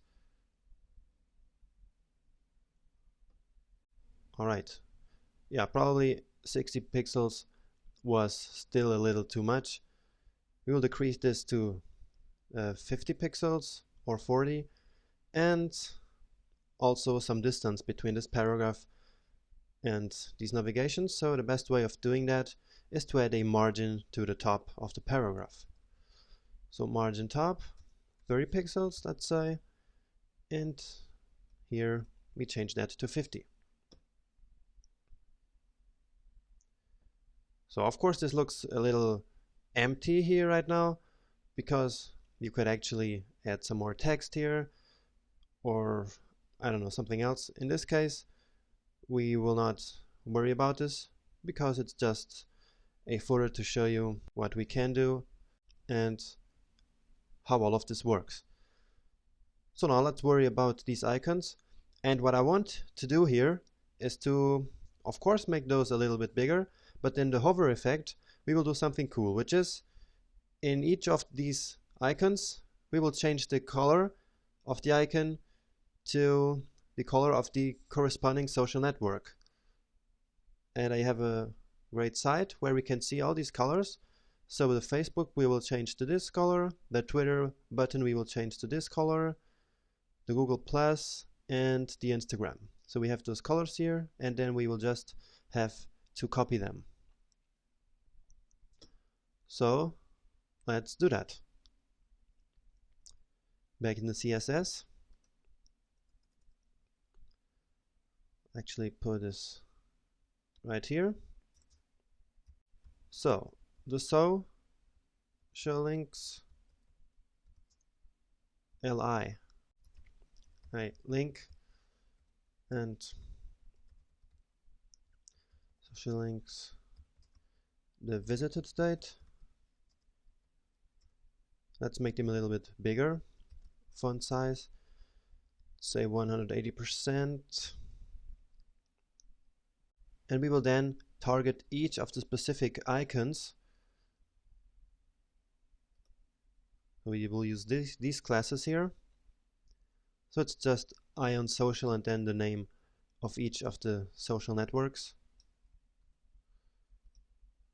We will then, the best way of doing this is to actually put the hover effect right on each of these classes.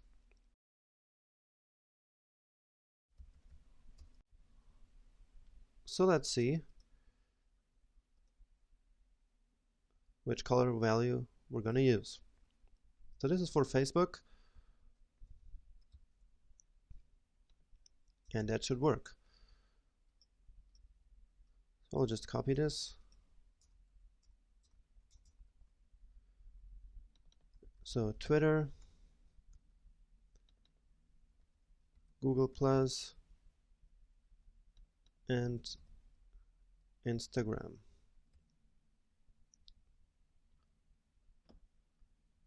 So this is for Twitter.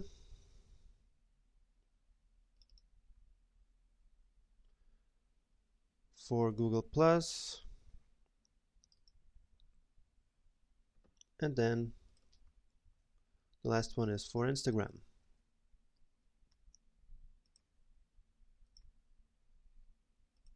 And let's check this out.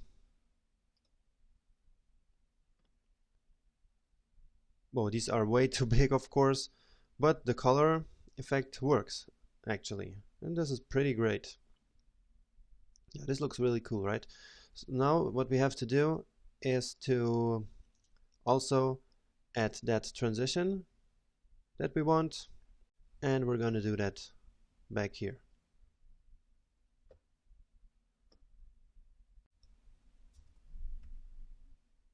So we have to do it this way.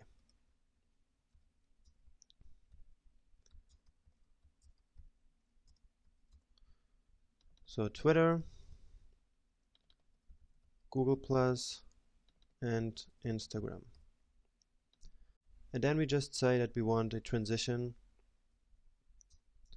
for the color of 0.2 seconds.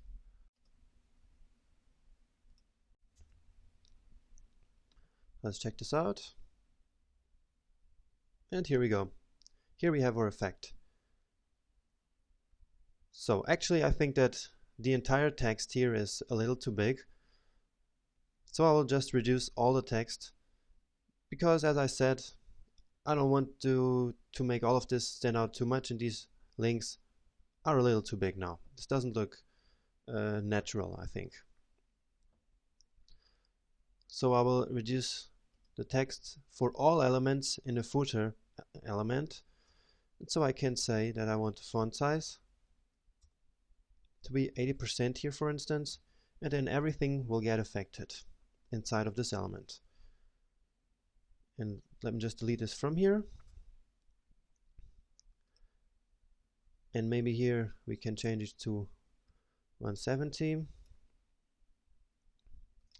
And so let's see.